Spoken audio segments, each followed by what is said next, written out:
Good morning, members and officers and public, and welcome to this morning's meeting of the Place and Resources Scrutiny Committee on the 17th of January in the Council Chamber at County Hall. My name is Councillor Shane Bartlett and I chair this meeting. I'm briefly going to get the committee members to introduce themselves so they don't have to keep on doing it every time they speak. Other members, if you can introduce yourself and say which ward you're from when you speak, I'd appreciate that, thank you. So if I start with the committee, Councillor Canning. Yeah, Councillor Andy Canning. Vice Chair of Scrutiny Resources and Councillor for Dorchester West. Good morning, Councillor John Andrews from Sherwell. Good morning, Councillor Barry Gorringe, St Leonard, St Ives and Moors Valley.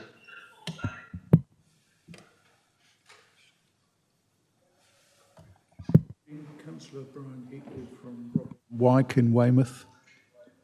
Good morning, Councillor David Took from Cranbourne and Alderholt.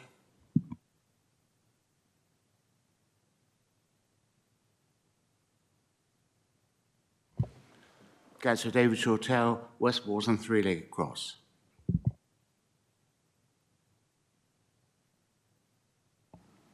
Thank you, members. We're joined today by the officers attending are Mr. Aidan Dunn, who's Executive Director for Corporate Development, Section 151 Officer, Mr. Jan Britton, Executive Lead for Place, Mr. Jonathan Mayer, Corporate Director for Legal and Democratic, and Ms. Lindsay Watson, Senior Democratic Service Officer. Other officers will introduce themselves when they need to speak. So please remember that when you use your microphone, you must press a button to switch off the microphone after you've spoken, as the system only allows one microphone to be in use at any one time. The red light means that your microphone is on and the camera will automatically pan towards you. Please speak directly into the top of the microphone and avoid turning your head away when speaking. Please can I remind non-committee members that they will be given the opportunity to speak before the committee debate on the item.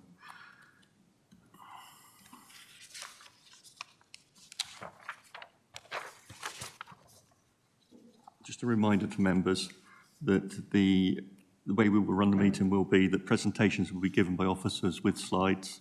We will then move to any comments made by the portfolio holder. I will then allow non-committee members to speak, to either make a statement, to ask questions. I will then move to the committee members to ask questions.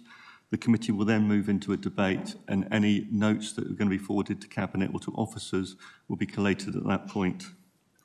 So if I move to agenda item 1, apologies. Do we have any apologies, please, Ms. Watson? Chairman, apologies from Councillor Adkins.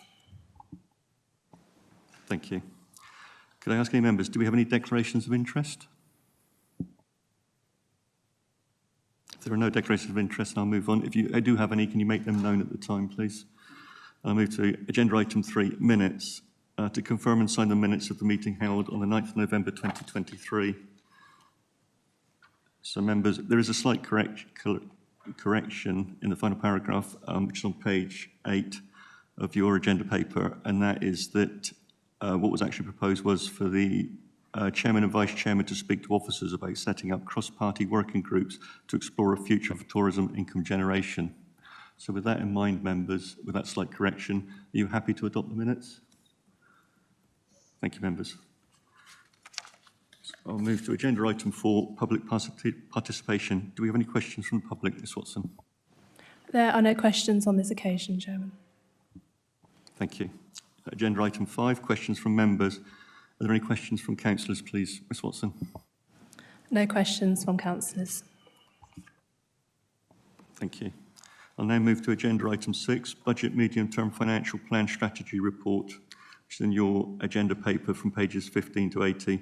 The recommendation is for the Scrutiny Committee to ask to review and comment on the budget proposal set out in the draft Cabinet report attached as Appendix 1 to this covering report and provide any feedback to Cabinet in time for responses to be included in the report being considered on the 30th of January 2024.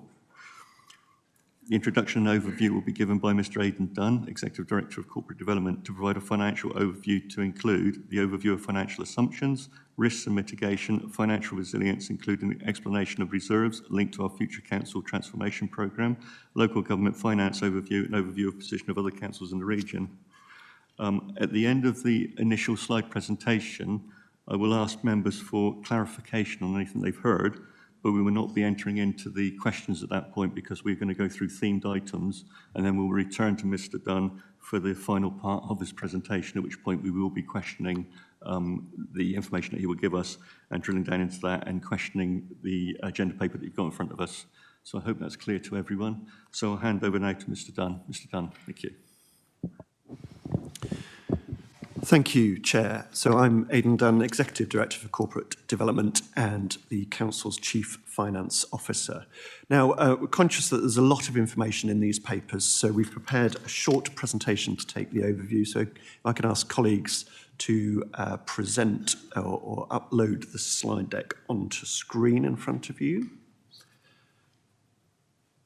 There. So this is a slide deck of much of the information is already in the papers, but I really wanted to help you navigate through the papers, and these slides will be available to all members after the session. So if we could move on to the next slide, please. This, as the Chair has just outlined, I'm going to talk, first of all, to give a finance overview, and we'll pause at that point for clarification. And then the thematic approach to have an organised and methodical way of exploring the budget. The thematic approach is detailed, so we'll be looking at workforce, transformation, home-to-school transport, waste planning, property, car parking, funding for Dorset, our commercial strategy, and finally partnership working. And as the Chair outlined, the intention is to pause after each of those themes for the questions. And we've got colleagues alongside from services and from finance, and indeed portfolio holders who will be poised to respond to those questions. So if we can move on to the third slide, I just want to start with some introductory remarks about local government finance in general. So as a council, we take a long-term view of our budget, and we have a medium-term financial plan. And what we're looking today at in particular is a one-year snapshot of our revenue budget. But nevertheless, we are required, and indeed it does, the budget balances. It's a balanced budget proposal that we have in front of us. Now, these are really demanding circumstances for local government across the country. We're seeing real pressure on budgets everywhere, and they're well reported in the press. And we've got a slide in front of you, reminds us of the pressures that many councils are under, experiencing pressures of the volatility of inflation, of demand for children's services, for adult services, increasing demand for home-to-school transport, and linked to inflation, the financial consequences of pay awards for staff as well. So these are really demanding circumstances, and a number of councils are really in a difficult position. And I have on this slide in front of us just snapshots from various media outlets describing the Section 114 notices that a number of councils have declared. Effectively, sort of shorthand is for bankruptcy. Dorset Council is not in that position, and I'm going to explain why through the course of this budget presentation.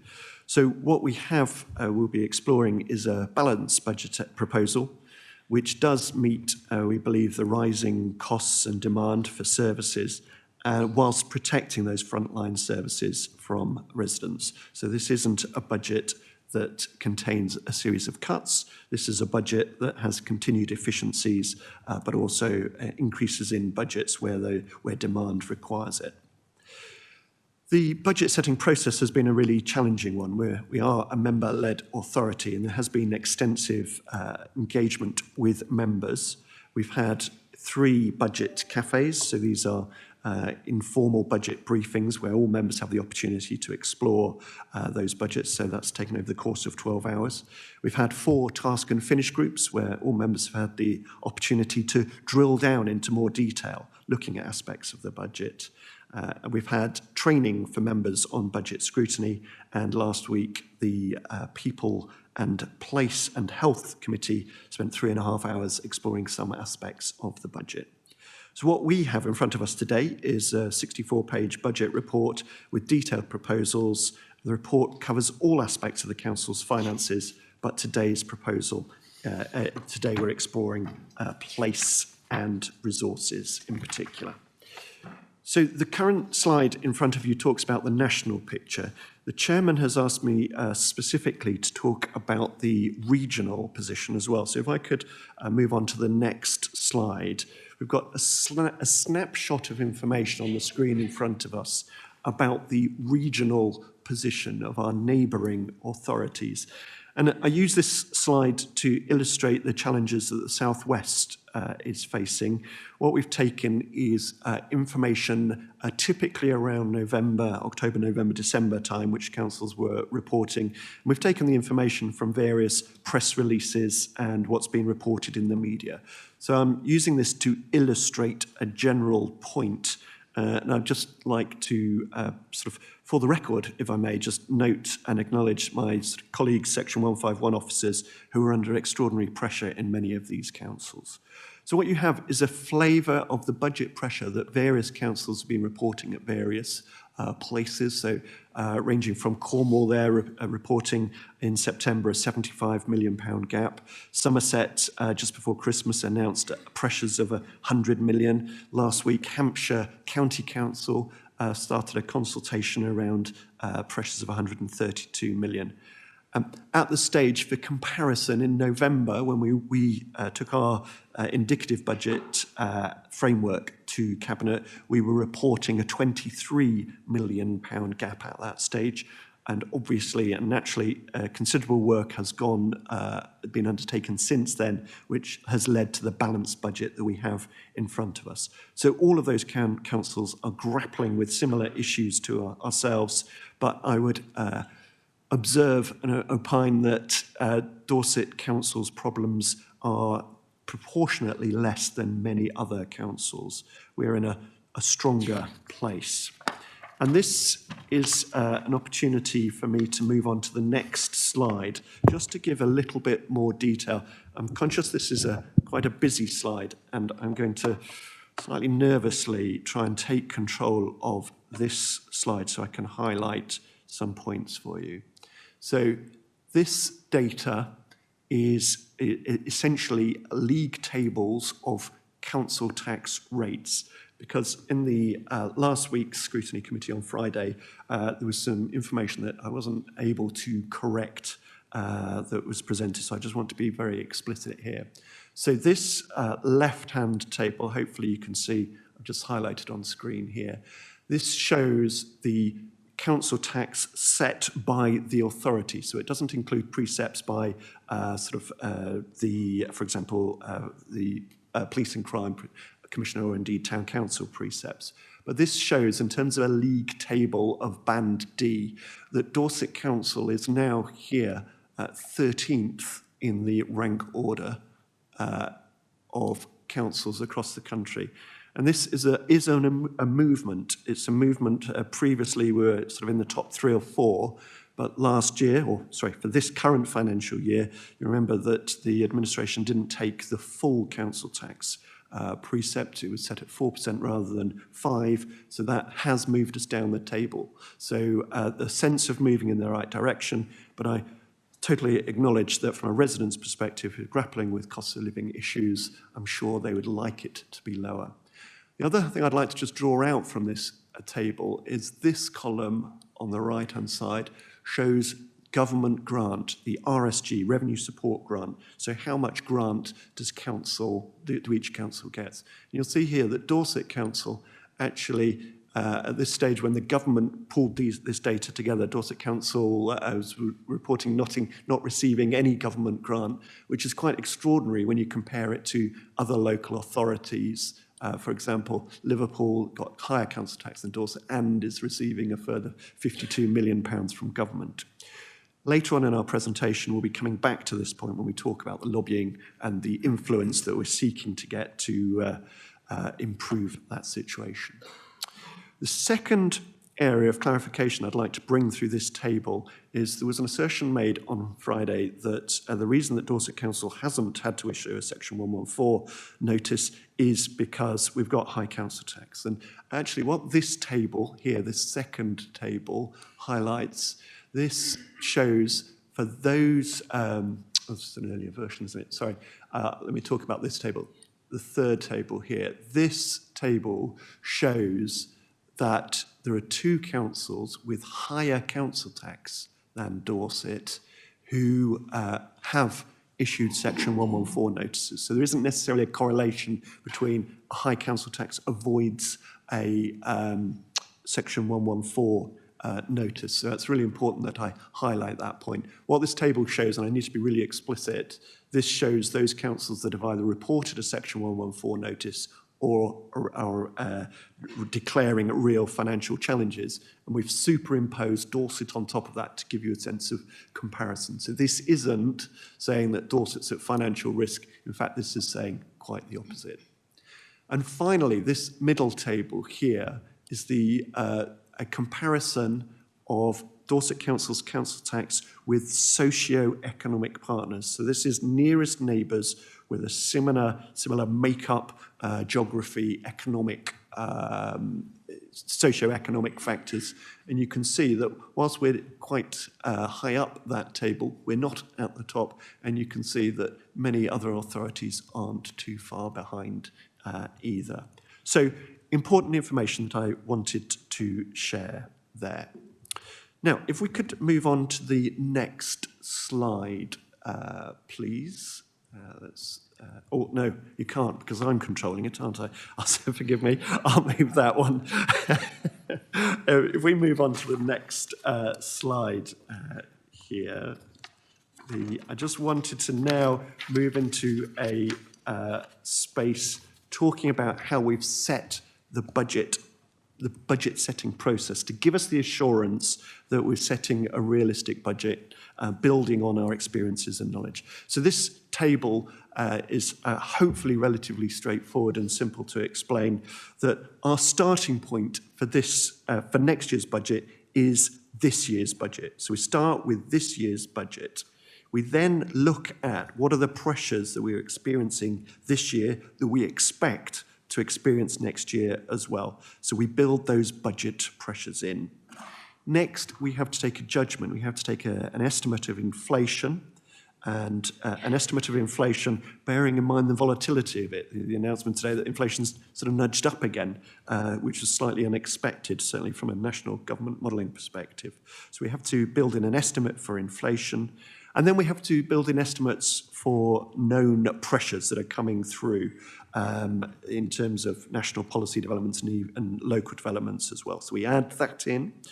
We then make adjustments for our income assumptions around the charging and income through and via government grants. So we build that in. And then finally, we look at our council tax and business rate assumptions as well. How much income will the council receive from those? And that gives us a sense of the scale of the budget and the budget gap. And then we look for efficiencies, transformation efficiencies, to lead to that balanced budget. And that's the process that we've gone through this financial year. And in terms of the outcome, what does it mean for our individual directorates here? This is an extract from one of the papers, one of the appendices within the budget paper. This shows an overall increase of budget for the council, the net budget, of 8%, with a range of increases for each of the directorates, bearing on their needs and requirements as I've just described. But an overall increase of funding available to the council of £28.7 million. Just want to stress that this is the budget for next year that we're proposing, £376 million, just there. That figure, that's the net budget, so that's budget that's supported by council tax, business rates and central grants. Appendix 1 within the budget report actually talks about the gross budget, so that's including income and specific grants. Our gross budget is actually at the point of around £700 million. So that'll give us a bit of a sense of materiality and context for today's conversation. So in terms of particular summary of the budget there, what we've got, as I say, an 8% overall increase in funding. There's within the budget proposals are £18 million of service efficiencies that have been identified. There's, as I've said, gone through that budget setting process. There have been a number of significant pressures we're facing this year that we believe we've addressed through for next year. So there's been a series of rebasing of budget assumptions. There's a contingency budget next year, so this is revenue, but set aside for no purpose other than to try and contain and manage any financial risks, things that we hadn't anticipated to arise during the year. So that'll be 5 million that we've set aside. And within there is the Our Future Council's efficiency target of £12 million, which we'll be talking about in a later slide as well. What this means for our residents is they'll be experiencing or should be anticipating a council tax increase overall in terms of their pocket of just under 5%, made up specifically of council tax 3% and adult social care just under 2% as well in terms of that specific precept. Charges will be going up typically by or the budget assumption is 5%, and we'll talk about charges as we go through the budget as well. And that really important budget principle, we're looking to make our services efficient, more efficient, and we're looking to transform them, but there are no service cuts in here for our residents. And finally, as part of the portfolio is climate change as well as continued commitment from both revenue and capital for supporting our climate change assumptions as well. So that's the overview. I just want to talk about risk associated with that as well. So those economic pressures that I've mentioned, it's been welcome that inflation has been reducing nationally, but as we saw this morning, actually, it's crept up again to the 4% mark based on December spend. So inflation is still an important factor. Winter pressures, we put this up every year. I think this year's winter, certainly within the NHS, has been further exacerbated by the strikes as well. So our adult social care teams are experiencing extraordinary levels of pressure to try and move patients out of hospital and into care. There's uncertainty about government funding into next financial year and beyond. One of the risks, of course, is our ability to deliver savings and transformation. That's a risk, and we manage that risk by setting aside both the contingency and reserves as well. And what we've got is an ambitious programme ahead of us. So our capacity to deliver is something that we look at as well. And that's one of the reasons that we'll be looking at workforce in a moment. And then finally, can't have a presentation without a mention of the special educational needs and the high needs block as well. We, like many, many other local authorities, are grappling with these issues and financial pressures.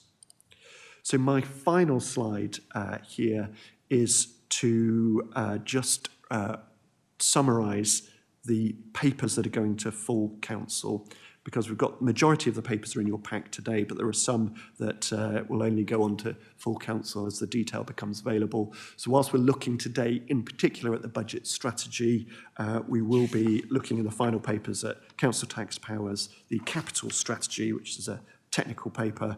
There'll be a treasury management strategy and looking at the fees and charges policy, some of which we may look to explore later today as well. So at that point, if I can stop sharing, I could, Chair, hand back to you to explore any clarifications. And if I may, Lindsay, I sent an updated presentation. This is an earlier version that we're showing. So for the later slides, would you mind just updating that? That'd be really helpful. Thank you. Over back to you, Chair.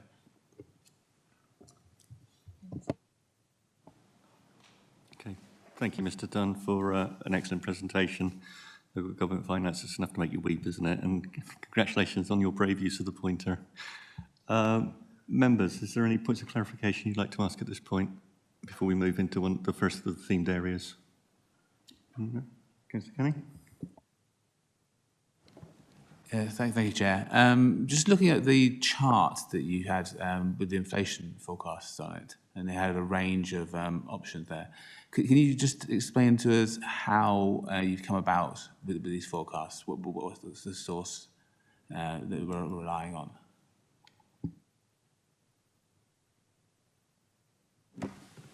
Good morning, members. Sean Creamer, Corporate Director for Finance and Commercial. So we typically use data from ONS, so the Office of National Statistics, Office of Budget Responsibility, OBR. So generally taking nationally published data on inflation.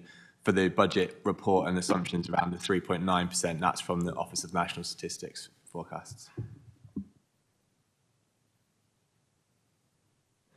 Thank you, members. If I've got no other... Councillor Gray, you got a point of clarification?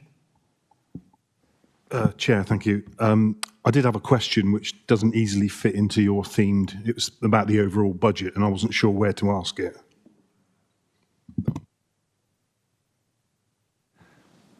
Okay, members, if there's no other points of clarification from any member in the chamber, and there appears no one online either, I'll move to the first of the themed areas.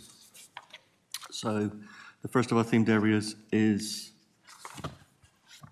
workforce, to include turnover, retention and legal. And we have Mr. Chris Matthews, Head of Human Resources, to give the report. Thank you, Mr. Matthews. Good morning, members. Thank you, Chair. I've only got one slide, if we can put that up, please. It is a rather busy slide, but I'm not brave enough to use the cursor or the pointer as Aidan did.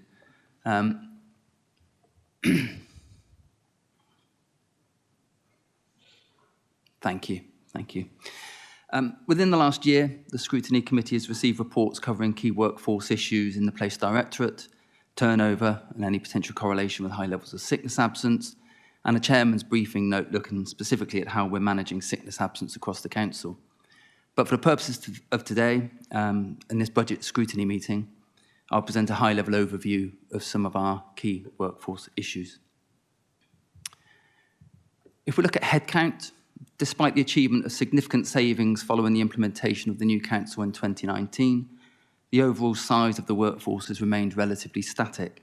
Reductions in the size of the workforce achieved through bringing together of teams following LGR, often referred to as convergence, has been offset by growth in some areas due to increased demand for services.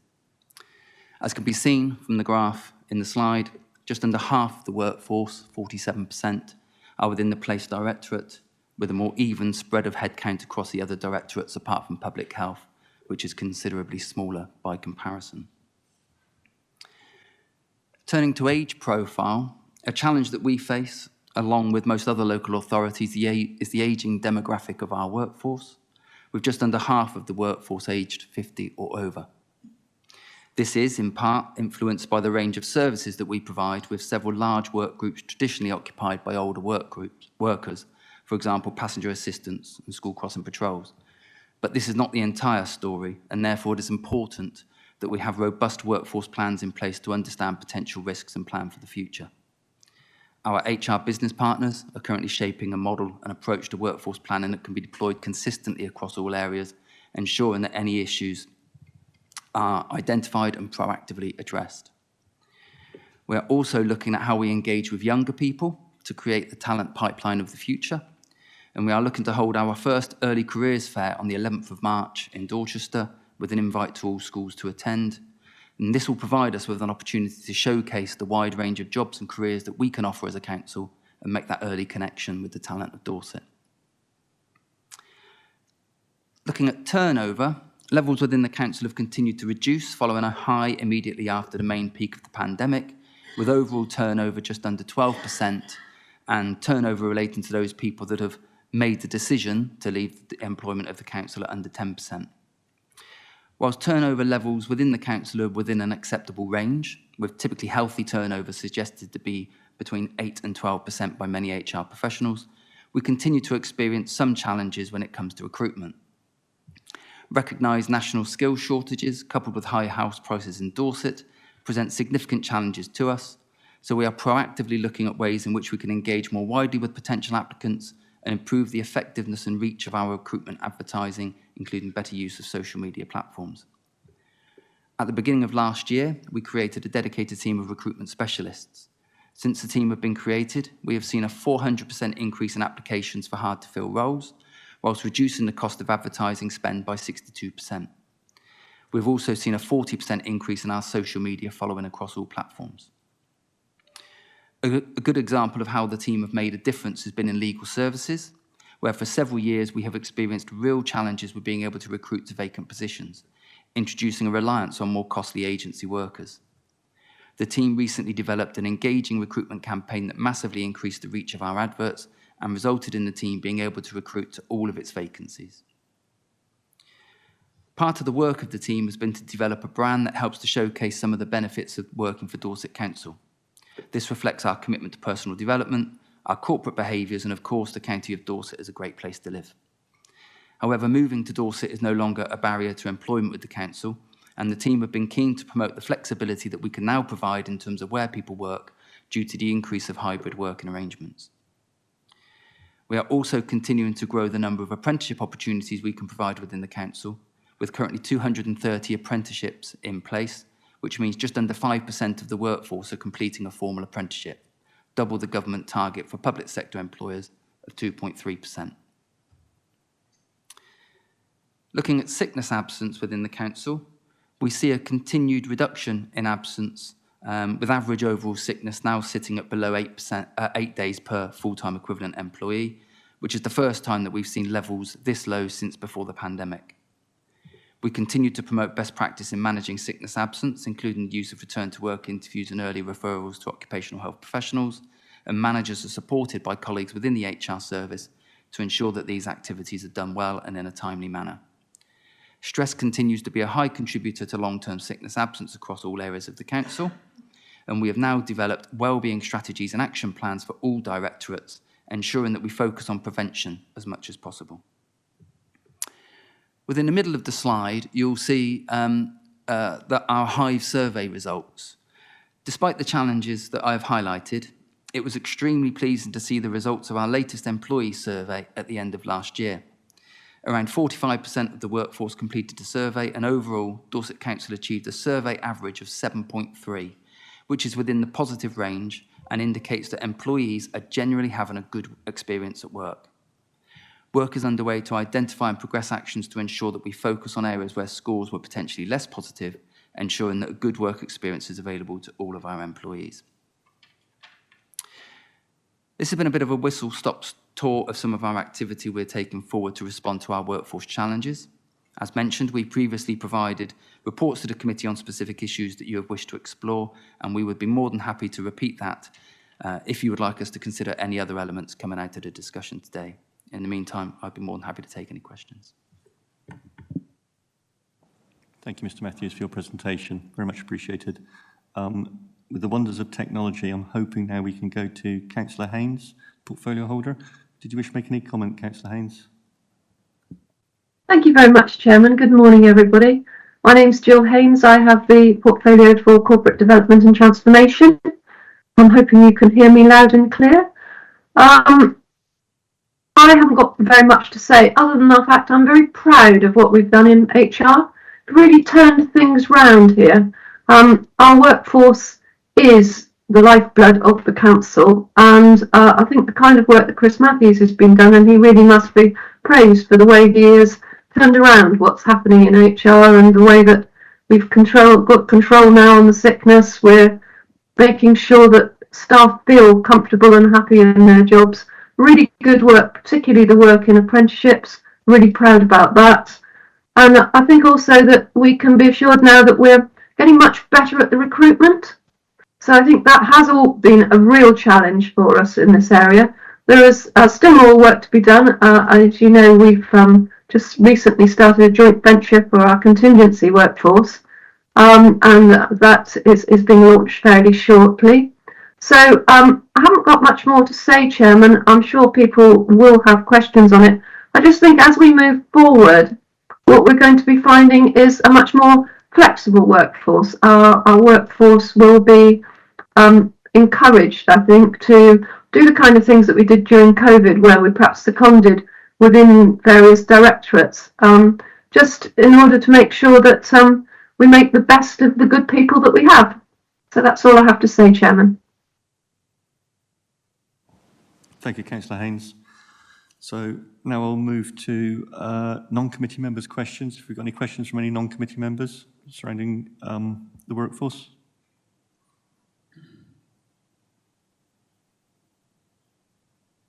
Nothing online. Okay, in which case I will move to questions from the committee, please.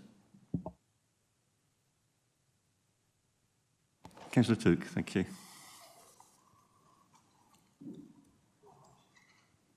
Sorry. Thank you. Couple of questions. One, do we have employees who are currently paid minimum wage, as in the government's version of the real living wage? And do we have any members who are paid the real living wage, which is about 16 pence an hour different? And if so, are we looking to make sure that those employees who are on minimum wage can move on to the real living wage, or is that not an issue? Do we have nobody at that minimum wage? And the second question is based around the comment just made about flexible employment, which sounds good, but the implication there is that there will be a number of staff who will pick up fewer hours and therefore be on a reduced salary, which might not help them with the cost of living that they're experiencing, as we all are. And it might mean that they actually go elsewhere and get a different job and we start to lose staff. So that's just a couple of concerns. Thank you.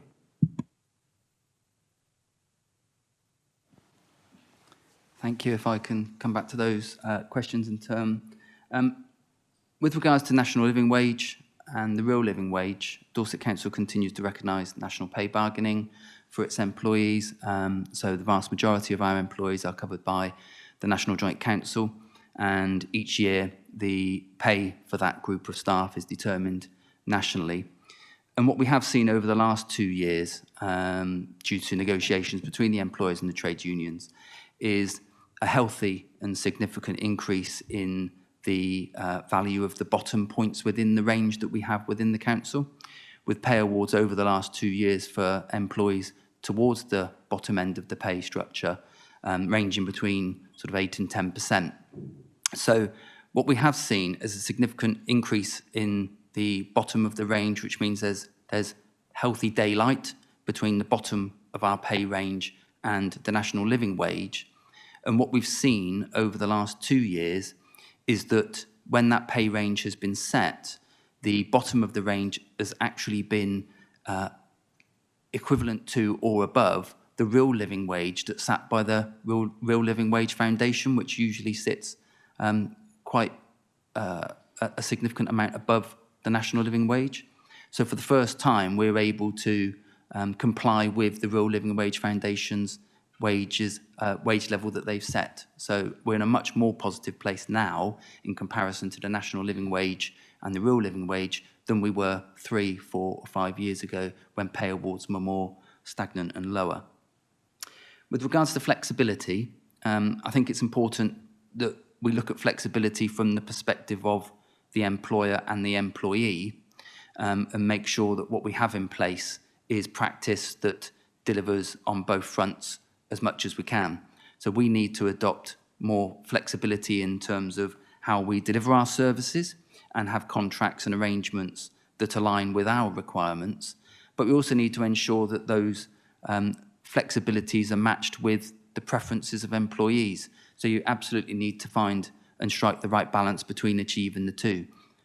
There are people that want flexibility, they want reduced hours, they want working at different times, working in different places, and we need to try and respond to that and offer that as part of our offer to employees so that we can continue to recruit into those tough jobs that we've got.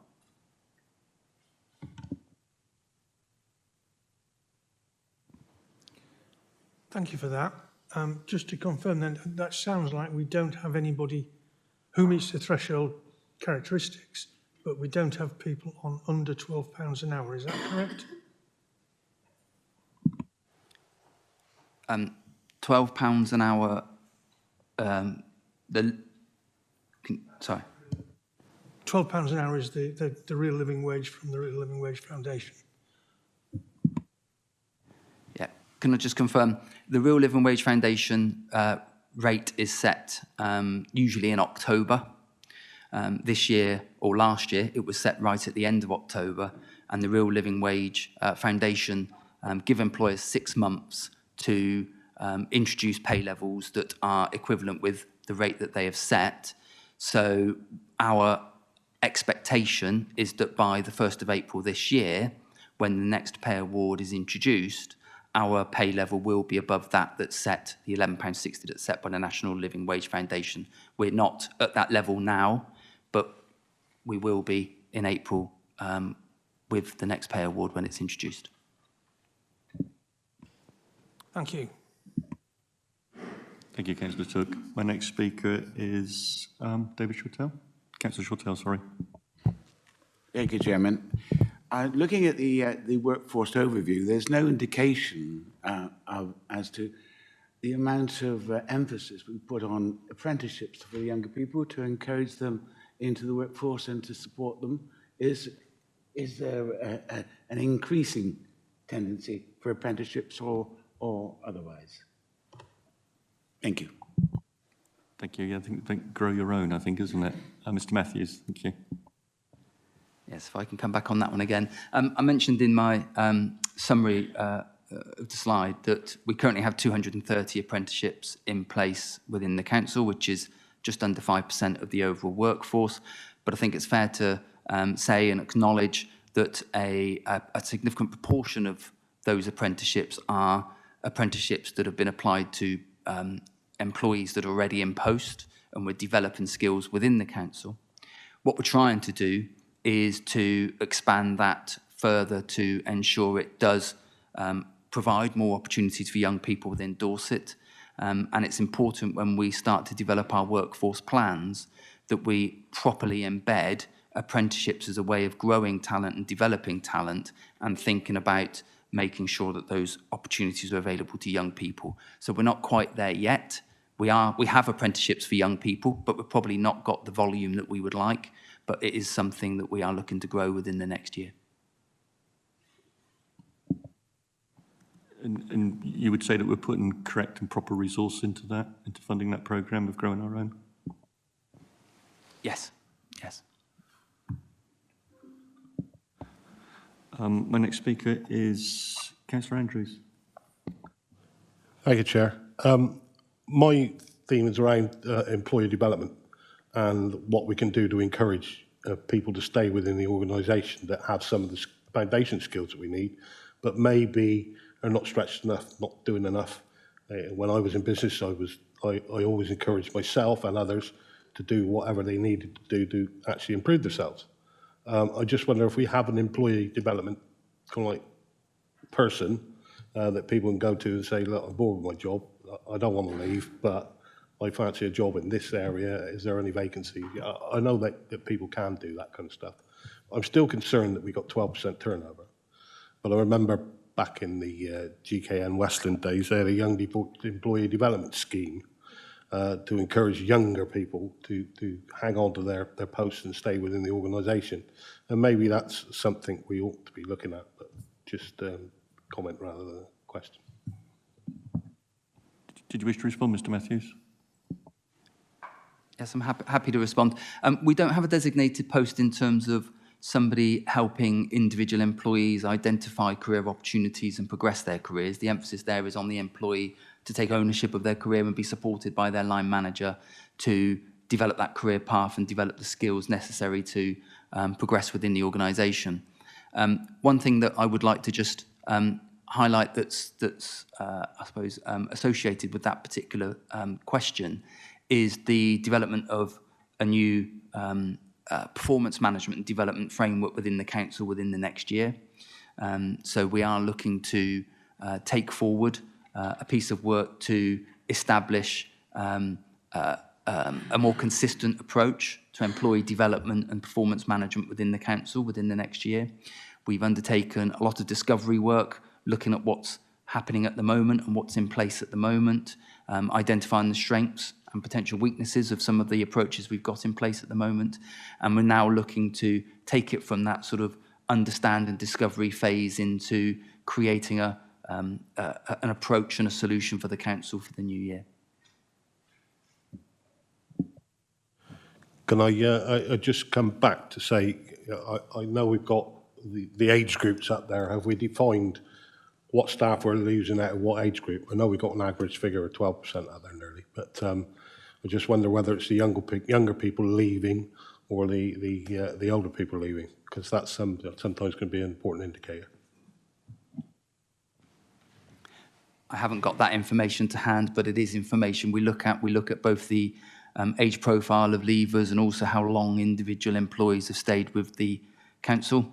Obviously, if you've got a significant proportion of that 12% turnover having only been with us sort of 1 or 2 years, that suggests we've got a very different problem than it being those people that have been with us a long time and retiring. So absolutely, it's data that we have access to. It's data we're looking to also sharpen up.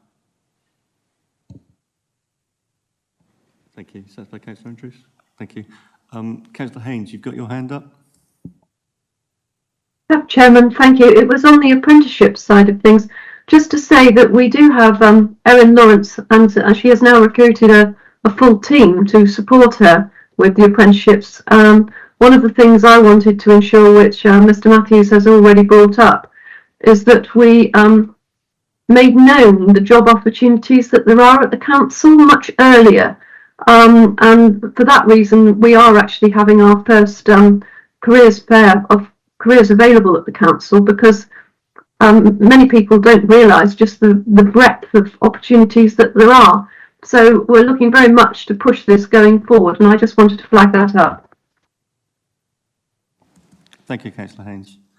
I'm just going to go to Jonathan Mayer for some advice. I've got a lady at the back of the room who wishes to speak, but I'm sorry, I don't know who you are, whether you're an officer or whether it's officer support. Would that be appropriate, Mr Mayor?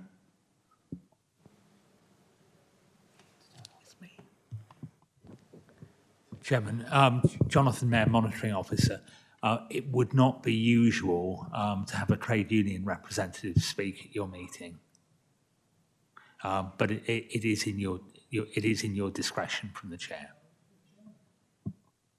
I'm sorry, if you've got any representation you wish to make to the committee after the meeting, or I'm happy to speak after the meeting, but we are in the debate with the committee members at the moment. Thank you.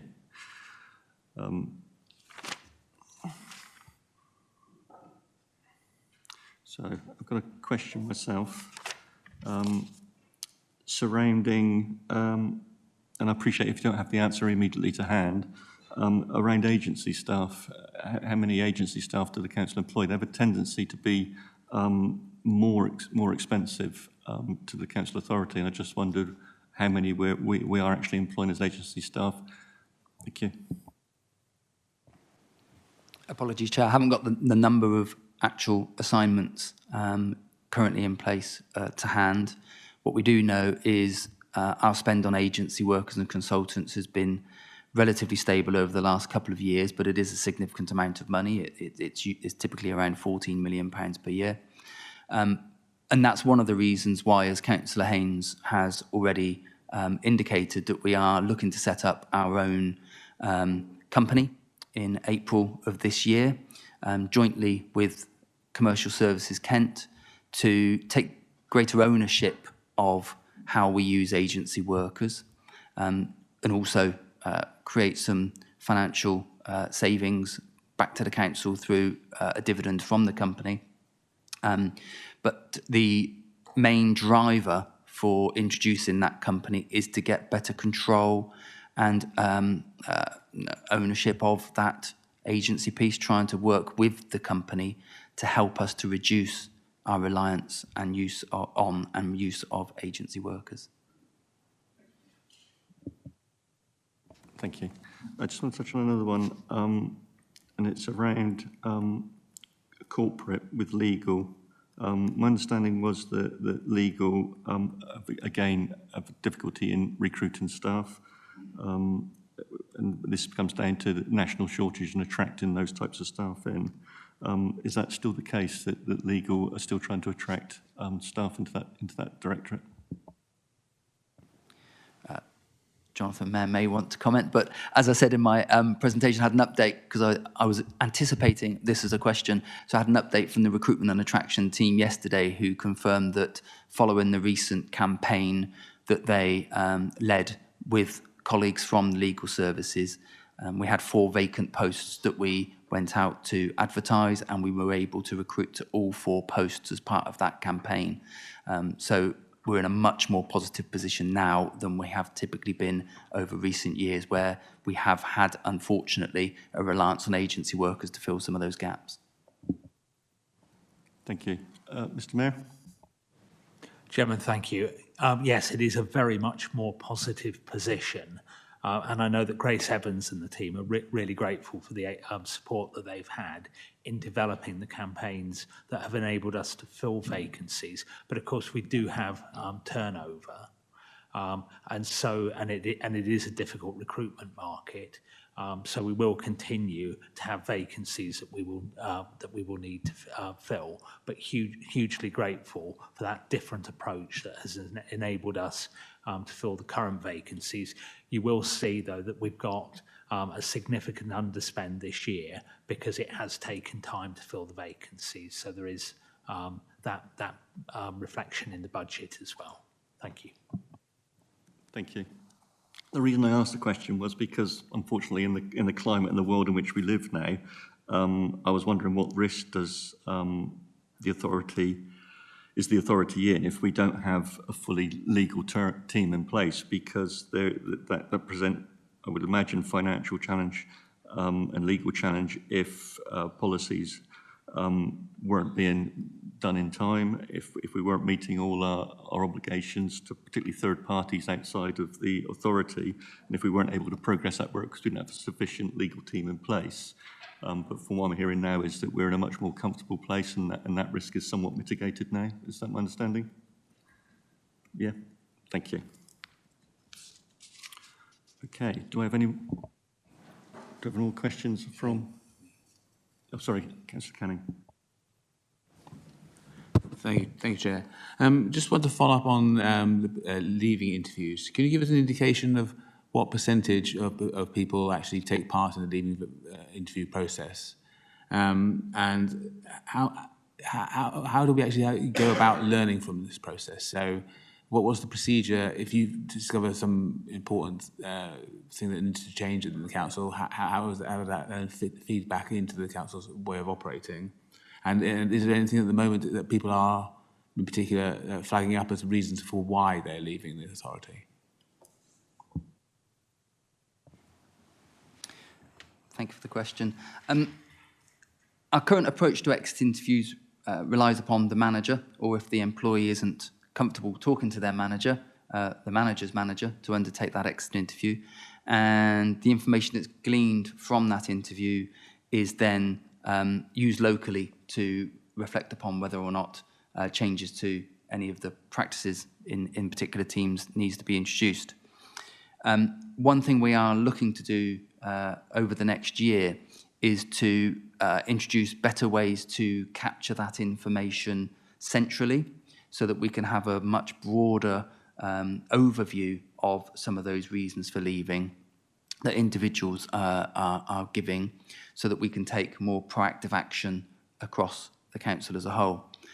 In addition to the sort of structured exit interview that we would expect a manager to complete with the employee, we also send out a survey each month to any employee that's left the employment of the council, which provides them with the opportunity to provide feedback anonymously on their experience of working for the council.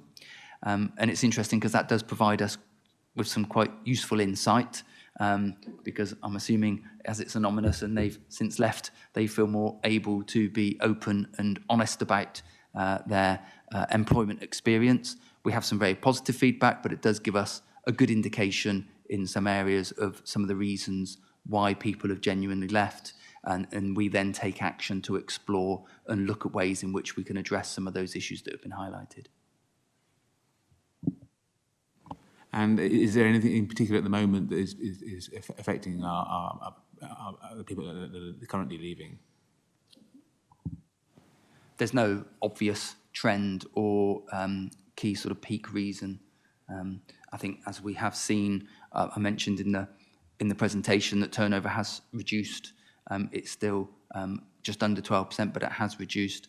And obviously, what we did see, but we were not alone in this, after just after the peak of the pandemic, we did see a significant hike in people leaving and taking that decision to do something different.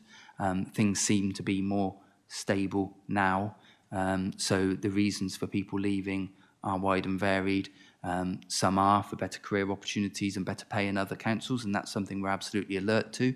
So we are constantly looking at our pay levels and comparing with other councils where we might have difficulty retaining employees.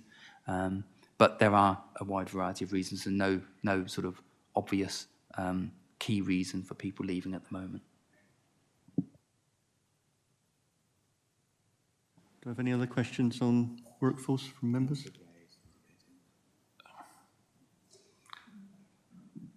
This time, Councillor Gray, but you really missed your opportunity. I did ask for non-committee members to ask questions, but I will allow this one occasion, okay? Flaw in the process, Chair, if I may, which is having put the agenda up, if you get a question whilst listening to the debate, you can't come back, so just feedback. My question really is about churn, because churn can be a positive thing, but point of clarity, the near 12% churn versus the 9.89, which is, I think, the voluntary churn. So that leaves us 2% where we've intervened for termination or compromise or whatever. I just want to check that that's the case on a 4,800 workforce, that we've got less than a 2% intervention in performance management, which results in termination, because that's a much more, it does give you a key indicator as to how effective your performance management is. So I just wanted clarity on that. I can confirm that Councillor Gray is correct in terms of the differentiation between the two. So the just under 10% figure, 9.89, is the figure where we have individuals voluntarily deciding to leave the employment of the council. What we've got between the two, that 2% difference, will include individuals that have been exited out of the organisation due to reasons of capability, conduct, or attendance. But there are also people in that bracket that will have just had a fixed term contract come to an end, or a temporary contract come to an end, that will also be in there, where it's a planned exit from the organisation and an understood exit from the organisation. So that would be in there as well. So it would be wrong to, I think, draw from that a suggestion that 2% of the workforce, which would be 100 people, have been exited out of the organisation due to performance, which is what Councillor Gray was suggesting. That actually makes it worse, I think, would be my view. I was expecting it to be higher, but thank you.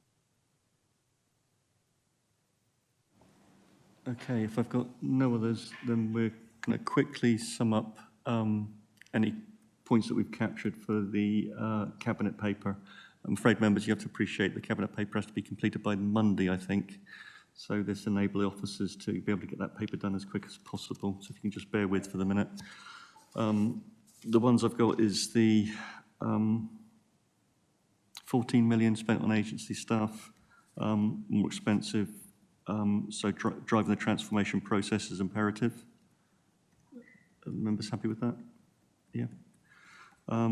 Important that legal staffing is kept to full strength to mitigate risk to the authority. Happy with that?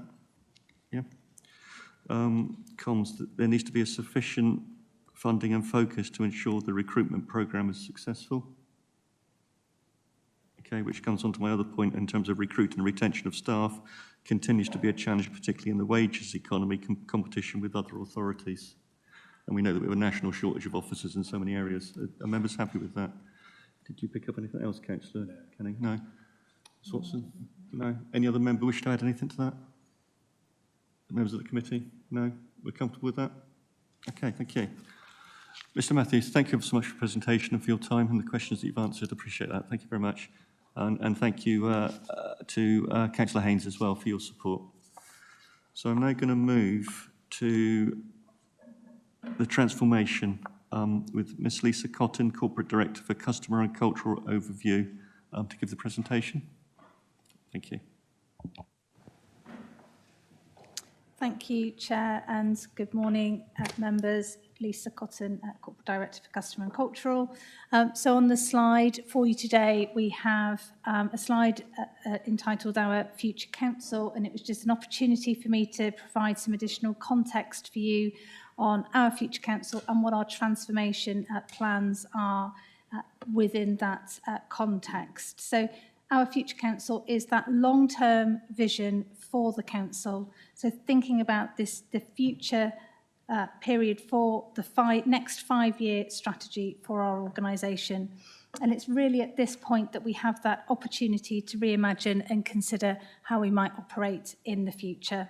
So this slide aims to illustrate that wider context that links a future political mandate with our future council vision and plan, where our service strategies are really important in making sure that we have good, robust plans for the future, and those change and transformation plans that really look at how we will be thinking about delivering those services in the future and to a future operating model. And there, how that absolutely links to our medium-term financial plan, our future financial strategy. So all of those things need to be taken in one to really provide that context. It really ensures that our future transformation programme is aligned to our future council vision and council priorities, so that we're really making sure that we deliver for and with our communities and ensuring that we protect frontline service delivery. So our work to date has been really thinking about how we start building those frameworks and reimagining how we work, working with all colleagues in thinking through that, building on success of the past, and also making sure that we are continuing to deliver against our existing and embedded change and transformation programmes and savings plans that I know this committee has discussed in the past. So we already have all of that ongoing existing work. And committee may remember this time last year, we started to develop some of those plans around customer transformation, where we were focusing on how we improve our ways of working through redesigning our processes, streamlining, simplifying access to services, taking advantage of existing and future technologies under the principle of a one council front door. And this work is already included in that established change programme that already exists. So whilst we're thinking about what we're already doing and with a focus on future transformation plans, we need to make sure those are achievable, strategic, and that we're thinking about that long-term strategy, ready for delivery later in the year, following an opportunity to work through those plans with any future administration. So that is where we are at the moment. To provide some context, Chair, happy to take some questions following that. Thank you, Ms Cotton, thank you. I just moved to portfolio. Councillor Haynes, did you wish to make any comment at this point? Sorry, Chairman, I'm being a little slow on this one. No, I don't think I've got anything much more to add to that. I think it's really important to understand that this is something that we need to be doing in order to be more commercial. So I think Aidan Dunn has some more slides to come, and I'd rather speak to that slide than this one. Thank you. Thank you, Councillor Haynes. So if I move to non-committee members, do I have any questions from non-committee members? Councillor Gray. Thank you, Chair. Feels like I've been so close to this budget the last 3 months. I think we're dating. I'll try and lever this question to our future council, because it links the our future council mystery process to place. So the last time we sat here, Aidan talked about the 5 themes of our future council, which is tagged next year for 12 million quid saving. Those were structures, commissioning, delivery models, service redesign, and asset management. I don't really understand that slide up there, but the question I have is, have we got anywhere with prioritising those 5 themes to the directorates, because it feels to me like I can't believe I'm the only one that's going to say this, but we are authorising a 27% increase in our directorate in an era where, even if you take out the Dorset travel, it's a staggering amount increase. And it's one of the faults of base building budgets upwards, because it feels like we've thrown everything into this budget to build a budget that comes out at 27% increase. We're facing 14 million overspend this year, 27% increase. Pushing that all onto residents. So I suppose my question is, of the 5 themes, are we targeting place first? It's 47% of our workforce, which seems to me that that's where we've got to go. It has to be smaller. The workforce has to be smaller, because we can't keep pushing this cost onto residents. We can't. 27% is not acceptable in my view. And I just wanted to know whether we've got anywhere with structural redesign, service redesign. Probably delivery model would be the 3 in the place directorate. Thank you. Thank you, Councillor Gray. So who would like to go first? Councillor Dunn? I'm sorry, Mr. Dunn. Just demoted you, sorry. Promoted. Thank you. So if I can make some general comments, and colleagues from the Place Directorate may wish to comment. I think Councillor Gray makes some interesting and relevant points. I just want to link them back to some of the conversations held last week at the Health and People Overview Scrutiny Committee. So as you mentioned, Councillor Gray, the significant part of the increase in the Place Directorate it relates to homeschool transport, and in particular special educational need transport. I think the figure is about £12 million, a £12 million increase in the budget, not only to make good this year's overspend in terms of what we'd allowed in the budget, but also to create some headroom for next year. We had a debate at that committee about where that budget should sit, from my perspective, it was a sense that homeschool transport is an issue for the entire authority, not just for the Place Directorate. So I wouldn't, first of all, just want a little caveat about careful not to distort the 27% increase because homeschool transport is everybody's issue as opposed to just the Place Directorate's issue.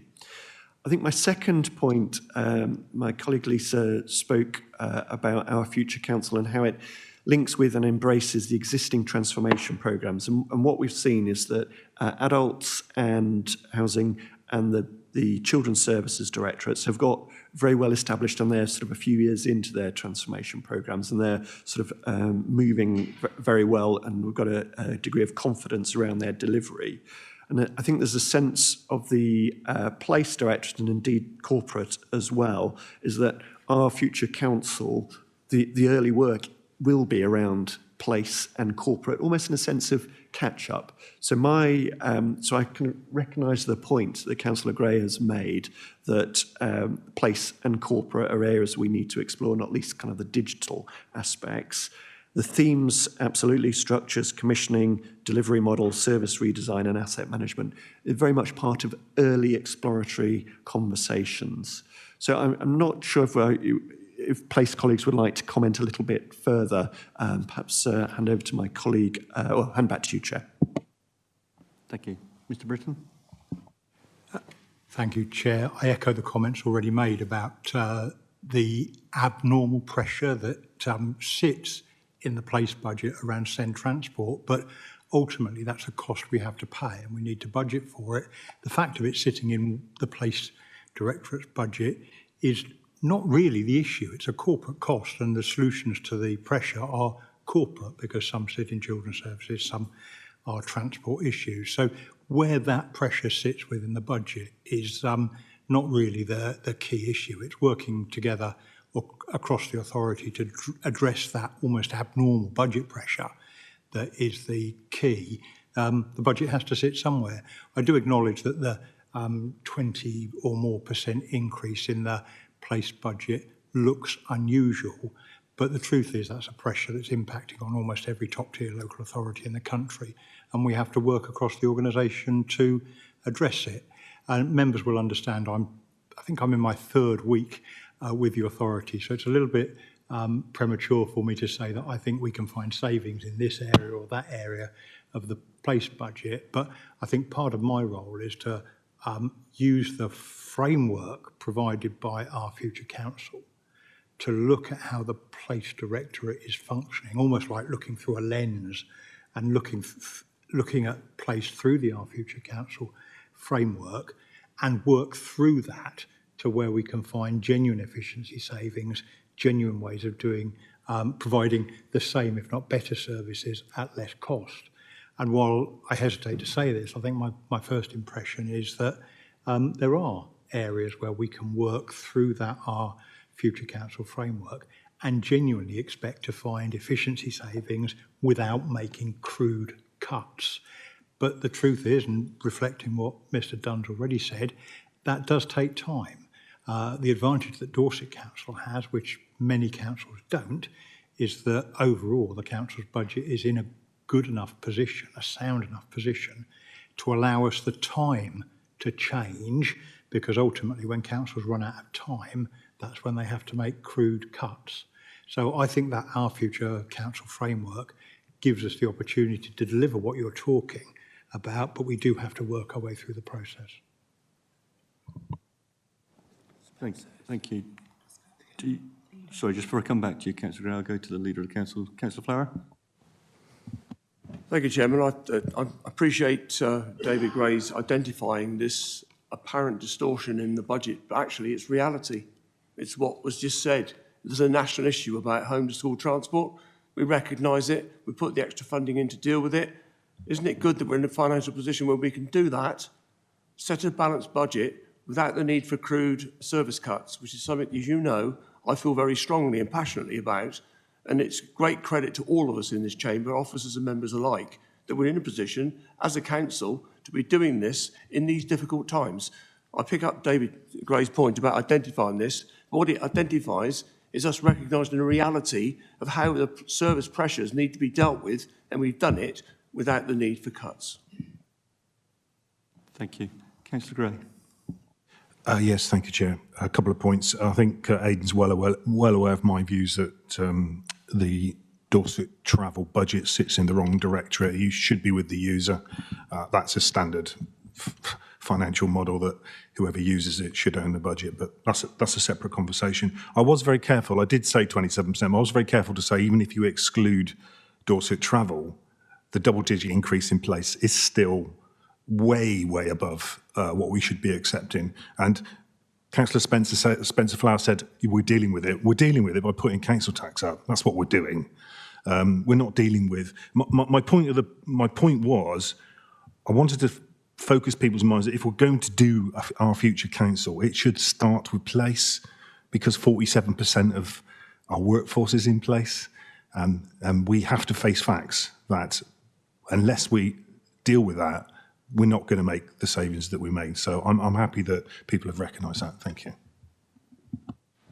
Thank you, Councillor Gray. And it's points well made. I think probably that as we have statutory obligations as well, which obviously have a significant impact, such as children's and adult services, as well as planning. I share your concerns around the investment into place, but I think, and I'd be interested to hear Mr. Dunn's view on it. I had several meetings with the former executive director of Place before he left the council authority and retired. There was a view that what I went to him with was that the Place had been hit by a perfect storm. It had the send travel provision put in it. It deals with a lot of construction and a lot of building. It has to use those materials. Material costs over the last 2 years have gone up through the roof, no pun intended. And also the inflationary pressures that were obviously borne on it as well. And I think that part of the problem that Place has had is for a number of years it hasn't had the sufficient budgetary requirement from the outset, which is why it's been rebased now. So I'd just like a view on that from you, Mr. Dunn, what you think of that. Thank you. So a few perspectives on this from my finance perspective. So I think the figure 27% uplift compared to an average 8% across the organisation clearly raises eyebrows, and it certainly raised our eyebrows as a senior leadership team when we were sort of putting together the budget proposals. So that's one aspect, and so we have explored this in huge detail. There is some systemic issues in terms of the funding of the budget. So we've talked about home to school transport, but there's all other issues that we'll be touching on later on in the budget. For example, the parking income targets are just, based on the information that we're seeing, are just not achievable at the moment. And so it would be, in many ways, just foolish of us to carry on deluding ourselves that it's not a problem to tackle. So I think this is a two-stage process, as Councillor Gray has started to allude to, I think. First of all, we need to set absolutely a realistic budget for each directorate, and this is what I believe that we've got in front of us. There's then the issue of accountability for delivery of that budget, and each of us as officers has that degree of accountability working to our portfolio holders. So set a realistic budget first. But then that doesn't mean that we can't continue to look for efficiencies and transformation across all those budgets. And as Councillor Gray has just outlined, clearly the effort and energy, and as I've just, Jan has just mentioned, place and corporate is where that effort and energy would be looking to find those efficiencies while protecting those frontline services. So in summary, we need to set a realistic budget, but that's not where it stops. We set a realistic budget and then continue to drive through and try and find those efficiencies and transformational savings. Thank you. Thank you. Councillor Gray, did you wish to come back? No, you're fine. Thank you. So do I have any other questions from any non-committee members? No, in which case I'll move to the committee. So Councillor Took, followed by Councillor Heatley.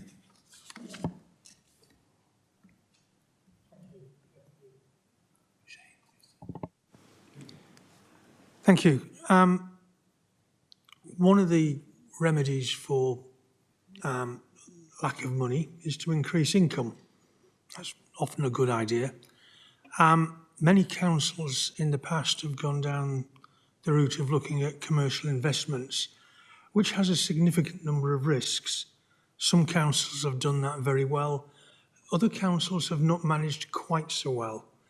But what is the current attitude within the council senior leadership team to commercial risk as a route forward, given the right opportunities?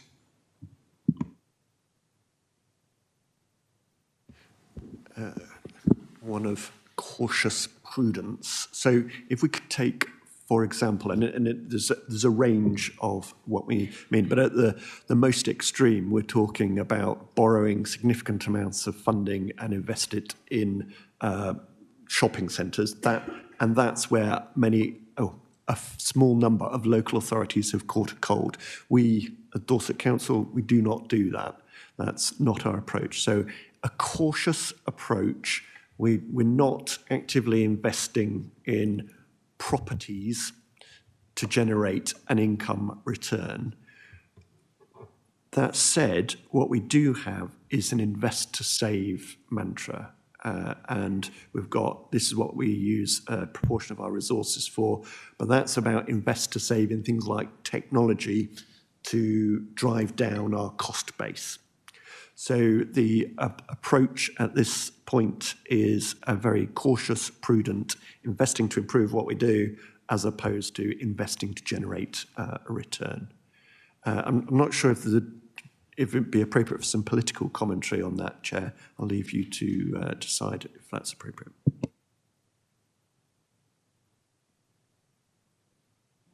Councillor Flower. Yeah, thank you very much. Thanks, Aidan, for the passing that over. I think it's very relevant as well, because one of the strong points we've done as a new council is that mantra, that ethos about invest to save. Now, we've looked for ways in which we can deliver services more effectively at a lower cost, so we can sustain all of our services across the piece, and we've done that. And in putting money in that gives you a return over a given period of time, in my judgment, is a commercial approach. I was used to that when I worked in industry, and that's the sort of approach we need to have in this council. And anything we do keeps us away from that crude option of simply just cutting services. And you'll have seen commentary in the newspapers quite recently about councils that are hiking their council tax, wanting to put it up even more than the current referendum limits, and huge cuts in services. Not acceptable in my judgment. That is not what this council is about, and I think we've proven that over the last 5 years nearly, that that's exactly, we're doing it the right way. And I think that investor save is the right approach, and we get the return on that without the sort of commercial risks that you'd otherwise have in buying property to lease out. And sometimes, as you know, councils have done it by borrowing, and they get their income from the difference between borrowing costs and the lease costs. And that's fine as long as you don't get voids. If you get voids, you're in big trouble. We're not in that situation, thankfully. Thank you, Councillor Flower. Councillor Haynes. Thank you, Chairman. On a similar theme to Councillor Flower, in fact, what we do is manage risk, and we're getting better at managing risk, and it's a double negative, this being less risk averse, because by doing the investor save and ensuring that we've got the proper business plans and that we chase down the savings, we are actually finding that we can take on a little bit more risk with comfort in knowing that we're doing it and we're getting better at doing it. And I think this is, I'm going to talk a little bit more about this when we come to our future council and the sort of commercial aspects of that, because it's really important that as we grow as a council, we understand the risk and we're prepared for that risk, because to be quite frank, if you don't take a bit of risk, you're not going to be commercial. Thank you, Councillor Haynes. Councillor Took, do you wish to come back? Thank you for the responses. I'm quite pleased to hear that we're not going to be taking too many risks, but I do think there is an opportunity to take cautious risks and to generate some income for the council, not necessarily from shopping centres. I think there's probably better ways of doing it than that. But thank you for the responses. Thank you, Councillor Took. Mr Dunn. Thank you. Just a quick comment, sort of generate income, that might be from sort of fees and charges, and indeed we can look at that later. But can I just bring my colleague Sean in on a point of legislation, because following these issues at other local authorities, the guidance has really tightened up of what we can and cannot do, even if we wanted to. So Sean has the merit of being a vice president of SIPFA and is up to date on these things. Sean, over to you. Thanks. If I may, Chair. Thank you. So Sean Creamer. So as was mentioned, a number of councils have entered into this kind of investment activity, which is has been described as like debt for yield. So taking on public borrowing in order to drive yield and balance the books. And for understandable reasons, as the councils previously were able to borrow at quite low rates, and then some commercial activity then seems quite attractive. As a result of that, HM Treasury published some guidance and direction, essentially saying that councils were restricted from being able to do this. Fairly clear in terms of they bar us from accessing what's called the Public Works Loan Board, which essentially is where most councils are able to access cheap borrowing essentially directly from the government. So they've set out some really clear guidelines as to what councils are essentially allowed to do. If we have anything that's classed as kind of investment property, so anything that we're purchasing at market rates to hold on to for yield, essentially indefinitely, in the way that you might buy a shopping centre or something like that, hold on to it for infinitum, essentially we're barred from doing, and then wouldn't be able to access the PWLB or the kind of favourable rates in future. So there's some really clear, strict guidance around borrowing for housing, for regeneration, and then preventative action. It certainly doesn't stop in terms of some of the local regeneration activity. So if we're looking to step in, we can still do activities like that. But the traditional income for debt for yield type stuff is essentially we're barred from doing. And there's been some really strong guidance advising us not to do that.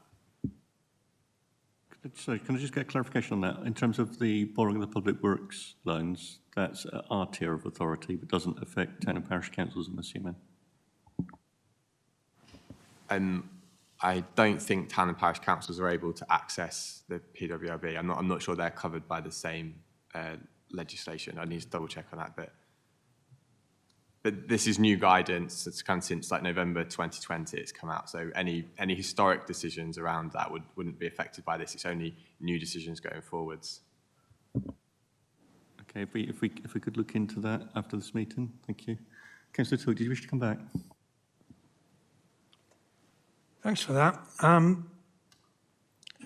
Is one of the things that the future council might decide to do, and it's been discussed at cabinet before, is to become a registered provider in our own right? Well, I think technically we are, but we don't actually offer any council houses. But that might mean us taking on responsibility to buy affordable homes, for example, from developers for social rent. Is that something that Public Works alone would no longer let us support, or how would that be affected? Chair, if I may, this isn't a proposal in the current budget. It's something that perhaps we could provide as guidance outside. I know housing was explored in some detail at last Friday's committee, so I don't feel informed enough to be able to reply right now. So if we could provide a written response outside of this meeting. Thank you. Thank you. Thank you, Councillor Took. Councillor Heatley. Thank you, Chair. I was about to ask whether I could ask two questions and follow up in the way that Councillor Took has done on this question of not investing in properties to get a return. I hope we can all get that advice, because I think I certainly want to know what we legally can do in terms of borrowing to provide social housing for rent. And I think it's a very important issue. Can I turn to the main thing about the transformation programme that's worrying me? We have been very clear, the leader has been very clear, that this is a budget with no cuts, but with efficiencies, an important distinction. I think Mr. Dunn said at our last session at the People and Health Scrutiny Committee that essentially we'd got to this £12 million gap because they couldn't, in the time available, find a way of finding that £12 million without actual cuts. That is what it was about. I'm afraid, and a rather unnaturally suspicious person, but I must look for an assurance that the scope of the transformation is only to find efficiencies and is not to find cuts. We won't have a report that comes out at the end which says all this means we're going to have to stop doing something or other. Can we have that assurance, please? Thank you. If I just clarify my points, and it links to something that Mr. Britton said earlier. So at Dorset Council, we are in the fortunate position that we've got sufficient funds in reserve to buy ourselves time, essentially, to do a thorough piece of work about thinking about the council to avoid the cuts as you've described. What we're seeing around the country is councils that haven't got those level of reserves are having their hands forced either by themselves or by people coming in to do it, commissioners doing it on their behalf, where they haven't got the reserves, therefore they are forced to make cuts. And those cuts range from comprehensive redundancy programs, and therefore services can't be provided, through to selective removing specific services. And a quick glance around the regional media will give you that feel. So the Our Future Council programme isn't a cuts in disguise programme. Our Future Council is at least a 7-year programme to look at the council as a whole, how we provide and deliver services the different models we use, the way we use our assets, and we'll hear a lot about assets later on. And so basically to think about the future of what Dorset Council could be like so that we can provide really good services to our residents in a very effective way that represents better value for money. That's what we're trying to do over at least a 7-year period. This 12 million is, the number sort of could have been larger, it could have been smaller. 12 million is a figure that we believe is attainable next year, based on our sense of progress that we're making and the sense that we have that the organisation is kind of up for it. I think so I think the 12 million is achievable, and it's part of a wider programme. But the point is we're able to do this because we've got sufficient reserves to cover that risk. And I mean, I've talked about setting aside £12 million worth of reserve to cover our future council. But frankly, this is what reserves are for. We use reserves to cover all risk across the organisation. So based on what we know at the moment and based on our assessment of the art of the possible, we think that we can deliver a balanced budget without cutting services based on where we are at the moment. Thank you, Mr. Dunn. Councillor Heatley, did you wish to come back? Thank you. You've said this is not a cuts in disguise programme. I think that meets my point. I hope it's not a cuts delayed programme. I think there are a number of us who feel it would be just rather more straightforward to say we're going to spend some reserves next year and we'll see in the meantime whether we can make efficiencies elsewhere. But in a way, that is a presentational difference, although I think a quite important one. Thank you. Councillor Flower, you wish to come in? Thank you very much, Chairman. Just to go on from what Brian's question, very good question actually, and Aidan's responded. If you look back at the last 5 years, we've got an incredible track record. We had the initial convergence, we then had the benefits of economies of scale, we had the benefits of service redesign, and all that's resulted in saving over £100 million, all of which has been rolled back into our service delivery, which is hugely important in the current climate. And the idea of, we've labelled it our future councils, we've been looking at and having conversations about process and structures, not services, process and structures across the whole authority. We started off with a model, as you would expect us to do, and it's time now to reflect on whether that model truly supports the needs of our services. It's all about what we deliver to the public.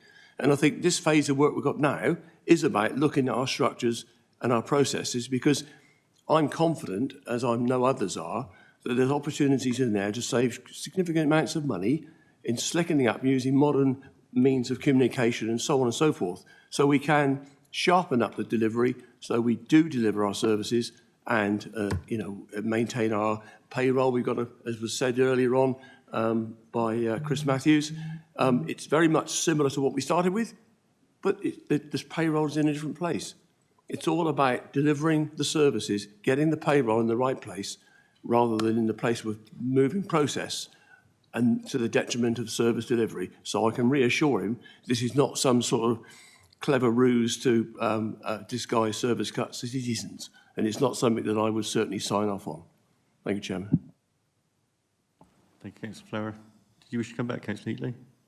No? Did you have anything to add, Mr. Dunn? No? So, Councillor Canning? Yes, just following on from Councillor Heatley's remarks, really. I suppose the question is, we're asked to take this a bit on faith, to be honest. At what point do you get concerned as an officer in your roles? If we aren't able to produce these sorts of savings, at what point would you feel you had to intervene or suggest that it's another course of action? Thank you. Really helpful question.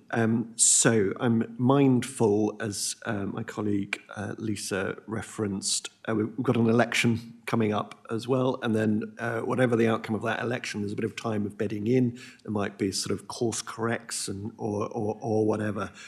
What I've said explicitly on Friday, and I'm really pleased the opportunity to repeat it again today, is sort of in the autumn, so September or October, we take stock. We'll have our first set of Q1 financial data, and by that point, we should have more detailed plans of how the 12 million will be delivered, and then we've got the issue of part year, whether it's part year or full year effect.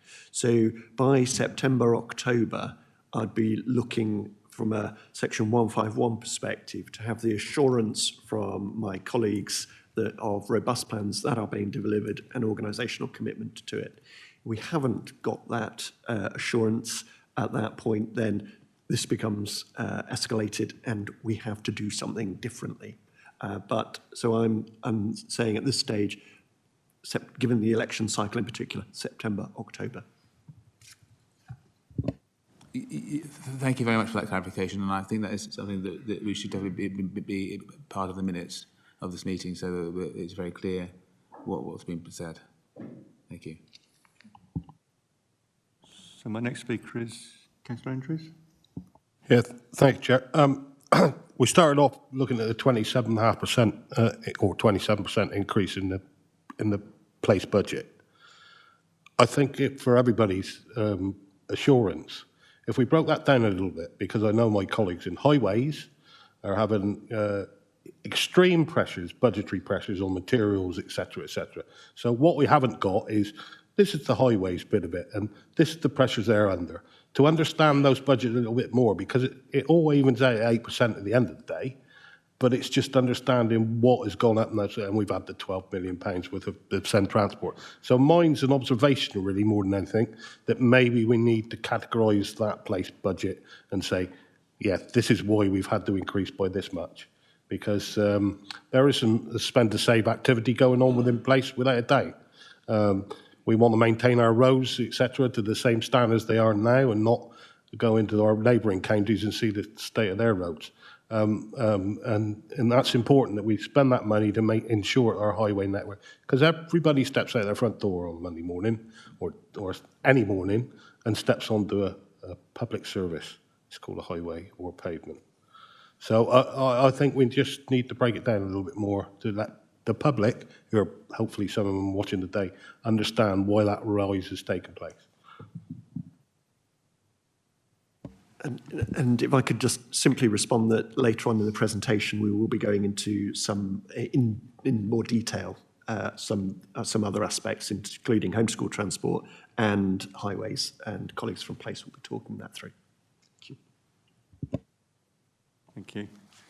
So in terms of transformation and being more commercially minded, and the approach we're going to take at page 46 at 19.44, what is the views in terms of the council being able to create more revenue through advertising, sponsorship?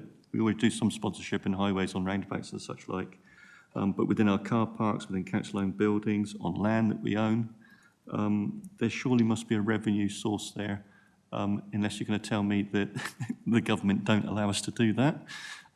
Which, as I already have said to you in the past, they seem to be tying both hands behind your back, Mr. Dunn, in order for the council to actually create some sort of income streams into the authority. And sponsorship also lines within sponsorship as well. Do we have a view on that? Is that something, an approach that we're going to be taking to be more commercially minded?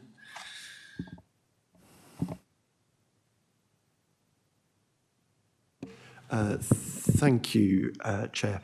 So the sponsorship is something that we currently do.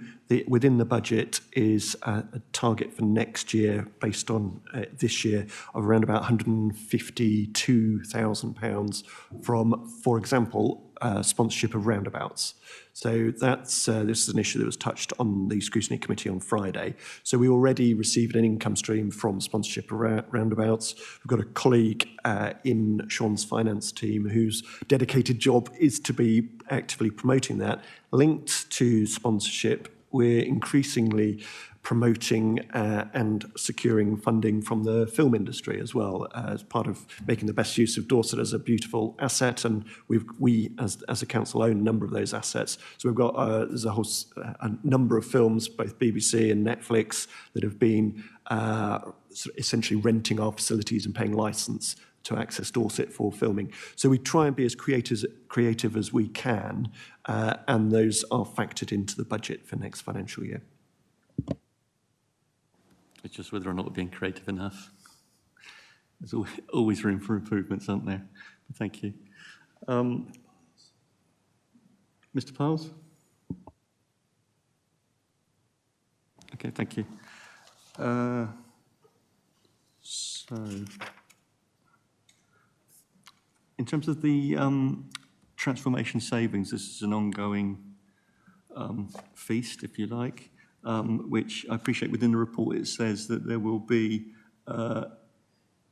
problems with actually rolling it out within the timeframes we want because we have exterior pressures that come in that take the officer resource away, particularly what's handed down from government. So I understand that. But in terms of those savings, and I think members across the chamber are struggling at the moment to understand the transformation project as to how it's running and what's going on behind the scenes. So I'm just wondering how that's going to be reported back to Scrutiny. You say in the report it's reported back to other committees and what have you, but how are we going to do that within Scrutiny going forward? Is it just going to be on the quarterly reports, or we're going to have a much more closer view on what's going on? Thank you. So if I can talk about the numbers will be tracked and reported to Cabinet through the usual quarterly budget setting process. So in terms of the existing transformation programmes and our future council, that will be in the numbers that go quarterly to Cabinet, and then the Audit Committee follow up on a quarterly basis to deep dive into those particular areas. So that'll give a sense of the numbers.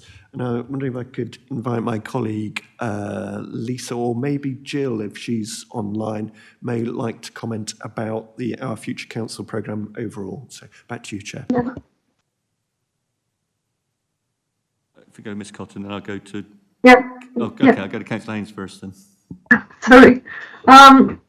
Yes, I think the problem we have at the moment is that we haven't got the business cases for everything that we have potential for. And Jan Britton said quite clearly that, you know, there was areas that he was looking at, there was potential for savings within place, is one of the things, but we haven't quite got there with those business cases. Once we start to have those, we then will need to make decisions as to where we have resource and the ability to be able to tackle some of these. So some of them, we might say, well, that's going to need a huge amount of in-house resource in order to do it. So we perhaps need to leave that a little longer before we tackle it. That might be a year two as part of our future council. So we will then come up with a list of things that we will be doing sooner rather than later, and they will have a business plan with them. And at that point, then it would be entirely appropriate for them to be called. They need to get some traction before they do, but for them to come to scrutiny committees.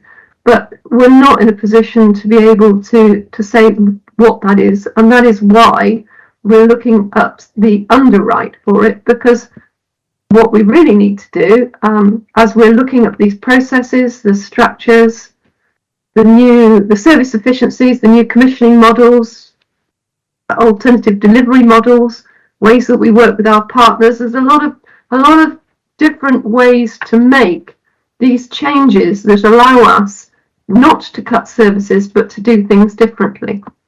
And what we need to be is, we've always said we need to be more commercial, but we also need to be able to move at greater speed.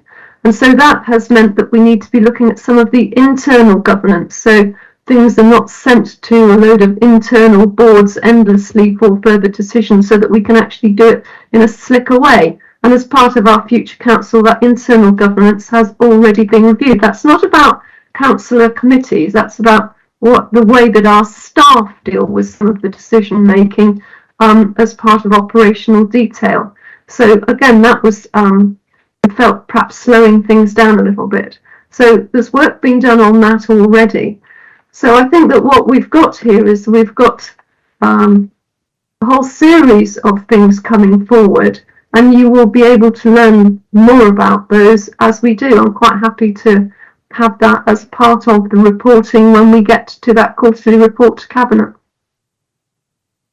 And then you'll be able, as a scrutiny committee, to say, and we want to look in greater depth at this or that. Thank you, Councillor Haynes. Thank you. Ms Cotton? Nothing to add? Okay, thank you.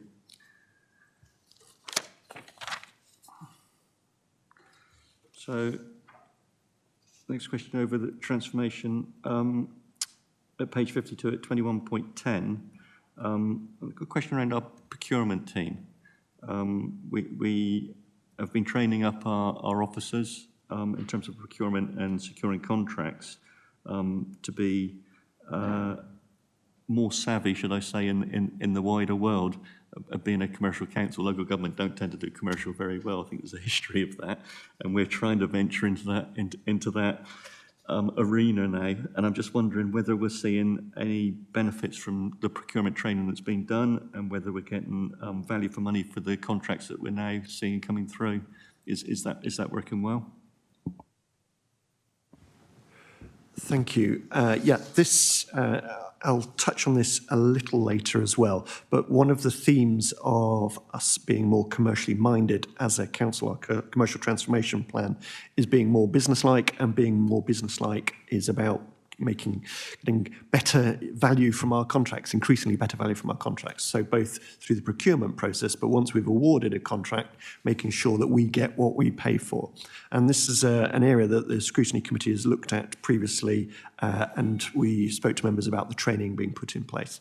And the training is not just for the procurement team, it's for contract managers across the council. We're really mindful that some colleagues have got into a role. They didn't come into the role to be commercially, have a commercial responsibilities, but as they get promoted, as they move through the council, they take on commercial roles.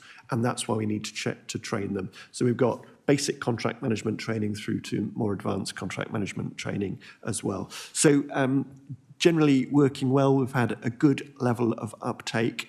And just at this stage, I've got anecdotes rather than kind of metrics on it, but part of our approach, for example, for next year's budget is around inflation management. We're telling our providers that they need to absorb inflation, and we'll work with them to help them do that, but they need to absorb the inflation, and we've provided tools and support to our contract managers to do that.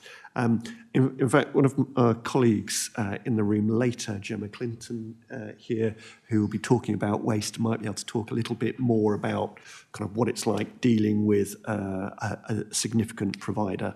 But generally a sense that the training is being appreciated by colleagues and used by colleagues, and a sense of starting to have impact. Thank you. Bringing benefit within our budget, yeah. Yeah, thank you.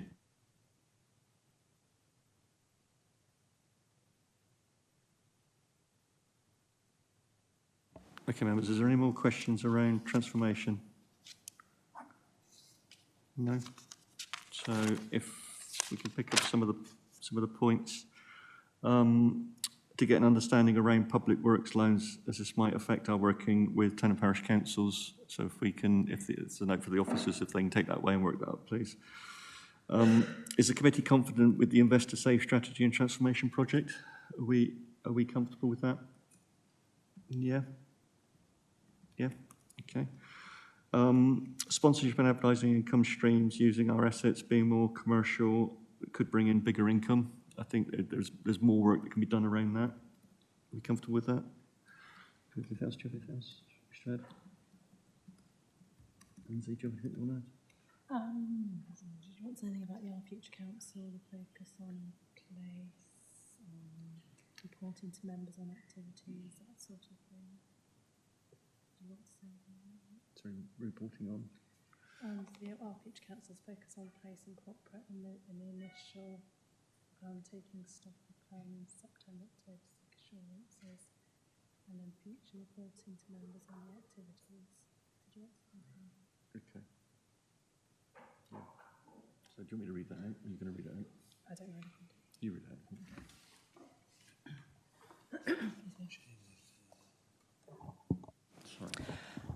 Chairman, there was obviously discussion about the Our Future Council programme. There was reference to an initial focus on place and corporate in terms of efficiencies and transformation. I don't know if members wanted to make any comment on that. You were told about sort of seeking assurances on the programme, sort of autumn time, September, October, in terms of how it was going through financial monitoring reports. And then there was a discussion about how progress with Our Future Council would be reported back to wider membership. So I don't know if you wanted to make any comments on those areas. Just a comment, yeah, I think it's very important that the monitoring takes place on transformation projects have been identified. There's obviously some big hitters in that £12 million, and we need to concentrate our effort on the ones that are the biggest hitters and make sure that they're being progressed. But I think we said that in the report and in what the clerks just said. So, okay. So, and I am going to pick up, but later in the meeting, the concerns from Councillor Gray, but we'll pick up later in the meeting with the later presentation of slides from Mr. Dunn. Okay, so Ms. Cotton, thank you for the presentation, and thank you for your input, and thank you, Councillor Haynes, again. So I'm now going to move to home to school transport with Mr. Piles, Corporate Director for Economic Growth and Infrastructure. Your title gets ever longer, Mr. Piles. For your presentation, please. Thank you. So, thank you, Chair. Are you going to put the slides up, Mr. Dunn? Oh, so I'll just wait for the slides if possible, please.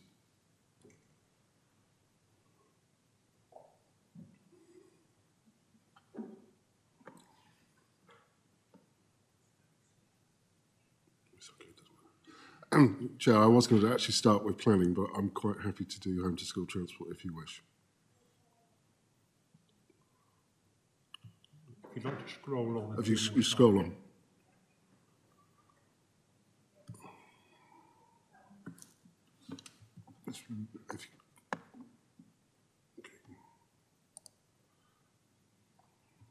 Could you go back one slide, please?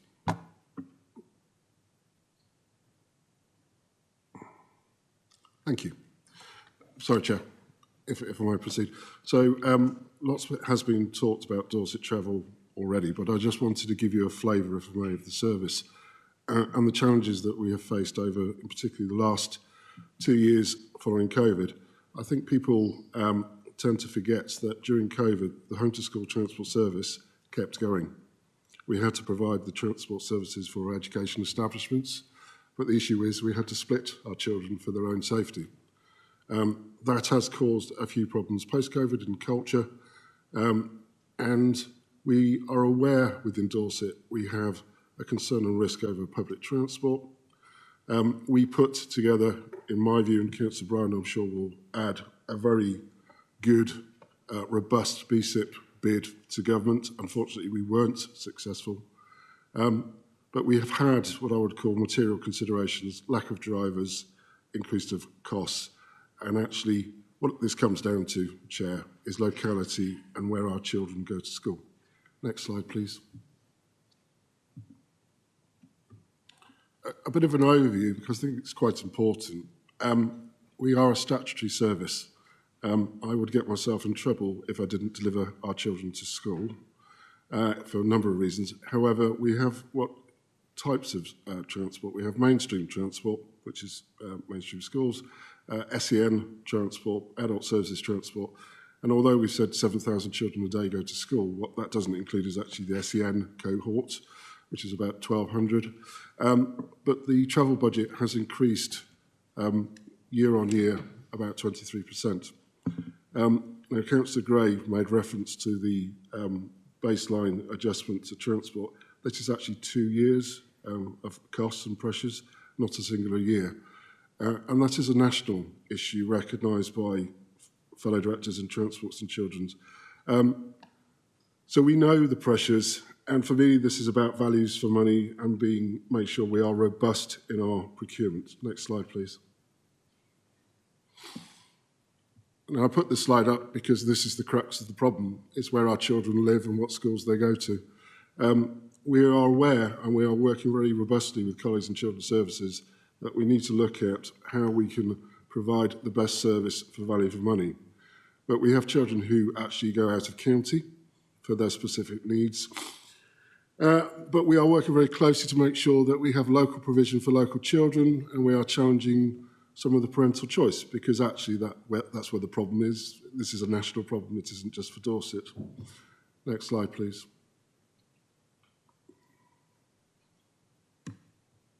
And we've already started our transformation programme for transport. We've actually been doing transformation and value for money probably for the last 10 years. And the reason I wanted to show this was just to assure members that within our transformation roadmap, we have identified areas of improvements. Better route optimisation through better ICT technology, continuous reviews of all the EHCP plans, liaison with the schools, so I meet regularly with the head teachers, personal travel budgets being pushed as the first choice rather than last choice, because what we want to do is work with the families to make sure that they get the best outcomes for the children, but making sure it's value for money for the council. We will be reviewing the home-to-school transport policy. That is needed, but that's just not from a Dorset perspective, that's a national perspective. Promoting independent travel training, because what we need to do for the future is make sure that our children can actually travel independently to whatever they do for work, school or pleasure. You've mentioned contracts and commercial. I work very closely with colleagues in finance to make sure that we review our contracts, we check our journeys, and we review or we tender where necessary. Because the budget needs to be sustainable for the future. My team, and there are 300 people who work on transport every day, are very concerned with the budget pressures that we have, and we are focusing to make sure that we deliver the value for service. I'll probably, next slide, please. And I just wanted to split what the travel budget is actually about, because I think sometimes this is lost in translation. We have a one school, one operator contract for mainstream travel. That's actually looked at as a national leader. In fact, local authorities across the country come and speak to us about it. But within the transport budget, we have a public transport budget as well. We receive no grants towards public transport, no RSG.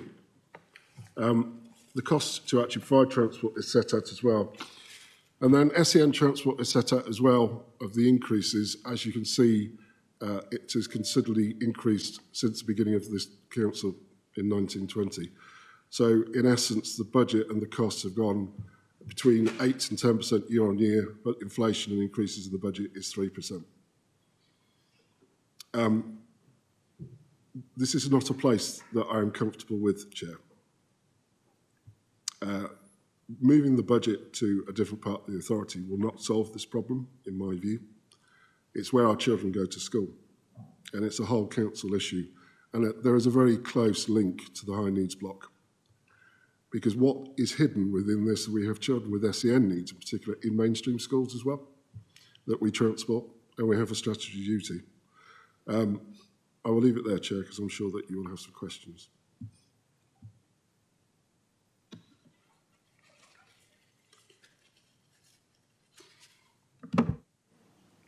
Thank you, Mr. Powles. Okay. So if I go to the portfolio holder. Thank you, Chairman. It's Councillor Ray Bryan, portfolio holder for highways, travels, fleet, environment, climate change, harbours. Need I say too much more? I'm looking at the leader to see why he did this to me.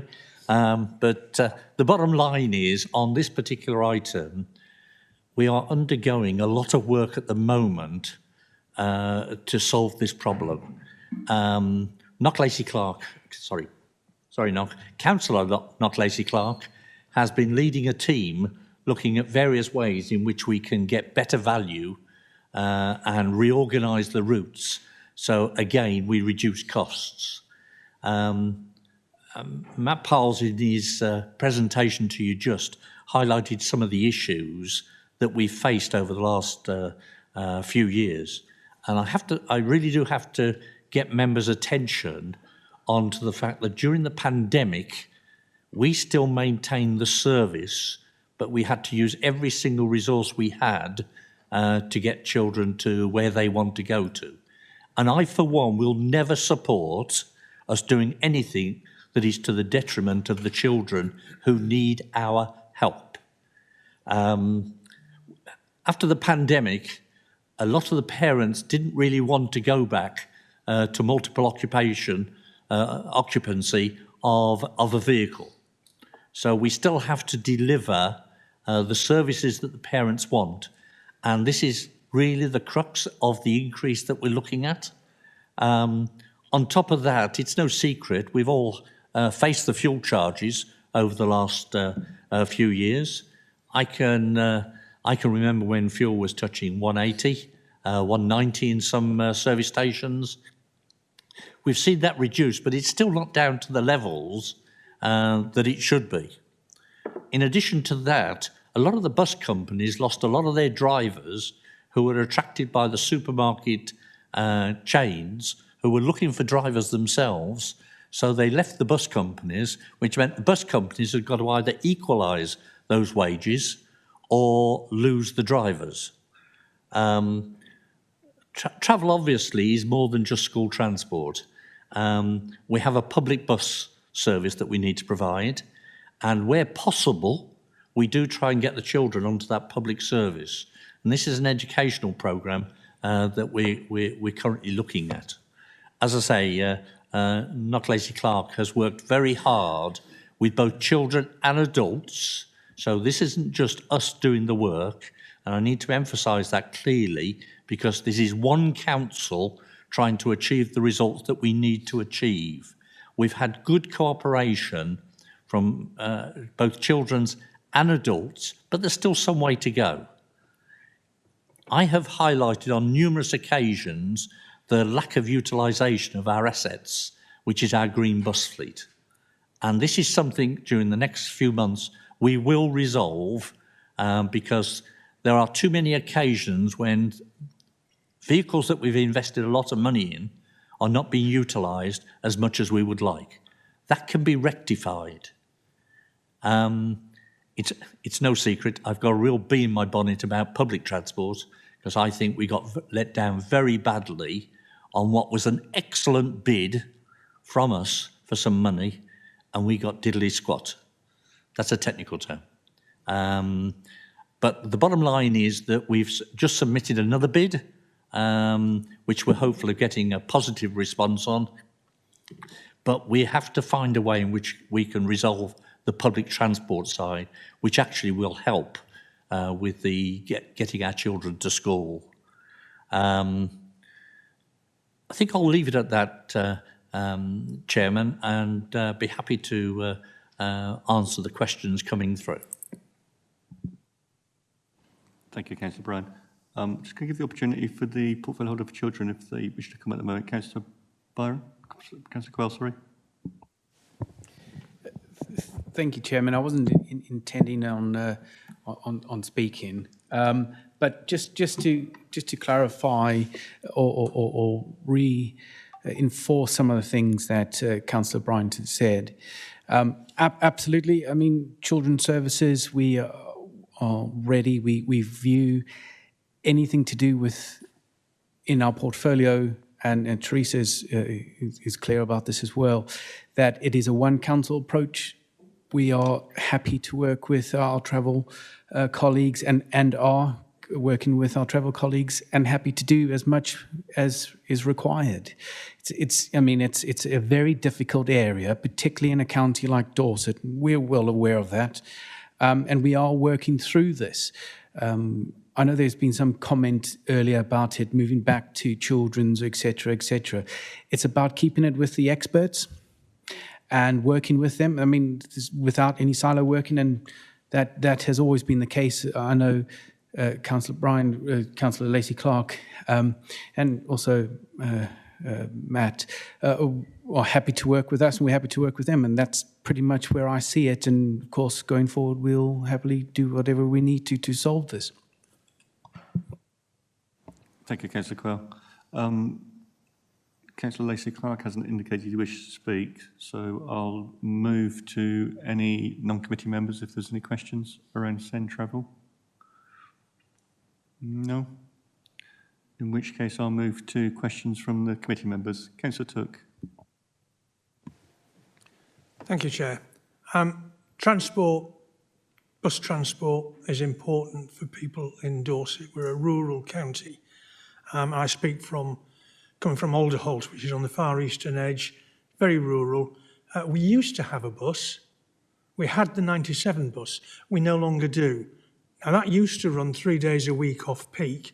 It's now been stopped and it's being replaced by a sort of mishmash of plus buses, and the parish council are actually funding a shuttle bus between Alderholt and Fordingbridge.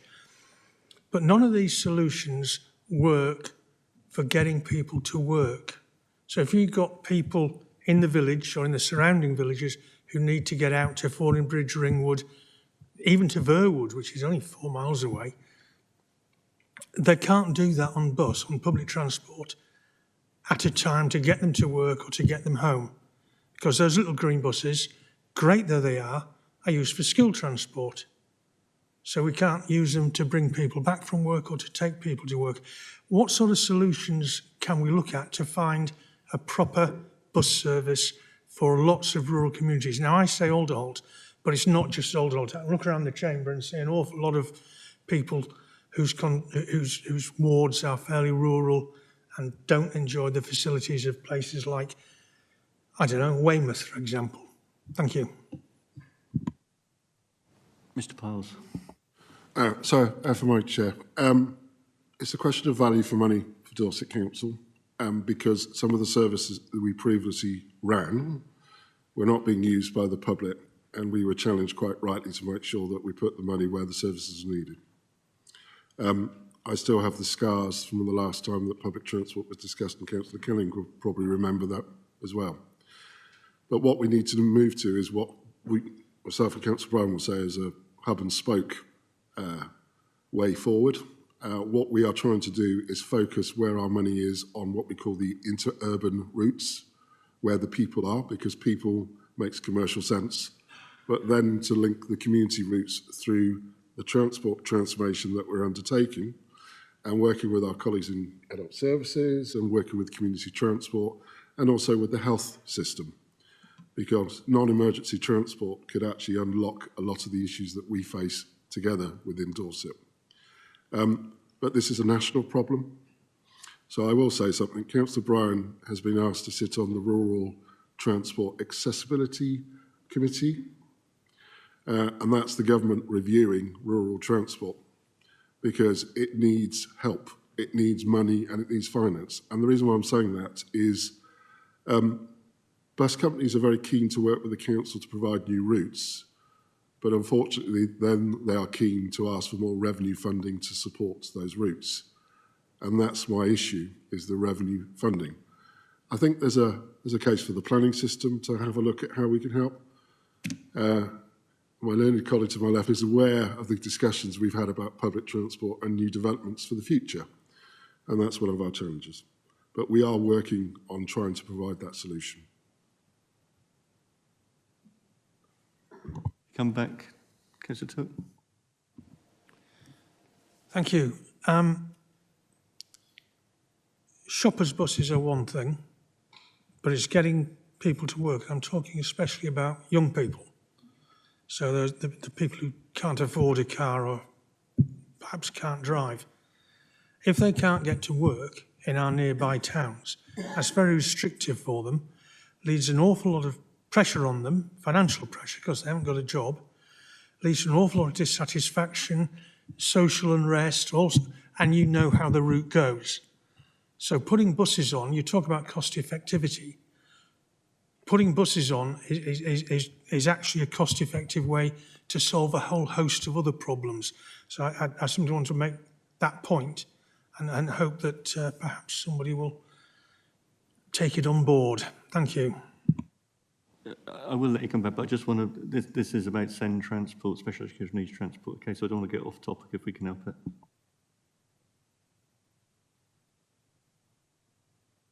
Do you have any other questions from members? Councillor Canning.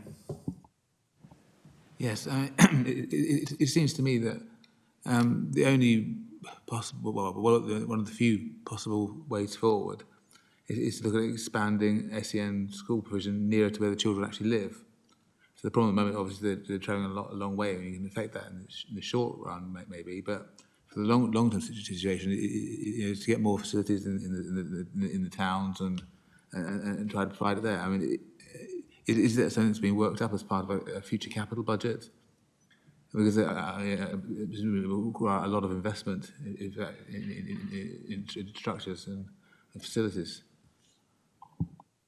Thank you, Councillor Canning. I'm going to piggyback off of that with a couple of questions of my own, which is much the same thing. And in line with Councillor Canning's question is, we're no longer in control of schools to a certain extent with the academies that are now in place. So our academies putting in the necessary infrastructure to accommodate special educational needs within the county, because at the moment we've got so many children that are moving across the county and further out of the county because the schools local to the parents apparently don't provide that facility. So are we meeting a challenge with academies actually putting that type of infrastructure into those establishments? So the first one. And the second one is we transport children out of the county and across the county, a significant number of children.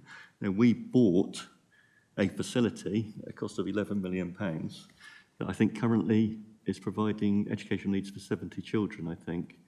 So the Dorset Centre of Excellence, in order to mitigate against the cost of this council's SEND provision with so many children going out of the county for educational needs, where are we with that programme in that infrastructure of developing the Dorset Centre of Educational Needs to accommodate a far greater number of children so that we are actually getting proper return for the investment that we've made in that property? Sorry, that's a lot of questions, but I just want to wrap it up with that. Councillor Canning's and move this on a bit. So who's going to go first? Mr. Dunn, thank you. Thank you. If I could respond from a budget perspective. So just to recap over the last couple of years as well. So first of all, the strategy, the objective is to provide, there's a growing number of children that need special educational needs support, and we have a duty and obligation, and it's the right thing to do is to provide that support. And the strategy is to try and provide that support as locally as possible. So in the early days of the council, a capital allocation of just shy of 40 million was set aside to build infrastructure to support those children.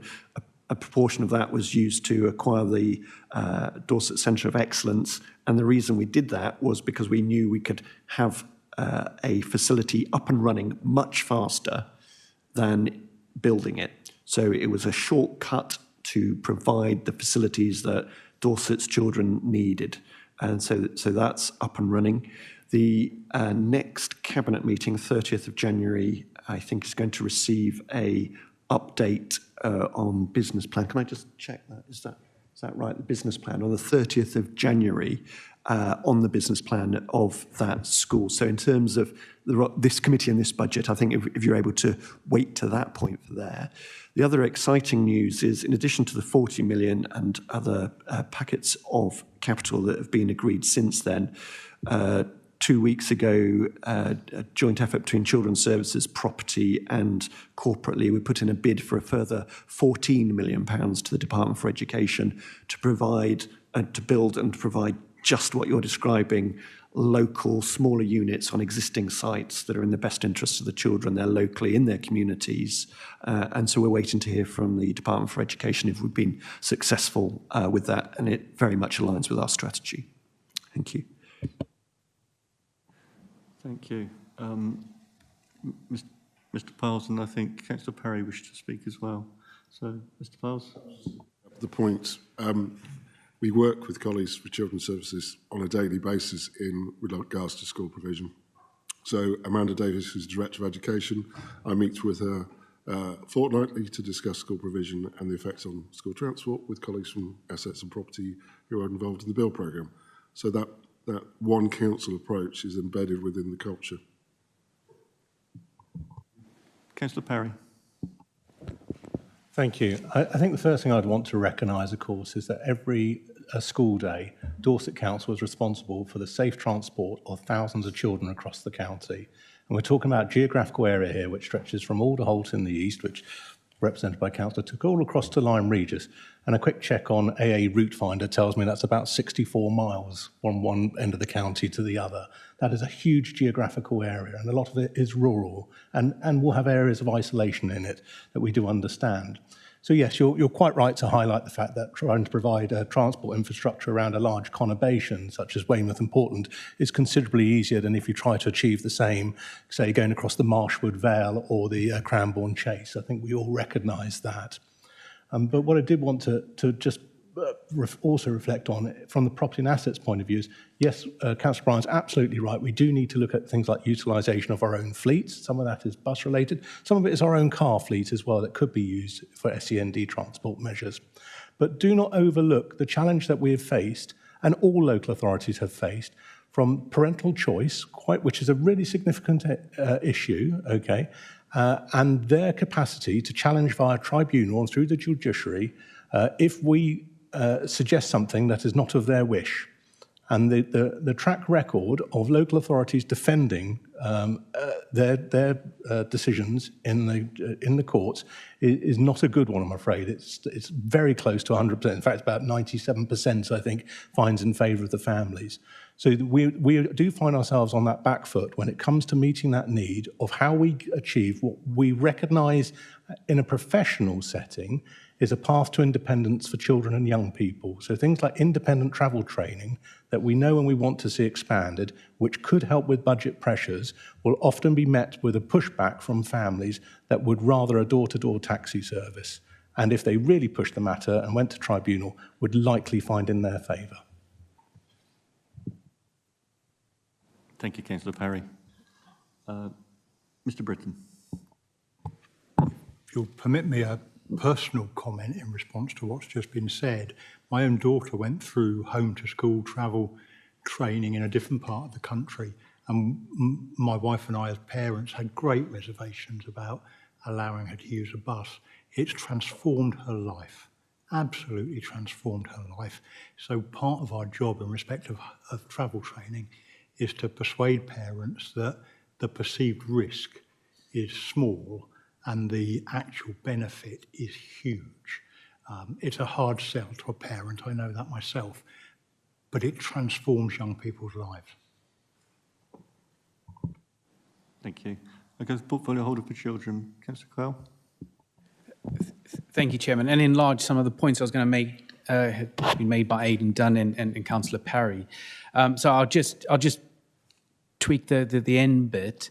And in talking about the larger plan going forward, if you were here last week at the Scrutiny Committee in which we were being scrutinised last week, this is why we have invested and started with Andrew Parry when he was a cabinet member for Children's in our early years, that prevention work, hence the inclusion hubs, which Aidan Dunn has just mentioned, we've invested in. And in fact, recently, when we've had an independent company come in to look at all the steps Dorset Council Children's Services are taking to mitigate our high needs block, etc., and all that sort of stuff, their recommendations were pretty much, you've done everything you can possibly do. Well done. That's their outcome. Yes, it's a national issue, and we've gone over this 1,000 times, but we are investing in our early years to change the flow of that massive tidal wave that is hitting the whole country, really. So far from just sitting and waiting for something to go bang, for many years, particularly within Children's Services, that transformation in our service and investment We talk about Coombe House School, and rightly so. And weekly, I have meetings or contact from cabinet members from across the country who are saying, could we come and have a look at your model? Because clearly that's something that's having a massive impact, and it is. Thank you, Councillor Quayle. I think that, obviously, I think Dorset Council performed well in terms of its provision with its children and its SEND transport provision. And as has rightly been said by the officers, and we're all aware of the fact that there is a terrific pressures nationally around that SEND travel provision and the financial impact it's having on local government authorities up and down the country. And when you look at the map that you put up, we're taking children out of Dorset and putting them into Taunton, Winchester, Romsey. So members from the committee, because we're sort of moving into the debate part now, you would be in agreement that we need to progress. I'm guessing the Dorset Centre of Excellence, 70 children isn't good enough. We need to really ramp that up to get that full provision. The question that I didn't feel that was answered was about our relationship with academies and whether the SEND provision infrastructure is being put in those schools at a local level to try and prevent some of that cross-county travelling that's going on. Do we have a view on that? What is the direction of that? How are we working with those academies to try and get that infrastructure in place? Does it exist? Is there a reluctance to put it in? Mr. Britton? I think, if I may, Chair, Mr. Dunn referred to the bid for funding for units in schools. So that's being progressed. We also work very closely with Children's Services. Matthew referred to meeting heads on a regular basis. So it's almost like there's a two-tier approach. There's the investment work that's needed, but there's also the close working relationship, the operational management. So in answer to your question, I think what you're seeking assurance for is there. It can always work harder and go further, but the foundations for it are firm. And if I could just sort of elaborate for a second, the schools forum is the venue where schools come together with the local authority to discuss these issues, and they're very, very close to the pressures on the special educational needs budget and linked to that, the transport budget. Councillor Perry?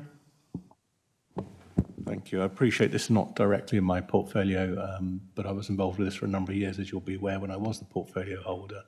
And it would be helpful, of course, if the Director of Education or Executive Director for Children were here to offer an operational perspective.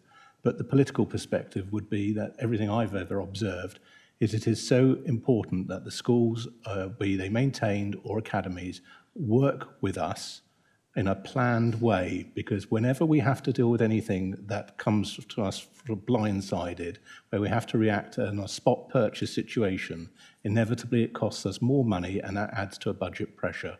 And if therefore the message that I think should go from this council outwards is we want to work in a collaborative way with schools, and it is very much that collaboration that will ensure that we get the right support to children and young people at the right time, and that we can find the appropriate setting for them and the transport solution that works for all.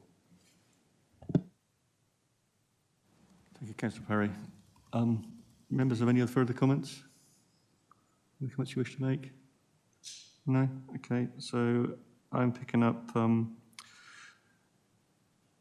to inform Cabinet that the committee's view, if you're in agreement, that the Dorset Centre of Excellence additional placements need to be progressed at pace to relieve the budget travel pressures, which seems a reasonable request from this committee, I think. Are we happy with that?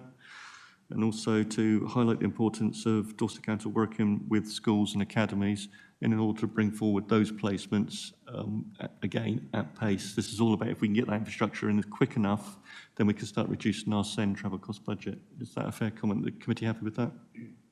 Yeah? Okay, thank you. I forgot to give my... Mr. Piles, thank you for the presentation. Okay, thank you. I'm going to now move to... sorry. Did you have anything else you want to pick up on that? No, thank you.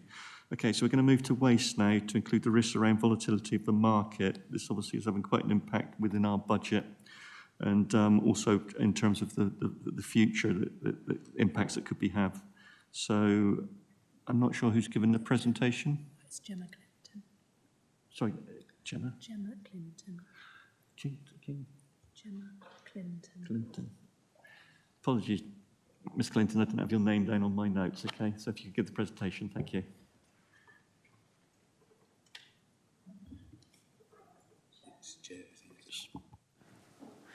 Thank you, Chair. Gemma Clinton, I'm Head of Commercial Waste and Strategy. On the slide, I've just put up a donut of our expenditure for next year. And you can see it's £24.7 million.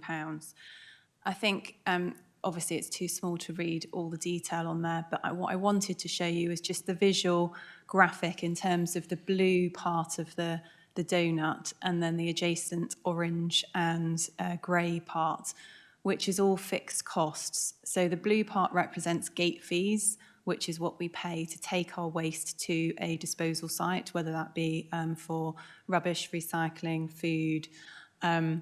And the orange part of the donut is management fees, which we pay our contractor to manage those sites, our transfer stations, our household recycling centres. And the grey part is haulage, which, to take our materials to treatment facilities from our transfer stations. So I think you can see from there that £15.4 million is contracted out as part of those gate fees, management fees and haulage. So those prices can't be changed because it's part of our contract and they are relatively fixed. However, there is obviously tonnage variation, and the way that we can reduce that budget, and we've been successful so far in the past, and we continue to work on educational campaigns to do so, is to follow the waste hierarchy and reduce and reuse and recycle as much waste as possible, because that is the only thing that will reduce that element of the donut. We did have an APSI report done back in 2020 around value for money across the whole waste service, and around disposal we came out very favourable, so we know that our contracts provide good value for money. So as I say, the focus, or main focus, is around actually trying to divert as much waste as possible up the waste hierarchy. We do waste analysis. We know what our residents are throwing away. We did a waste analysis in the summer last year, and in the black bin, 32% of what residents are throwing away could have been recycled at the curbside. If every resident put the right stuff in the right bin, we could save over probably about 1.3 million with the current service that we have. So there's real opportunity there to, as I say, drive that recycling behaviour and get more of that recyclate out of the residual bin. But also if residents reuse more, and more importantly, if they reduce their waste, that's where we have the big financial savings. So we do invest in our education team, and it's really important that we continue to do so to ensure that, as I say, we can reduce the biggest part of our disposal expenditure. Some other parts of the donut to the sort of the left-hand side, some of the costs there relate to garden and trade waste, but those obviously are income generating services. So you'll see that actually, our net budget is 16.8 million. So we do generate income for the service, which offsets some of the costs for the domestic waste service. So I think in terms of risks, Chair, which is what you were sort of asking for from these slides, we do have 740k around market-led pricing, which is around our dry mixed recycling rate. So we effectively have index-linked prices within our contract. So depending on global markets of recyclate will depend on what we get each month or what we pay each month for our recycling. We've had an increase of about 1.1 million for the financial year as a pressure, because actually this current year, our price was much lower, and we've seen a big overspend in the recyclate because of the recyclate national global price has increased. So it's worth noting, though, that recycling is still considerably cheaper than residual waste, black bag waste. So it's still important that we do it. And we've had very favourable prices in the past, and not so long ago as sort of September 22, we were actually getting an income for recycling, And when we benchmark against other local authorities, we're still getting good value for money in terms of that recyclate price. And what our contracts do in terms of having this fixed index-linked price means that when the price of materials is good, we actually directly really benefit from that. And we've seen that in recent years, but prices are high at the moment. And it's a very difficult market to predict. So we're confident that the price that we've put in for next year, with the best available information we have, will be deliverable. It's worth also noticing that glass is another material that because glass we keep separate at the curbside. Historically, that was a very small income, or sort of, it was sort of a cost-neutral budget. Actually, we've had record prices for glass income this year, and we're predicting next year they will be significant prices as well for us. So again, that's an advantage of us having that index-linked sort of pricing contract that we've got, is hopefully glass will help us considerably next year with the budget. And there's small amounts of income that we get from household recycling centres from our contracts for other materials. So hopefully that gives you a bit of a flavour. In terms of our sort of pressures that we've got for next year, these are seen in your report on page 68, but it's the DIY charges. So you might be aware that the government has recently stopped us charging for DIY type waste at household recycling centres, which is very unfortunate, and we estimate that that's probably going to cost us £500,000. We've obviously lobbied central government about that, but that's changes that has come in and affected a lot of local authorities. We're working with our contractor to try and minimise that cost as much as possible. I've already mentioned the dry mixed recycling increase. We've also got cost pressures which are mainly around inflation. So on page 68, you'll see 364k, which is around disposal inflation. And that's because our contracts are linked with inflation, CPI, every year. And we do that to ensure that the contractors don't overprice risk when they're contracting for our contracts. And we think that gives us good value for money. And obviously, when inflation was low, we reaped the benefits of that. We also have a POPs pressure of £508,000.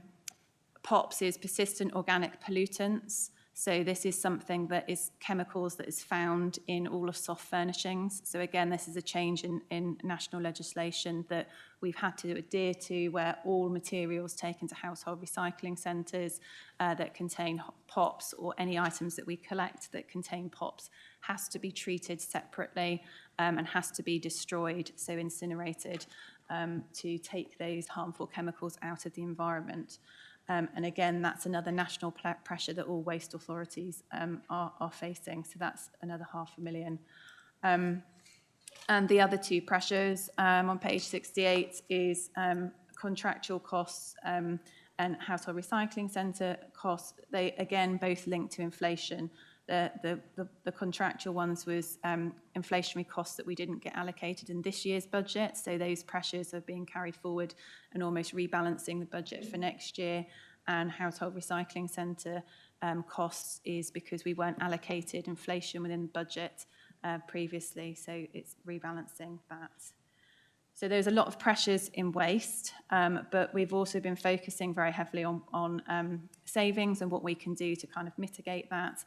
And we have got stretched income targets for our trade and garden waste services of £500,000. We're also doing a project at the moment around holiday lets in Dorset. So any holiday let is legally classed as commercial waste, and a lot of holiday lets are putting out their waste with the domestic stream, so that's a cost to us. So we are tackling that at the moment, and so we've got a 50k saving for next year for that. And I've already mentioned the income from glass that we put in, which is part of our savings as well. So hopefully that's given you a flavour of the waste strategy budget.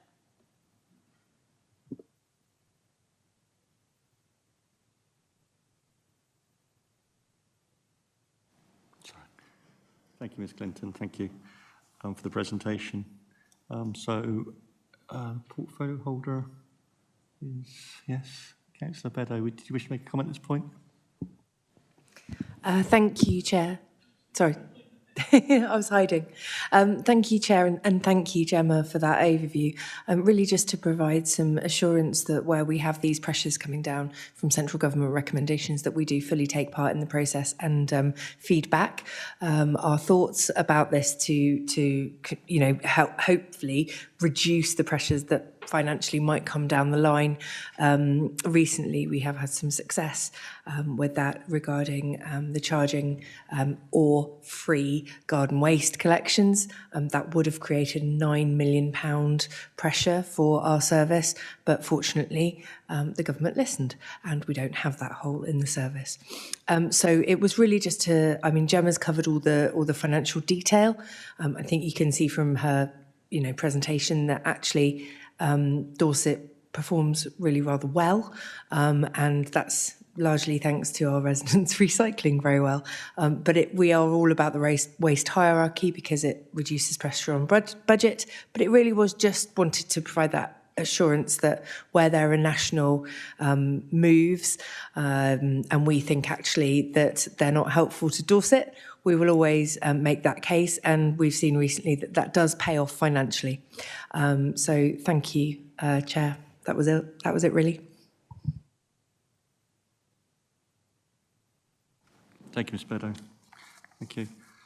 So I'll move to non-committee members to speak. Councillor Starr. Thank you, Chair. I was just wondering, at the moment, major supermarkets are taking lots of soft plastics. I, for one, make maximum use of that. This, I suspect, is a bit of greenwashing, and I don't know what happens to it. But I also suspect that one day they'll stop doing it. If they do, will that have much impact on our costs?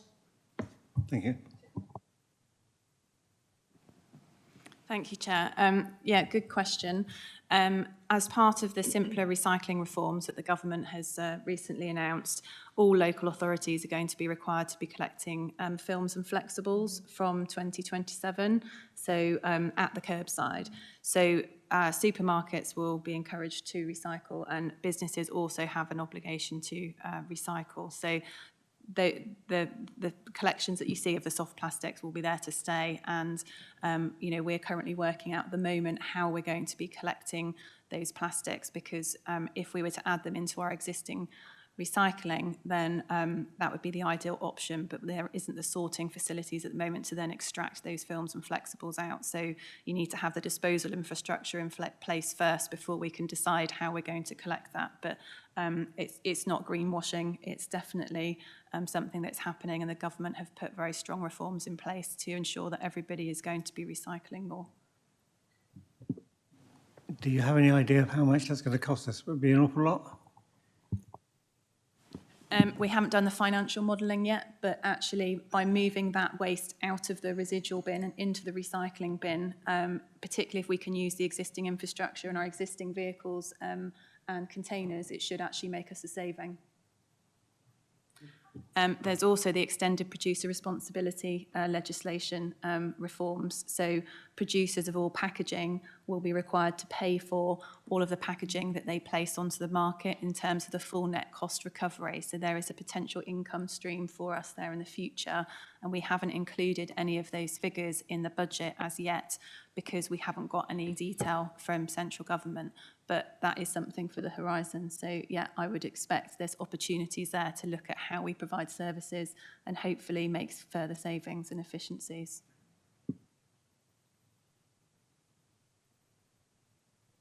Thank you. Any other non-committee members wish to speak? No? Councillor Flower. Thank you, Chairman. Thank you very much, Gemma and Laura, for your presentation. I've gone to the District Council Network meeting at 2 o'clock today, and one of the items on the agenda is the rollout of the new waste plans. And it's interesting, isn't it, that if you look at it, Dorset Council, in its days as the Waste Partnership, and now as Dorset's service, is been in place for around sort of 10, 12 years. And we're way ahead of the game. And I did make the point recently, in fact, I was involved with the challenge over this non-charging of garden waste, which I thought, I have to say, I was polite, but I had to make the point, I thought it was ludicrous that you're asking people living in flats to subsidise someone living in a house with a garden for their garden waste collected. And that was a pretty strong national campaign against that. I'm very pleased to say that DEFRA and ministers listened to that concern, and we are now back to where we are. So we offer a good service. I've got a garden waste bin. I pay a little bit of money every year for that. I think it's a really good service, and I think it's well valued by the public. So we're in a good place actually, and there are a few issues, and you pick up on the point that was made about the film and so on. There's a possibility of new burdens funding. If burdens like that come on councils, you do get we don't always get it, but you do get the opportunity sometimes for some new burdens funding to help smooth out the impact of a change of that nature. So I'm optimistic that we're in a good place, but I have to say there's lots of councils around the country are back 10 or 15 years ago. Thank you, Councillor Flower. Thank you. Councillor Canning. Thank you. I mean, one of the issues I think that might put off people to some extent is the poor condition or poor location of some of the housing recycling centres, household recycling centres. And particularly the one in Dorchester, it's very difficult to drive to it. It's a very small, cramped site. And I feel people that don't go there as much as they otherwise would do. It's also closed a lot because every time they have to move anything, they have to close down. I just wonder if there are any plans to upgrade some of the older recycling centres. We're currently in the process of trying to secure a site to build a new facility in Blandford, which is in the centre of the county, which is a household recycling centre and a waste transfer station. That's the service's key priority at the moment in terms of infrastructure, because not only does that provide essential infrastructure for sort of that central part of Dorset, but it also acts as a contingency for other areas across the county. We're very aware of the issues at Dorchester and also in East Dorset, the household recycling centres, where we would ideally like to upgrade the facility, because that is one of the cheapest way of dealing with waste is at household recycling centre, because we can fully separate it and get the maximum value from it. But there is a lot of challenges around planning, finding alternative sites, and basically financial the side of it. So we need to do full business cases to get more capital for both the site, probably in the east and in Dorchester, and that is something that is on our work programme but isn't a priority at the moment, just because of resources being focused elsewhere. Thank you. Councillor Took. Thank you, Chair. It sort of follows on. Dorset Council pays Hampshire County Council a substantial sum of money every year so that Dorset residents can use HRCs in Hampshire. Specifically, I'm talking about the one at Summerley, which serves Alderholt and Verwood and surrounding areas, plus a little wider catchment, as well as Hampshire residents. However, the Summerley HRC is part of a consultation that Hampshire has just announced recently with a view to potentially closing it. Should that happen, what will be the knock-on effect in terms of people in Verwood, Alderholton, etc., having to go to find an HRC within easy reach? Because if we're talking about Blandford's half an hour drive away. People will probably not use it very much. Would we increase our funding to Hampshire if they wanted it, so that we could retain the Summerley tip? And what other effects on financial pressures would there be if it closed and trying to advance facilities elsewhere in the county to pick up from it?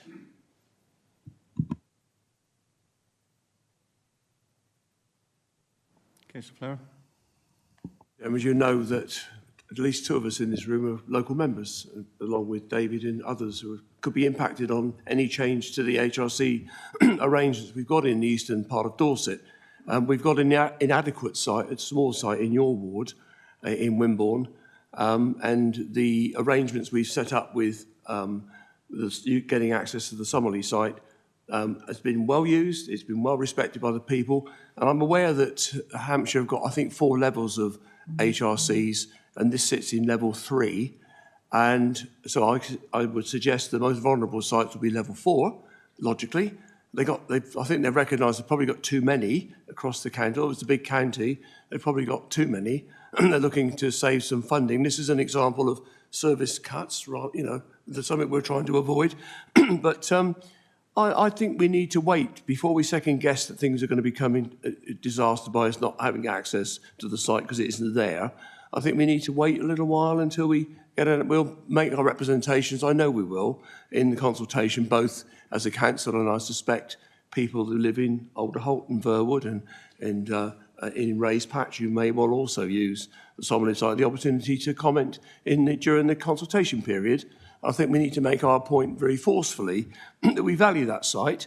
We do, he's quite right, we do put a fairly substantial amount of money into it so that they're free of so people get from within Dorset get free access to the site rather than to pay a levy when they get there. And I think, as I say, it's very well valued. It does help, I would have thought, the viability of the site for Hampshire's concerned. I think we need to wait just a little while so we get a better understanding about what potential we looks for in the future. Thanks, Chairman.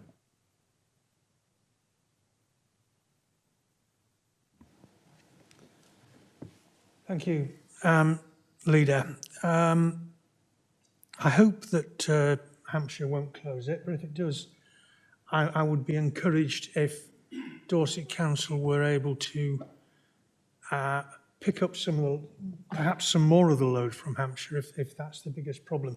Now, I appreciate I'm not going to get an answer on that right now because that would simply invite Hampshire to send in an invoice.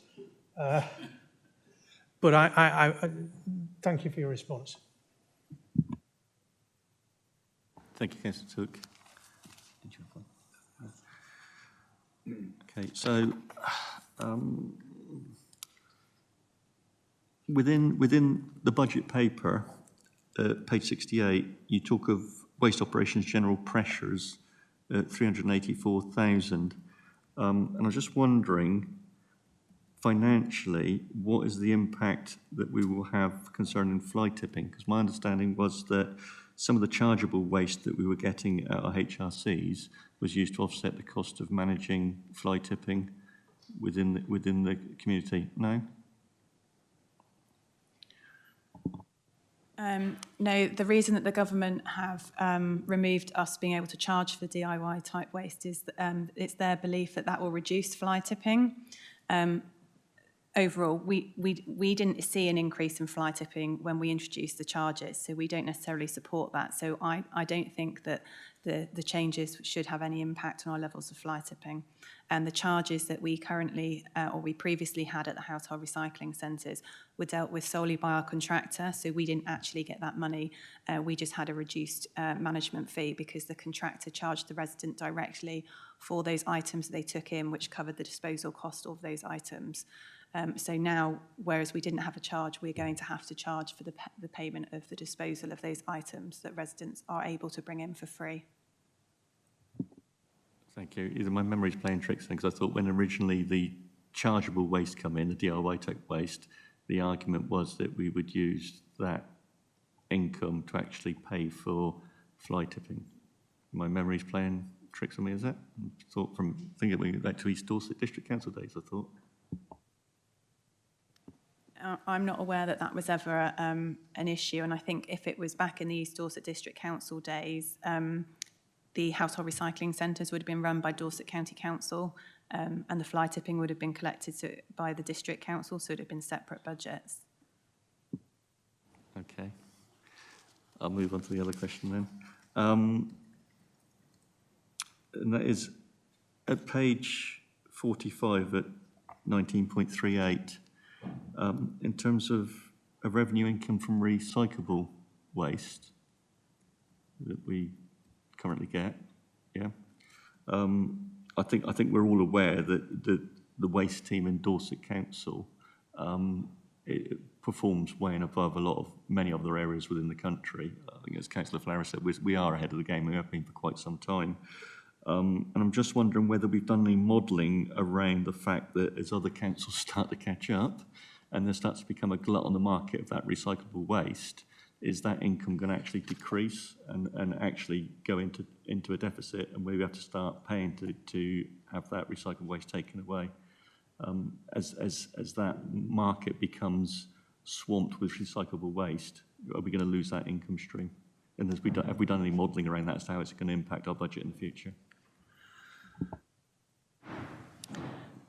Yeah, at 19.38, there's a graph which shows the dry mixed recycling income and costs that we've had over the last 5 years. So currently, at the moment, we're paying for recyclate, but previously we have had an income for our recyclate.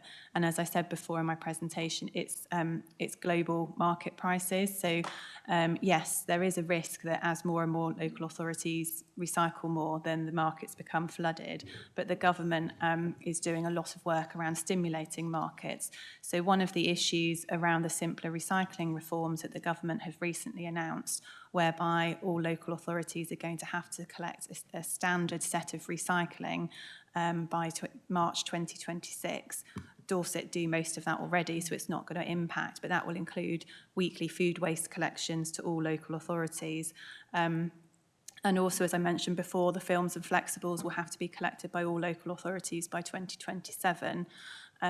There's a lot of work being done to make sure that those markets are secure and stimulated, and that also the producers of all packaging, as I mentioned, under the extended producer responsibility reforms, are now going to have a financial burden around covering the costs of all the materials they put onto the market. So for the first time, producers are going to have the incentive to make their materials more environmentally friendly, make their packaging more environmentally friendly, make them more recyclable or reduce their waste completely, which works,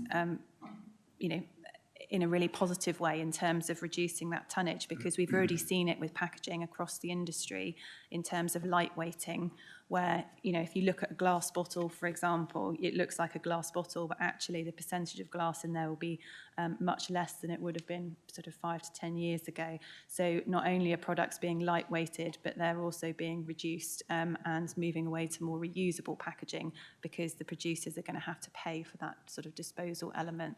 So I don't think the risk is there in terms of the market being flooded locally, because the recycling prices are sort of global prices. They are commodities that are traded globally.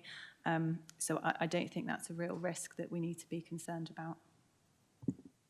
So in your view, we would still have an income stream coming in from that market then? We don't currently get an income stream from our dry mix recycling. We're getting income for glass at the moment, but the dry mixed recycling is index linked in our contract. So depending on those global prices, will depend on where each individual material sits for their value. So I'm hopeful that, yes, it could become an income stream again in the future, but I don't have the crystal ball. I wish I did, because we would all be sat here rubbing our hands if we had that. But no, it's a global market. So at the moment, we don't get an income, but there is a possibility, the way our contracts are written, that if prices do increase, then we could get an income in the future. Thank you. Okay, members. Any comments you wish to make on waste? No? Content with how waste is performing? Yeah? Okay, thank you. Right, members, I'm going to ask for a suspension of standing orders to continue the meeting. So could I have a proposer, please? Thank you, Councillor Littell. Seconder, thank you, Councillor Took. Members in favour? Thank you. We're going to move to planning next. Sorry, remiss of me. Ms. Clinton, thank you for your presentation. Planning. So we're going to move to planning next, and then after planning, we'll take an adjournment, 10-minute adjournment, okay?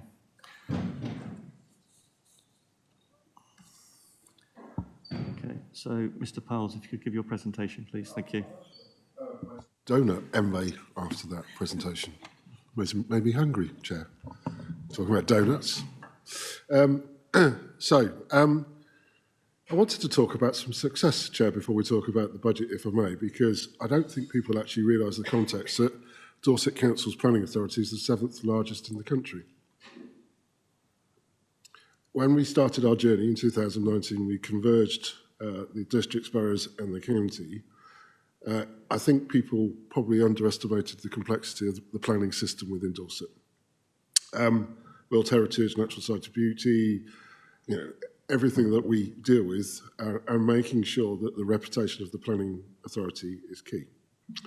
I am pleased to say through this journey that our planning applications determined exceeds the national thresholds, which is key. Both majors, minors and other applications.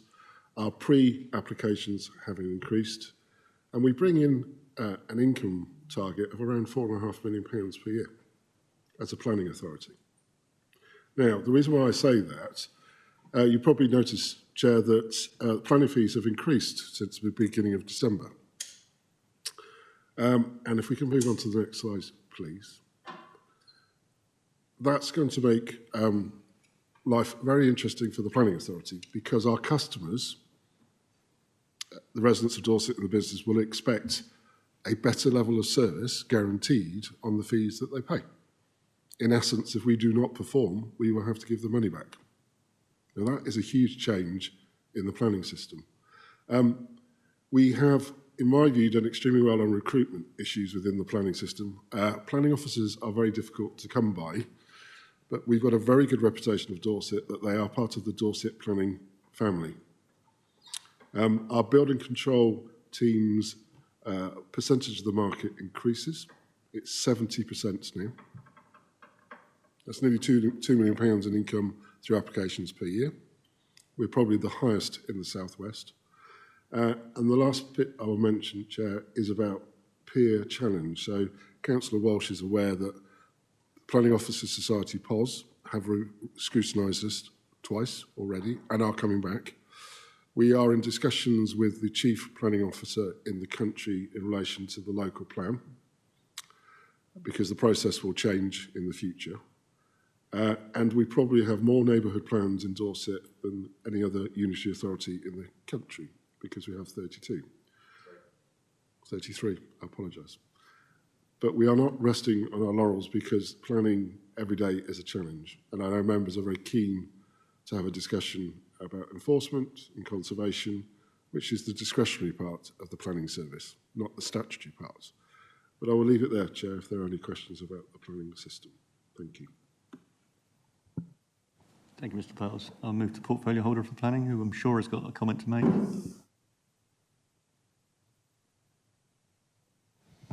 How little you know me, Chairman.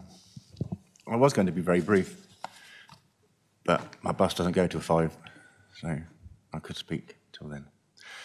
And it's very true what Mr. Powles has said about how very well we're doing as a planning authority, but he didn't go into all of the detail parts. Now, with the planning fees, it is true that it's gone up to 35% for major applications, 25% uplift in non-major applications, and with the index linked from April 2025. Now, the thing here, and Mr. Powles did allude to this, that if we don't do the applications within a set time, and that time previously was 26 weeks, it's now 16 weeks. Now, when you look at the capacity we have and the resource we have within planning, yes, we are still trying to recruit, and it's not out there. There is a national shortage of planning officers. We're doing everything we can, but it's not going to be easy. So when we look at our performance charts, there may even be a dip, because we have to do those decisions within that new time, and that is no way going to be easy. So it's not an excuse, but I'm letting people know where we're going to be going with this. And yes, there are issues that we have. Building control is they do not recover the full costs any more than planning do. Planning never covers all of its own costs. Now, the manager we've got, Dave Kitcat, and our building control team, I'd say are second to none. And as Mr. Pyle said, we're always around 70%. That's better than anyone else in the country. Now, we really are shooting above our weight, as we are within planning. We're meeting all of our... I'm being asked for a meeting. Going. Sorry? I'll tell the chief exec that in a minute then, shall I? Okay.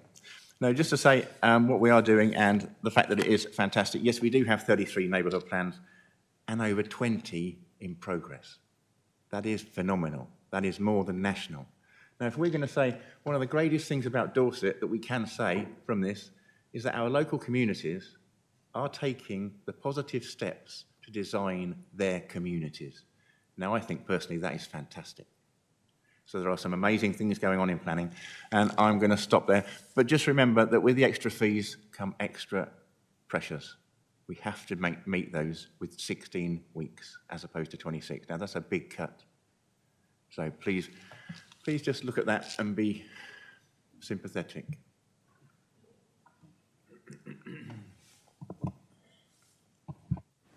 Thank you, Councillor Walsh. Yes, it was one of the questions that I had highlighted.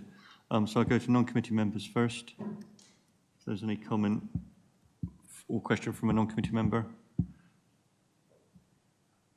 No? Okay, so I'll go to the committee members. Question implemented. Councillor Took. Thank you. Good presentation, interesting, and the 26 to 16 weeks is difficult. I appreciate. I presume the government's plan is just to get more stuff passed. That's what they want to do. They want to build more. That's why they've done it. Building control, 70% of the market is excellent, but we're not recovering our costs. Why have we got 70% of the market? Is it because we are the cheapest or the best or a combination of both? How elastic is the demand for building control services? So if we increased our charges, would we see a dramatic fall off in take-up of our services? And if we did see a fall off in services, would that reduce the load on the team doing the work and perhaps help us to meet our costs? One of the difficulties with trying to take a big market share is you've got an awful lot of work to do to maintain it and keep it up. And sometimes commercially it just doesn't work. You can make better revenue by serving a smaller market. But I simply ask the question. Chair, if I may, reputation, Councillor. Our building control team's business is built on reputation. And the reason why I say that, the new legislation that has come in and the qualifications that our teams need to have now, following recent events nationally, makes the market want to work with us. Fees is an interesting question. You've got to be careful of what fees that you pitch at for the market, because there are private companies out there that does building control inspections. But we benchmark, and going back to what Councillor Gray was saying earlier about value for money, how do we know we are value for money? We continually test that market through the agents, through the local authority building control teams, and in the South West and nationally.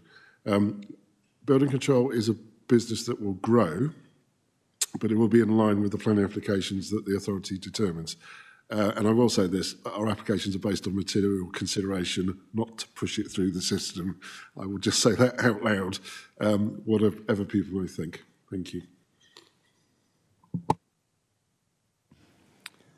Thank you. Yeah, I appreciate that. The point still remains, if we lose a little bit of market share because we increase fees, we might make more revenue. And it's doing the sums to see what the balance works out at. Has there been any work done? I get from what you said, I'm getting the impression where we're benchmarking, are we simply saying we're charging that, they're charging that, so we're in the right ballpark, or are we looking at it from a more macro point of view?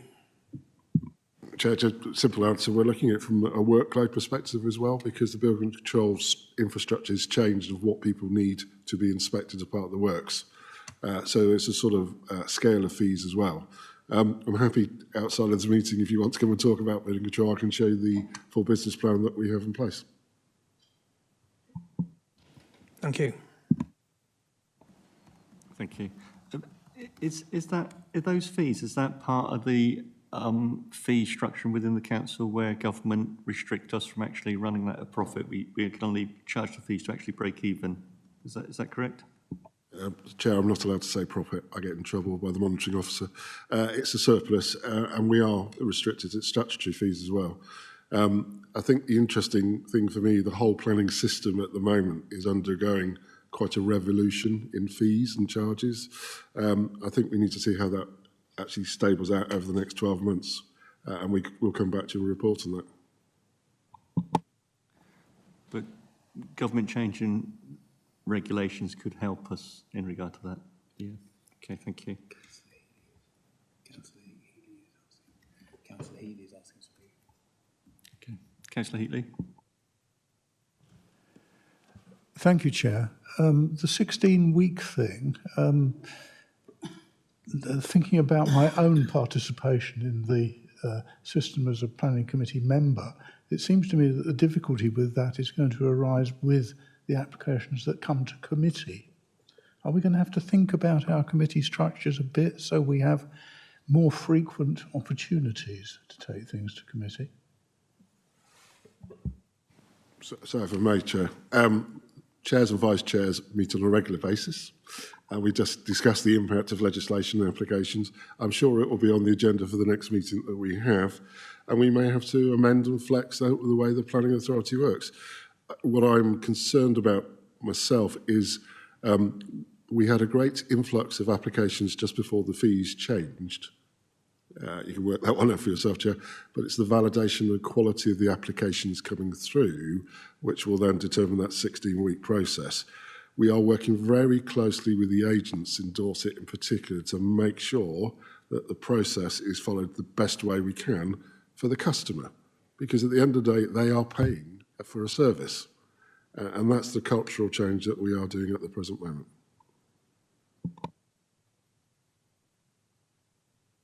Do you wish to come back, Councillor Heatley? No? Okay, thank you. I've got a question around page 30 at 13.22. And I need a bit of help with this, I can't fully understand it. And what I wrote was, should large-scale plan applications be taken into account the number of Band D properties coming forward due to the impact on future funding of the council authority and its economic risks in the future? I'm not even sure whether we're able to do that within planning law or planning regulations, but we base our budget on those Band Ds. When you have large-scale developments coming forward, it doesn't help us if they're full of Band A and Band B. You get where I'm coming from, and I'm not sure whether we're able to approach that or how that actually sits within planning law. I'm going to defer to my colleagues in finance, if I may, on this one. Chair, could you just clarify your question? So it's on paragraph 13.22. Is that what you said? Yeah. So this section's about our budgetary assumptions. So can you just clarify what your question is in relation to the planning aspect, or is it a finance question? It was within planning when we approve large-scale planning developments, and it seemed to me that reading that the number of Band D properties within the development has an impact, well, it's direct impact within our developing our tax base from our council tax.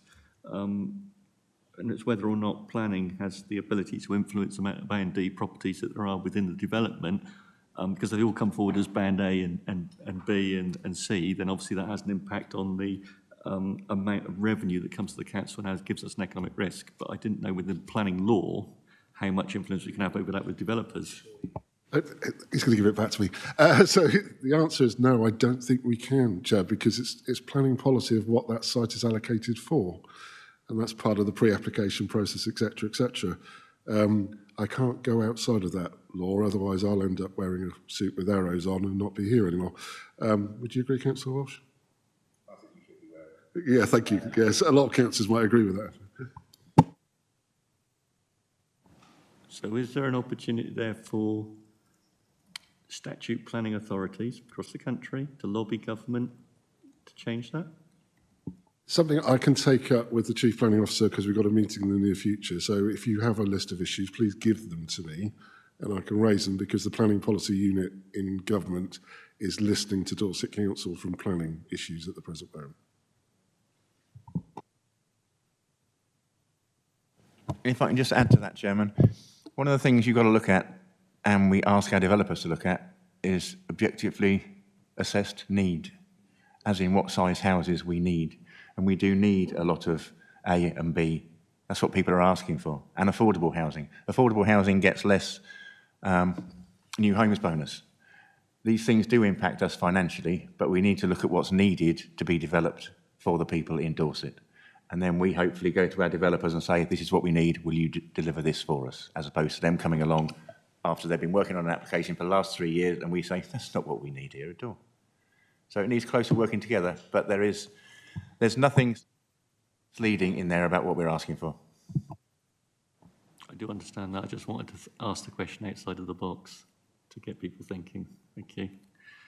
Okay, so the next question is around page 31 at 13.33, and the portfolio holder is just going to love me, and that is the homes bonus has been reduced.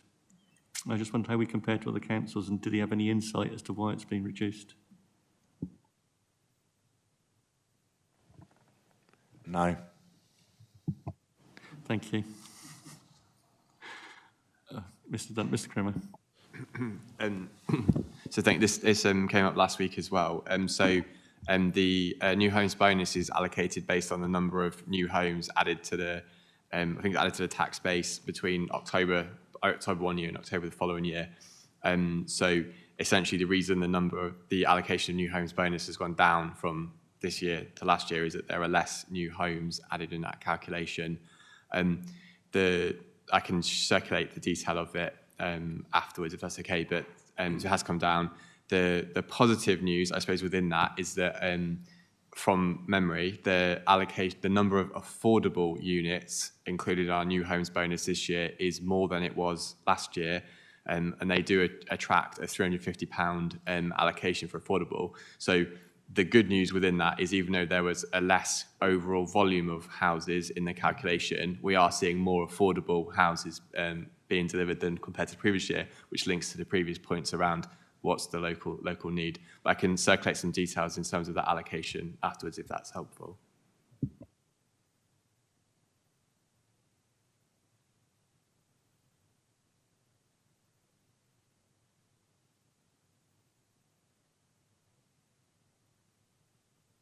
My final question, which was already picked up by the Office of the Portfolio Holder, was that 16-week determination of applications, and it's 7th biggest planning authority in the country, and how that could impact us.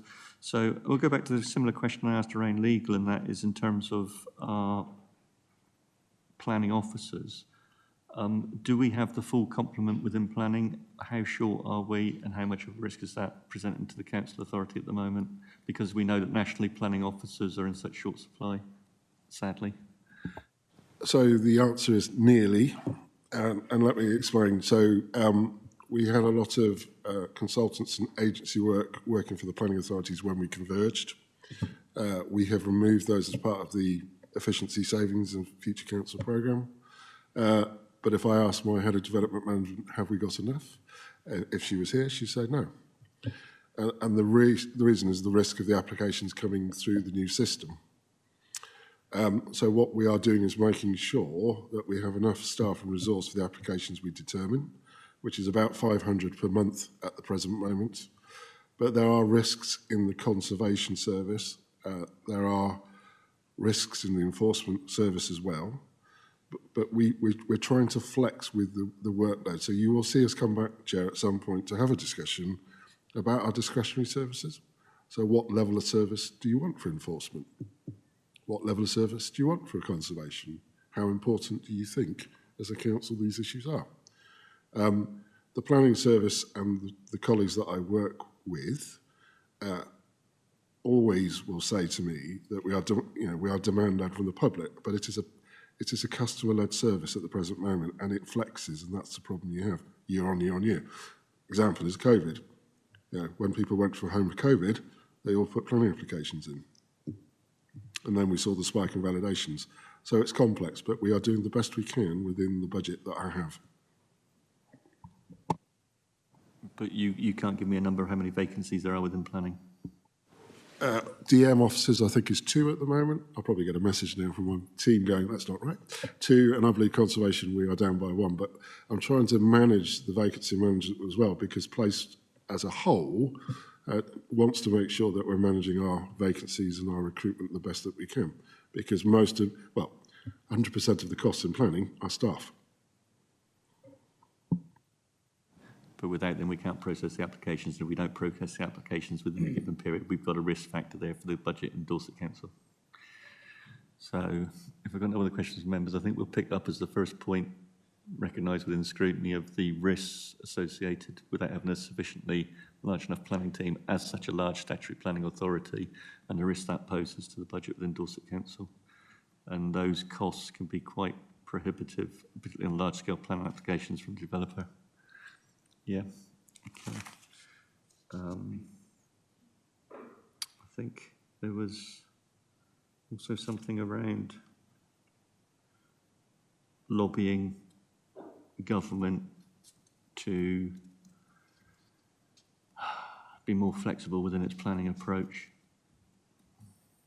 I think, Chair, there's a general concern there. We're waiting for guidance on the new legislation. If I'm allowed to say, I'm excited for the new legislation. Maybe I need to get out more. But when that comes through, then we can have a further discussion. But if members are content, we'll add that into the notes to Cabinet that we think there's it would be beneficial to the authority if the lobbying with the government to be more flexible in the planning approach could be accommodated. Yeah. Thank you. Okay, members. I'm going to adjourn the meeting now for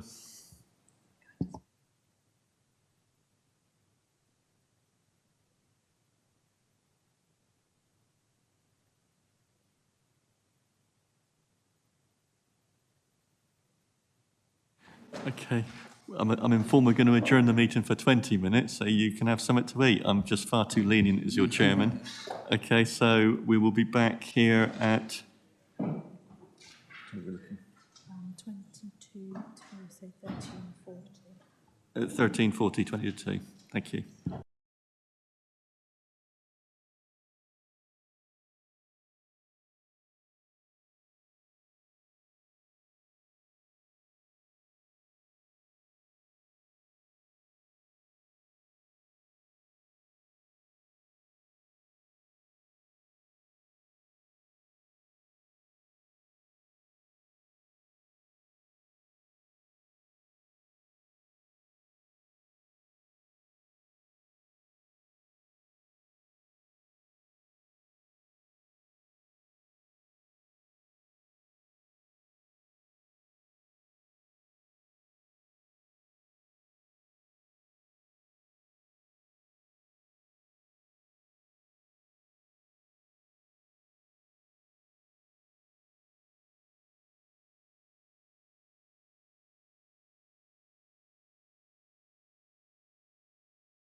Okay.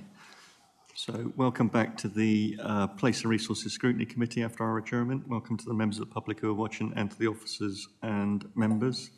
And we're going to now pick up and continue with the Place and Resources Scrutiny Committee in the Council Chamber in County Hall.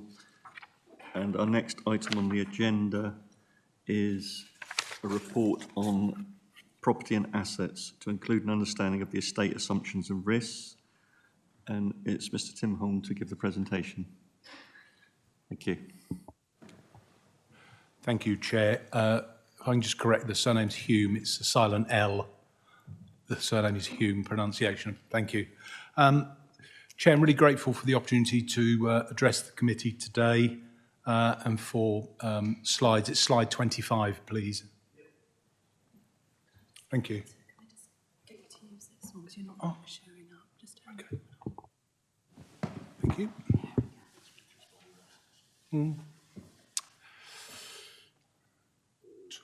25.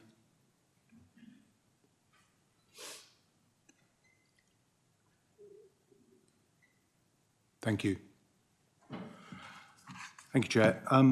Like many other areas of the council, I think it's fair to say that assets and property is on a journey, and I'm grateful to Mr. Dunn and his team for the support in recognising the challenges we have and the continued support that's contained in the budget. I don't think anybody needs reminding at LGR the council inherited a very large and eclectic mix of assets, many of which had not been appropriately maintained and which included some very onerous liabilities in terms of repairs and maintenance and long-term lease liabilities. And notwithstanding the income yield that the lease portfolio currently attracts, the long-term liabilities of retaining such an extensive asset base in its current condition represents a significant challenge. Therefore, in the year that I've been with the council, we focused on three particular areas. Firstly, to undertake a series of lease reviews to try and ascertain our repair and maintenance liabilities, to understand where we haven't been claiming rental uplifts, and to address the rent arrears. And this year we have captured back some £400,000 of rent arrears. The second element is to undertake a programme of condition surveys across all asset bases to ascertain a 1 to 10 year financial plan, which would in turn inform our revenue and capital position. And thirdly, to undertake a series of strategic asset reviews of certain asset classes, and that includes depots, farms and hotels as a first sift. Alongside that process, again, assets and property is reshaping. At LGR, there was a major restructure, I understand, and our approach going forward really, I think, must be as an intelligent, lean client and not carrying expensive in-house resources. And I refer to the councillor's comment earlier about structural design and service redesign, and we're working very closely with Ms Cotton on the Our Future Council programme. One other point around that, there was a reference earlier to interim staff. We are currently carrying 15 or 16 interim staff, and we're working with Ian Britton, the Executive Director, on a process to remove those and convert those to permanents this year. And again, that represents quite a significant commitment at the moment. Those priorities are identified on a roadmap, and if I could just ask the gentleman to refer to the next slide. The roadmap is based on 14 key areas of priority. This includes a major asset review, as I outlined earlier.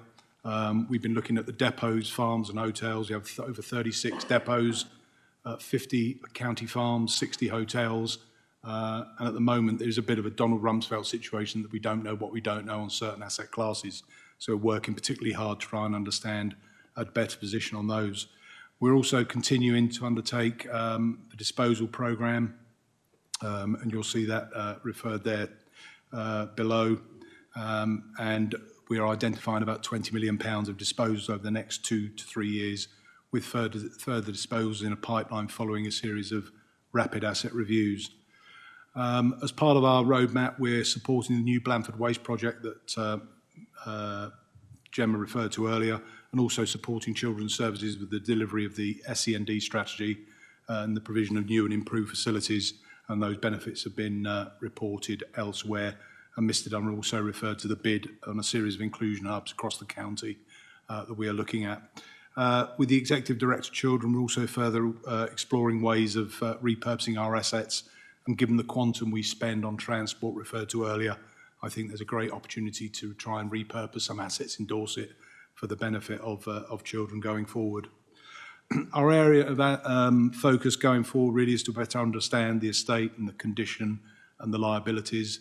There are 1,500 assets in our portfolio at the moment. It is a vast, very, very mixed and eclectic mix of assets in a very poor condition in places.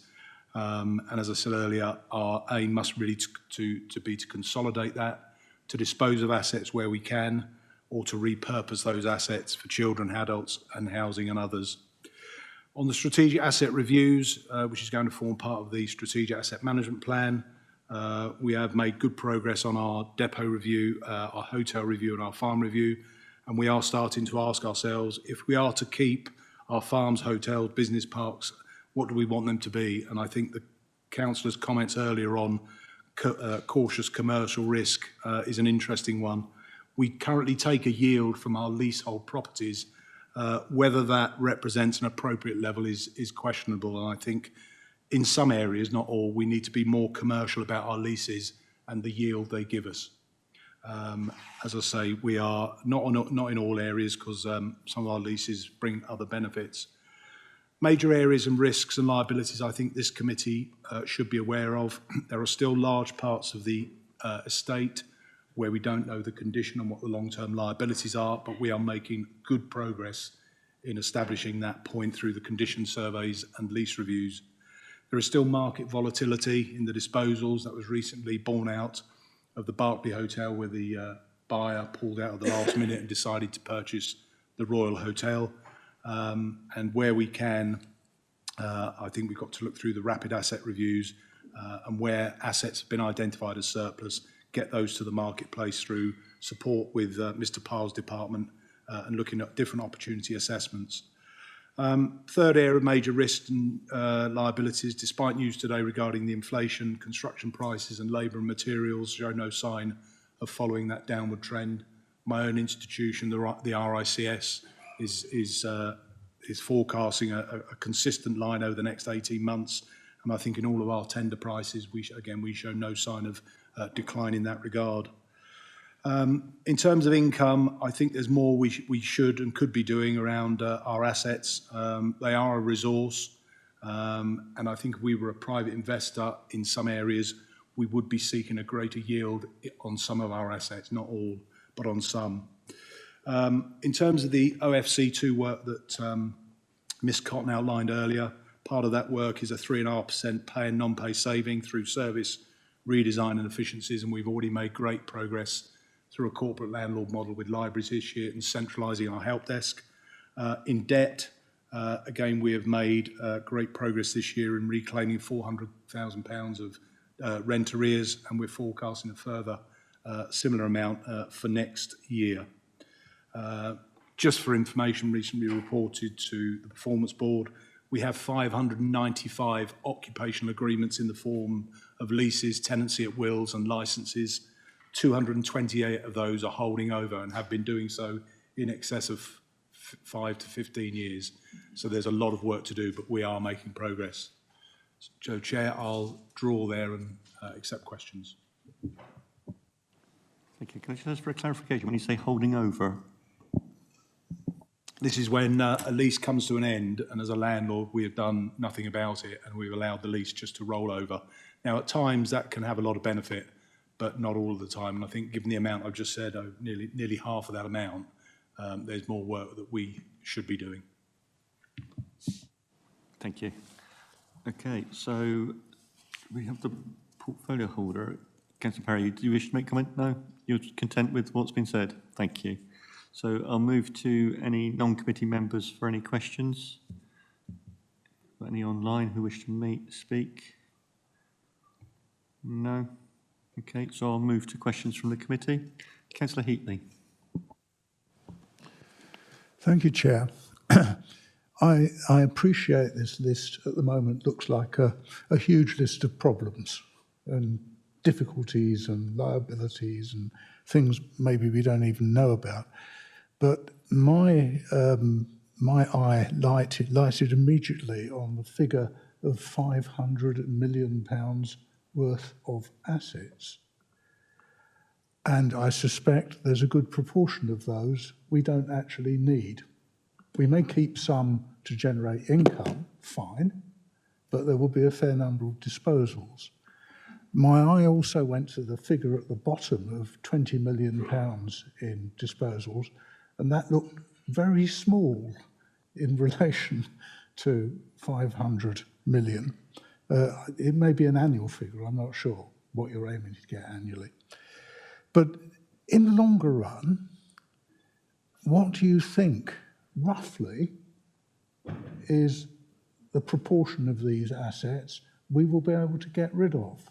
And I ask that question partly because I feel a lot more comfortable the council going forward, not making cuts and finding reserves to finance the position. If I know we're sitting on a huge pile of assets, which it potentially is, then I would if you didn't have all these assets. So please, what's going to happen to it in the longer run? How much does it create a long-term buffer for us?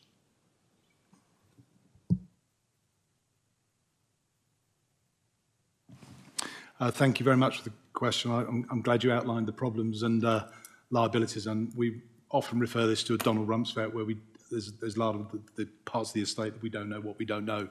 Yes, it is about £500 million worth of assets that you say. I wouldn't want to sit here and say that we don't need them all, but I think we probably need to be better at identifying those that we need to retain, and there are a number of things that we are undertaking. So we are working very closely now with children and housing and adults to see what assets we can repurpose.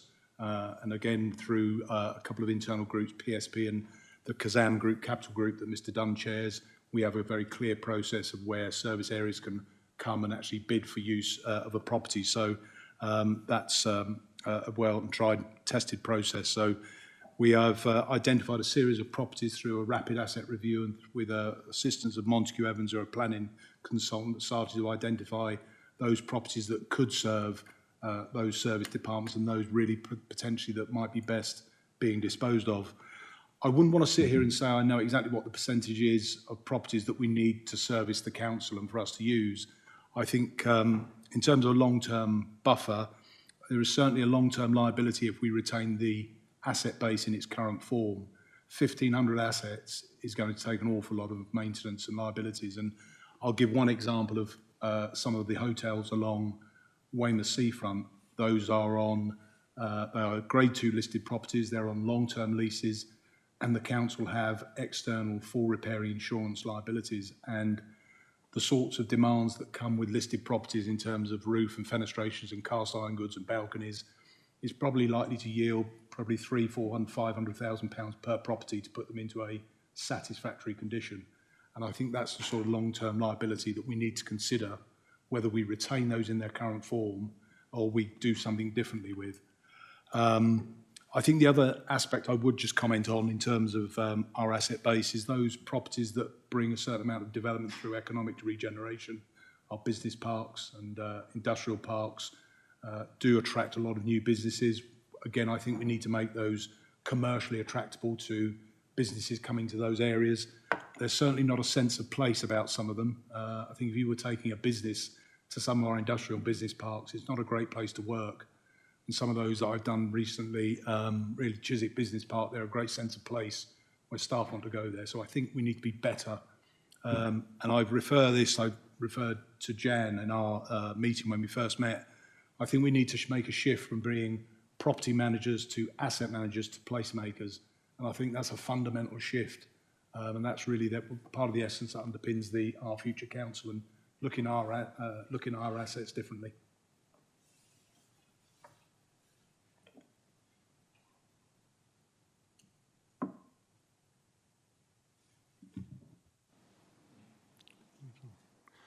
Councillor Heatley, did you wish to come back? I suppose I'm not left with any sense of just how much of this we could dispose of and how big a potential opportunity it is for us. I'm sure you can make a better guess than I can. Divert to Mr. Dunn, if that's okay, Councillor Ely. Thank you. Just before you do, because I thought I was chairing this meeting, Mr. Britton, you've come back from your meeting. Sorry, I didn't see that you'd come back into the chamber. Did you want to make any comment at this point? You don't have to if you don't want to. To endorse what has just been said by Tim, that there's a rather sterile conversation about managing property is better converted into a conversation about managing assets. And that, I think, reinforces the point that you're making, that assets are about supporting the services and functions of the council. But I would align myself with Tim also in not hazarding a guess as to what percentage of our current assets are disposable, not least because the role and function of local authorities continues to evolve over time. And what we might be doing in 5 or 10 years' time is going to be different to what we were doing 5 or 10 years ago. So continually reviewing our asset base against ever-evolving service need is part of what asset management is about. I don't think it's a static picture that 50% are required and the other 50% are not. It changes and evolves over time. Okay, thank you. I'm going to go to portfolio holder, Councillor Parry, and then I'll go to Mr. Dunn. Yeah, no, I just appreciate that this is a public meeting and there have been references to things that probably need a little bit expanding upon for the benefit of those that may be viewing online or reviewing this after the meeting. That, of course, is that some of the leases that we have that have been referred to, which are long leases, are from an inherited position of predecessor authorities. And so it's not necessarily the case that they're operating on leases that we as Dorset Council have issued. They have a period to go, and negotiations, I'm sure, will take place should either party wish to exit out of those lease agreements. In respect of the overall asset portfolio, it's 1,500 properties been listed, but it's a very, very diverse portfolio. As Councillor Heatley will know, it's even down to things like Sandsford Castle in his own ward, which with the best will in the world.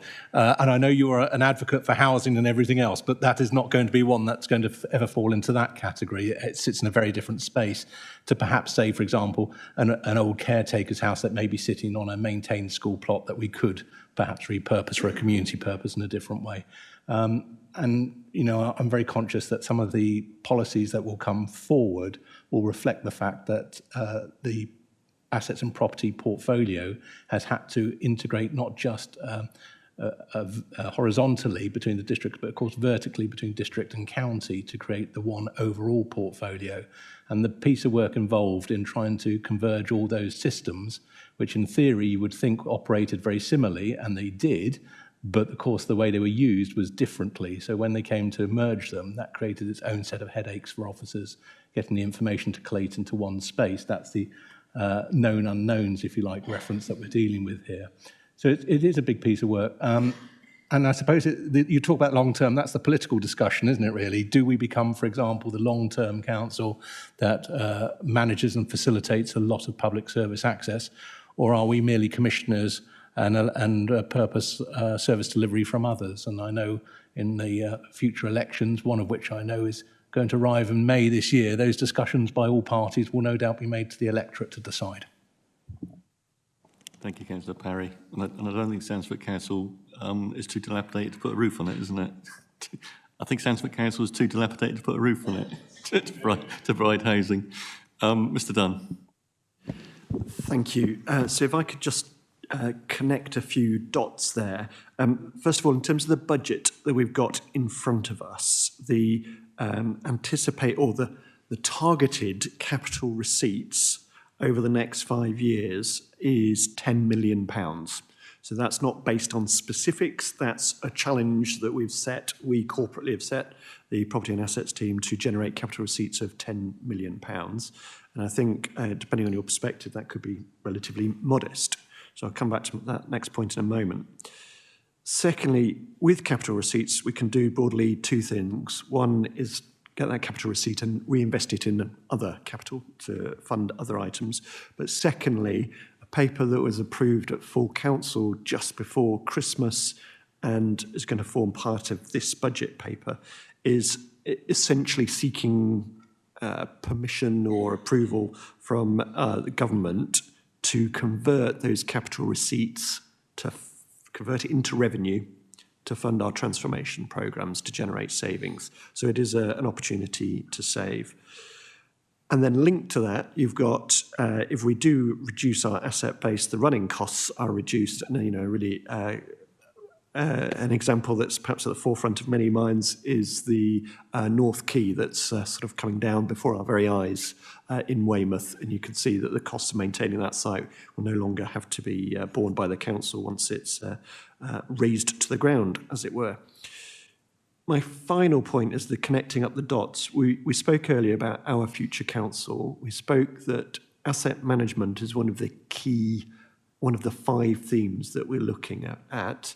And we also spoke that come September, October, I'll be looking for assurance that we've kind of got a highly developed plan. So what we've heard, I think, from property and asset colleagues here is there's potential, there's a lot of scope, and it's that level of detail, or that taking that into the next level of detail that we'll be looking for in September, October time about our asset management, be it placemaking, be it disposal, be it repurposing. So it's this is where assets and property and the strategic asset management fit into the Our Future Council transformation programme. So a few points of connectivity there.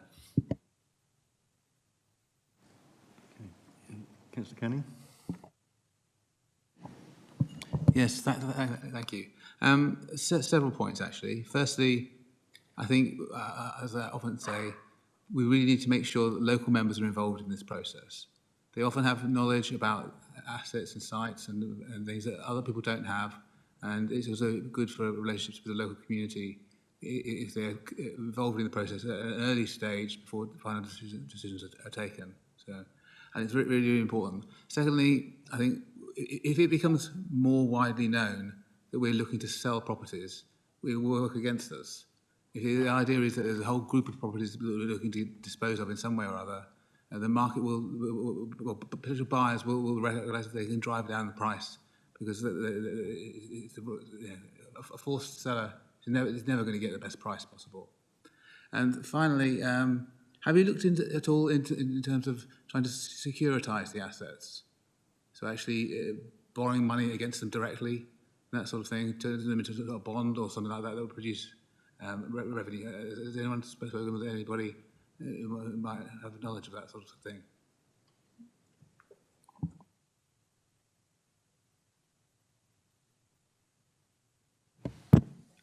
So Sean Creamer, Corporate Director of Finance and Commercial. So that kind of financial arrangement isn't something that we've looked at so far. Typically, councils don't need to do that because we're able to take out, I mentioned about the PWLB, Public Works Loan Board, borrowing source. So essentially we can kind of take unsecured borrowing through that rather than necessarily needing to take out like a mortgage in common terms against any of these properties. But there perhaps could be some, from an asset management point of view, there perhaps could be some opportunities around the future lease deals, perhaps in some of the redevelopment activity that we go on, that we could look at different alternative models of financing the redevelopment activity. But typically we would tend to just borrow direct from PWLB. Yes, I'm aware of that, but as I understand it, the restrictions on that might be increasing, and it might not be possible to use it for as wide a range of things as we might have done in the past. So this might be an alternative. And bear in mind we have potentially contacts via our pension fund side of things. There are various bankers who no doubt enjoy meeting with us to talk about this sort of thing, because they can get some pretty fat fees out of that. So it's definitely something we can explore. Just to clarify on the PWB point, we're essentially restricted from accessing that funding source, but we could look at financing these things another way. There's some quite strong guidance advising us not to enter into that commercial approach. However, we could, for regeneration purposes, some of the things you've described would be possible. So perhaps as papers come forward, perhaps around that levelling up agenda and things like that, when we look at what the future use of those sites are, some of those opportunities could be discussed then. Thank you, Councillor Canning. The next speaker is Councillor Took. Thank you. We've been talking in this chamber about assets for quite some time now. We go back and we talked about the farms and all the rest of the assets, and this is going back well over a year, 2-3 years possibly. And I would have thought by now we'd have a reasonable list of what assets we can dispose of, what the value of those assets is, what the income we generate from those assets versus the cost. And I would have expected this to be fairly well established by now. I'm not saying it's an easy job. I remember doing my RICS exams many years ago. But we should be a little bit further advanced, I think, than we are now. Unless I'm sure there are excellent reasons. But what I'd like to know is, do we have a list of low-hanging fruit that we are fairly confident now that we can dispose of, that will earn us money and save us money? Because surely by now we've got some, I mean, we've done it already, we've done some assets, I know we've got rid of a few, but there should still be a fairly long tail on that low-hanging fruit, to mix a metaphor. Let's go to the portfolio holder first, Councillor Parry. And I'll come to you, Mr. Hume. I think the position, as I've been discussing with Tim, about that sort of more strategic approach to asset management, which I think is what you're referring to, is one that we need to advance. As I see it, as someone with a reasonably fresh pair of eyes, a lot of the building blocks are there, but the house hasn't been built yet.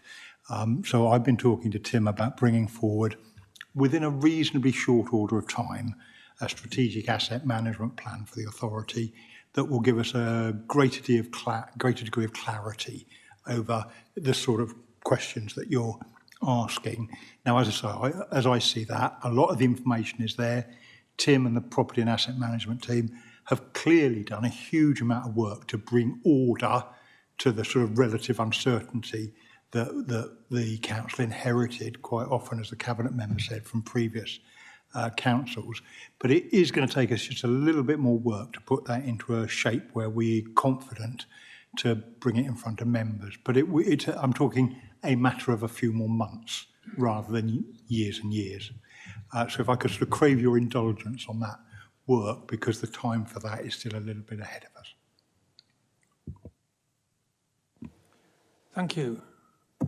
What I was hoping to get to eventually is to say, over the next 6 months, 12 months, 18 months, what sort of realistic ambitions do we have to dispose of assets of what sort of value and at what cost to any income?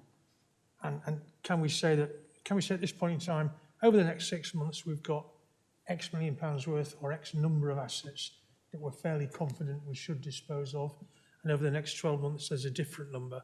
And can we have an idea as to what those numbers might actually be?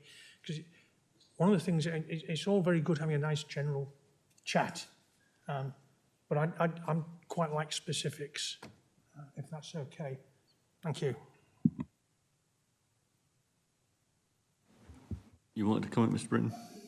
As has already been said by Mr. Dunn, there is a capital receipt target in the budget. I think Mr. Dunn referred to it as cautious or careful, I think was the wording that was used, and certainly against the scale of the council's asset base, the figure that was mentioned doesn't seem excessive. So I would think that was something we could build on. But the comment that was made earlier about just boxing carefully when it comes to disposal, not sending wrong messages to the market, not flooding the market, not announcing that you've suddenly got hundreds and hundreds of properties to sell all at the same time, is actually quite pertinent. And there's a real commercial strategy behind asset disposal to maximise the value of individual assets and to make sure that when an asset comes to the market, it is actually sold. So it's a bit of a balance between complete transparency on every detail and a bit of commercial savvy, if I could put it that way. Thank you. Councillor Parry. And then I come to you, Mr. Hume. Thank you. I know the reference was to the political term and the portfolio prior to my appointment in May 2023. I am highly aware of the sensitivities of referring to any period of time occupied by my late colleague, Councillor Ferrari, and therefore I won't be drawn on his decisions at that time or review his work. I don't think that would be appropriate in this forum. If anybody wishes to speak to me about concerns relating to that period, could we take that outside of this meeting? In terms of our property portfolio, I am aware of, for example, where we have identified properties for disposal and on further investigation decided to retain them. The most obvious one, of course, would be the former registry office on Dorchester Road, Weymouth, which initially had been put forward for disposal. And after review, and I pay full tribute to Matthew Piles and his team on this one, because they were the ones that came to us and said, we can turn this into a really successful children's home for you. And that work was carried out to exceptional standards. In terms of what we can dispose of, I'm very pleased that we have relinquished our shareholding in the former Christchurch police station site. That has been resolved. That, to give you an idea, I believe started a process back in 2011 when the then Bournemouth Borough Councils, Dorset County Councils and others decided to move things on. And similarly, we know from our East Dorset days with Furze Hill, we thought then that would be a relatively straightforward transaction for disposal, which, as we know, ran into difficulties through probate, through other stakeholders on the site. So, yes, we can always get a curved ball come our way, which can cause a delay and a frustration. We understand that. Not to speak ill of lawyers, as our monitoring officer is in very close proximity to me, but they will very often show the politicians reasons why it's wise to just pause sometimes before we proceed. But that said, I know that Tim and Grace Evans are working to look at ways that we can speed up the legal processes and ensure that we do get stuff sold. You're all very right to highlight, though, the risk of supply and demand. If we flood the market for any reason, that will have an impact on the prices we can achieve. And none of us want to achieve that because we want to get the best possible price if we are disposing of assets on the open market and return that into a delivery of services. Thank you, Councillor Parry. I'm minded to remember the Beeching report. Well, I wasn't around at the time, but the Beeching report where things were done at pace, and perhaps if people had waited a little bit, and perhaps a different direction would have been taken, because we are now seriously paying a price for it as a nation. Mr. Hume. Thank you, Chair. I feel I wanted to come back to the councillor because of the comment about low-hanging fruit. We have already identified a further clutch of assets that have been deemed as disposal, and we're going through a rapid asset review of those with viability assessments to see whether we can dispose or whether the services are interested. So the target that Mr. Dunn outlined, we're well ahead of that. We've got a next clutch of those properties waiting that are going through a process at the moment. So that's the first thing. On timescales, I'm really sympathetic. I can't comment on the timescales before. The year I've been here, I've been focusing on getting us to a safe, legal and compliant condition because many of our properties weren't, and carrying out condition surveys. And you'll appreciate, obviously, knowing what your properties are actually going to cost you is a really important factor. So we've made great progress in that regard. And finally, if I may come back to the point about market, all of our assets are valued and go through a viability assessment before they're disposed of to make sure we get best value. So the point is well made about flooding the market, but just to reassure you there. Thank you, Mr. Hume. So I've got a couple of questions. I think the Section 151 officer spoke about the capital receipt. I think it was 10 million over 10 years, and how we're going to repurpose that into revenue from the capital receipts. But it was a question mark as to whether the government would allow us to do that. So I'm just wondering if we could get some sort of assurance as to how confident we are that government allows us to do that. Sorry, I know you've got a crystal ball in your back pocket. You never leave home without it. I know, Aidan. And also around whether or not other authorities have done that approach, whether they've been successful in it. Are we following a model that someone else has done, or is this new blue sky thinking? Thank you. It's not blue sky thinking. Many other local authorities have done this work, and my colleague Heather on the back row here has worked with Tim and other colleagues to see what others have been doing to make sure that we follow the model, essentially. And it's slightly, the bit about approval from the Department of Housing and Levelling Up is slightly vague. The guidance says we don't need to seek approval, we need to inform them. And that's what we've done. But we are aware of one case in a neighbouring authority where there was an intervention when the Department of Levelling Up said that you can't do that.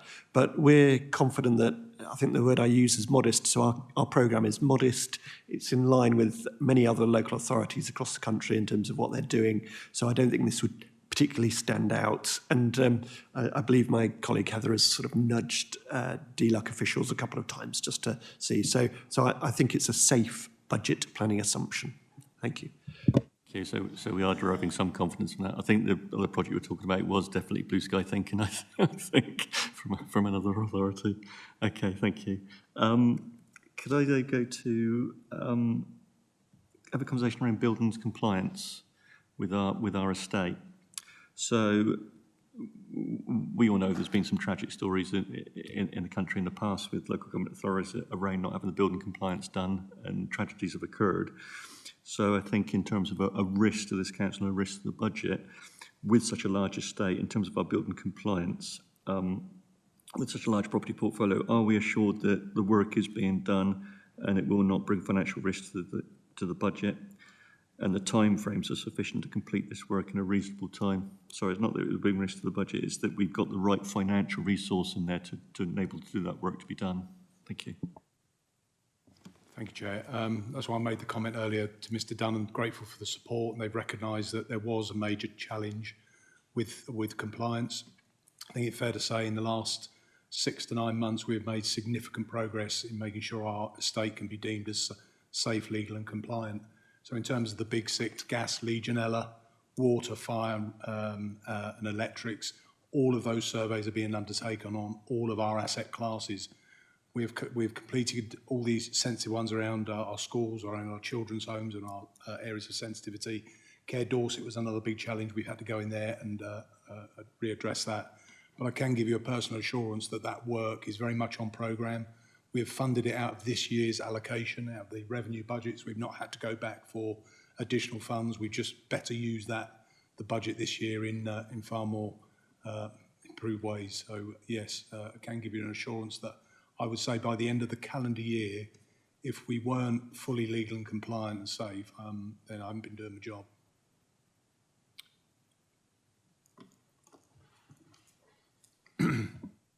Thank you. Okay, so if I can go to page 46 at 19.44,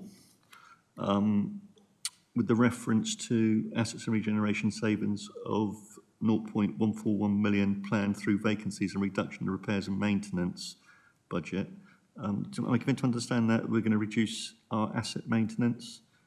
And if that's the case, wouldn't that, while it might bring short-term gain, would that not possibly give us a long-term problem in terms of that maintenance that was not being done? As we've already said, predecessor authority of those maintenance, those hotels, the dilapidated state, if I can use that as a word, didn't happen overnight. That was through decades of the management of those properties. So just get an understanding around if we do that reduced in asset maintenance, is that going to cause us a problem in the future in terms of additional financial commitments that are going to be needed? No, I think if you'd have asked me the same question last year, I probably would have said, no, it's going to cause a problem. I wouldn't have given up the money. But I think given the progress we've made this year on the survey programme and the compliance, in line with the One Dorset Council approach, we've looked at that to see what savings we could have made. And I think given the distance travel in terms of compliance, we feel that we can make that commitment back to the centre.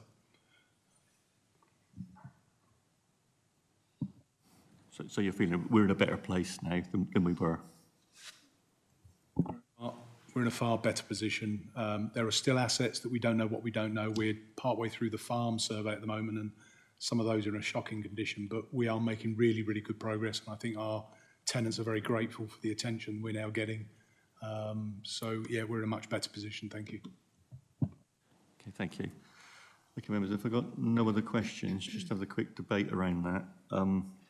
I think when we started this council and, you know, we had a realisation of the portfolio that we were going to be inheriting, there was a mood, I believe, within the chamber at the time that we were content with the policy we were going to put in place in terms of the retention, the repurposing and the disposal. And I think what members across the chamber were frightened of was a fire sale, because while we're sat here now as an upper tier authority with no district level and 10 parish councils below us, who's not to say that in 30, 40 years of time, government will intervene and say, well, actually, you need district councils, and the wheel will have gone full circle again. Call me a cynic. So the thing about assets, isn't it, that you only have them one time. Once you've sold them, and they're gone. So in terms of the asset strategy that we've heard, are members content with the way that that's moving? Are we happy with that? Yeah? I'm willing to make comments to pass on to Cabinet. Generally happy, but I'm just, this idea that you can't sell stuff quickly because that then means the market takes account of it and the price is lower. I take that point and I accept it, but there are cases where assets are costing you more money than they're making.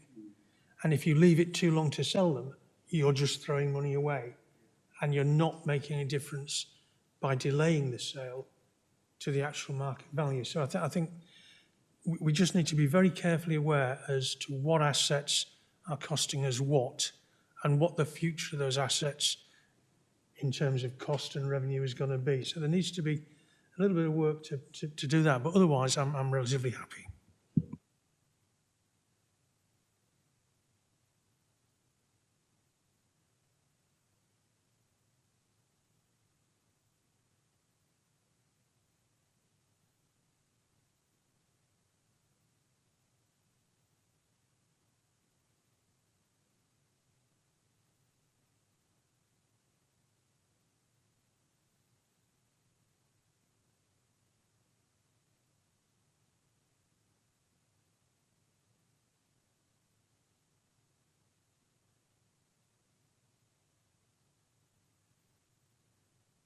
Beg your pardon, sorry.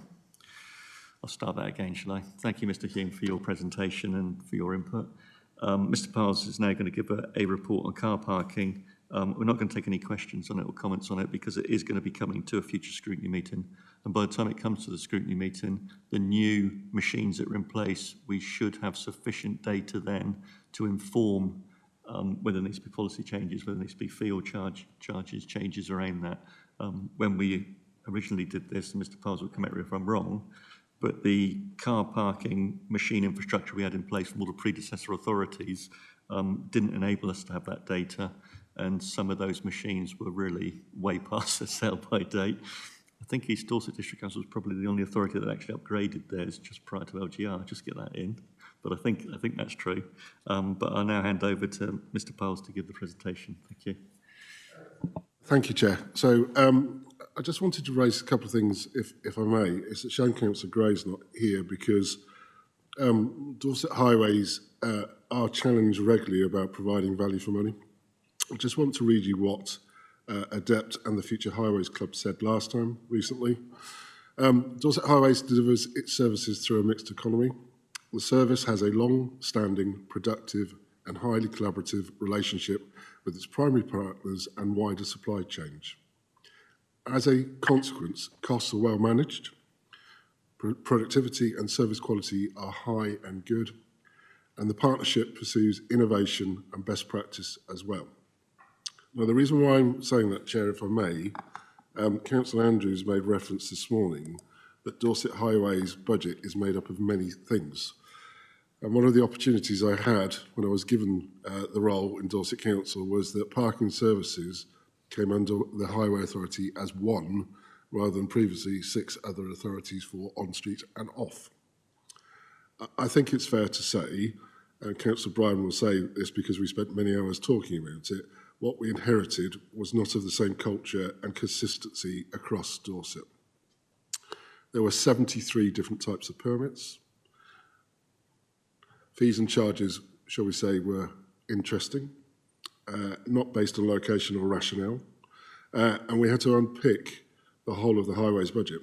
Now, the reason why I'm saying that, our aim is to make Dorset Highways sustainable and the revenue account to the council at nil through parking services. That's not me making a profit in parking, because again, I'd get myself in trouble. But what that means is that the revenue we get from parking fees will then allow us to invest in the highway service. I'm saying that now because you'll appreciate, Chair, as we speak, Dorset Highways is at its busiest. Winter maintenance, reacting to storms, and our front line is the most important to the service itself. Could you move to the next slide, please?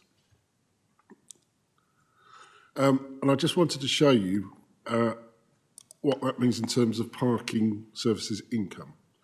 Now, Councillor Brown will know, at the beginning of the journey in 1920, the Harbour Authority's parking revenue actually was included within the parking services account. That has been removed because any monies collected by the Harbour Authority is actually put into the Harbour Authority account as part of their statutory role.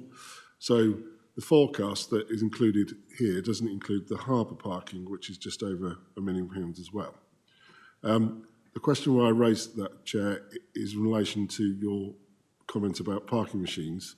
Our enforcement and the PCNs that we bring in as well has stabilised because of the new machines and that people are paying, in essence. So I will leave it there, Chair, because, as you politely said, it will be coming back to scrutiny for further investigation. But I wanted to give you a flavour that the highway service is reviewed. It has proved itself value for money, and we will continue to do the best we can with parking income this year and hope the sun shines a bit more than it has.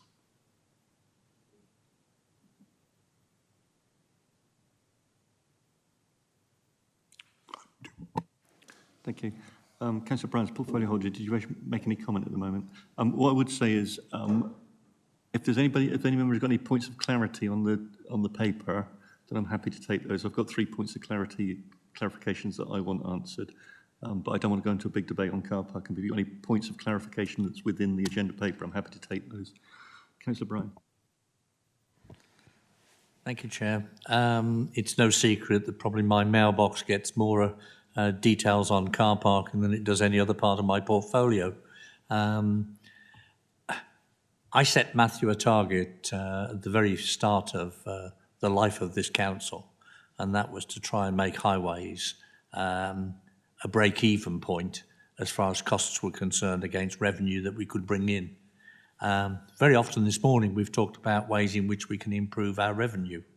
Car parking is a service that we offer the general public, and because not everybody has a car, I don't see why the general public should pay overall. It's the same thoughts I have on a number of areas, but they're not within my portfolio, so I'll keep quiet on those. But I do feel we've taken tremendous strides over the last 2 or 3 years to be competitive in what we offer, but also to improve our offering. You're absolutely right, Chairman. The new machines produce data on a daily basis, and if you want an hourly basis, and gives us the sort of information that we were lacking when we first started. The good news is that the data is actually showing that the steps we've taken over the last few years are the right ones to take. Going forward, there has to be some improvements in our car parking. We're already working on surfacing of car parks, things like that. And a point that was raised earlier on, and I'm absolutely committed to it, and that's ways of trying to improve the income within our car parks. And it's no secret that I've watched very carefully a small company called Amazon, who put collection boxes in car parks in other parts of the country. That is a revenue earner. Advertising is a revenue earner. These are the sort of things we're looking at going forward. I've got to take my hat off to the team that have put this together. It wasn't an easy ride by any means, far from it, in fact. But the bottom line is, I think this is one of the success stories of the council. And if I stick my climate hat on,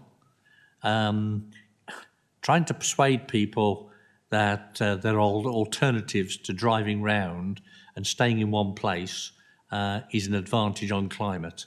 If people park up, their cars aren't creating emissions, so that's helping our emissions target. In places like Weymouth, we've got so many things for people to do that I think the fact that we keep getting told we're the highest charge on car parking, that certainly isn't true. I've got the statistics to prove that. I'm not talking about your area, Chairman. No, that's fine. But as I say, I'm very pleased with the way things are going. We are bringing it back to you in a few months' time, and obviously I'm happy to take any questions that people have. Thank you, Councillor Brown. As I say, I just want to go for points of clarification at the moment because we are going to be looking at this again. So my first one is at page 44 at 19.36, and the car parking budget rebasing. Is this based on the use of data that we've got so far for the new machines, or have we conducted a modelling exercise to come to this figure, and how robust is it presently? And I think that's back to Mr. Dunn with his crystal ball, I think.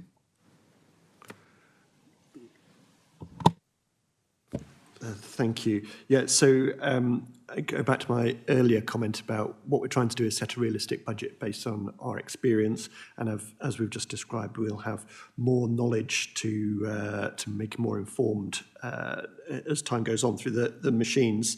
But as the paper outlines at 19.36, part of it is an income shortfall of £2.5 million this year. That's part of the rebasing.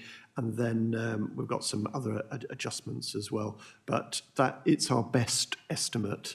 And we hope to sort of move away from the situation we've been in this last year where we've had an unrealistically high income target and that our policy wasn't able to match. Thank you.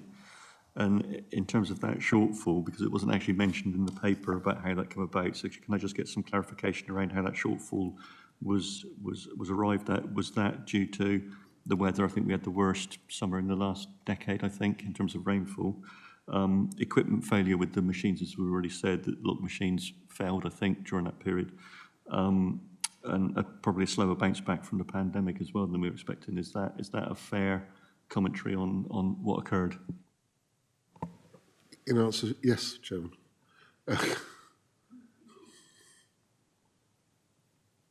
So, well documented, the machines, we had subsequent failures and then issues with enforcement. New machines were put in. They were all in by July. We had some procurement issues that were reported to Overley and Cabinet, challenges. And then we moved forward. But yes, the weather, as reported at one of your meetings, worst in the decade for rain, July and August, where we take 40% of our income. So that's it.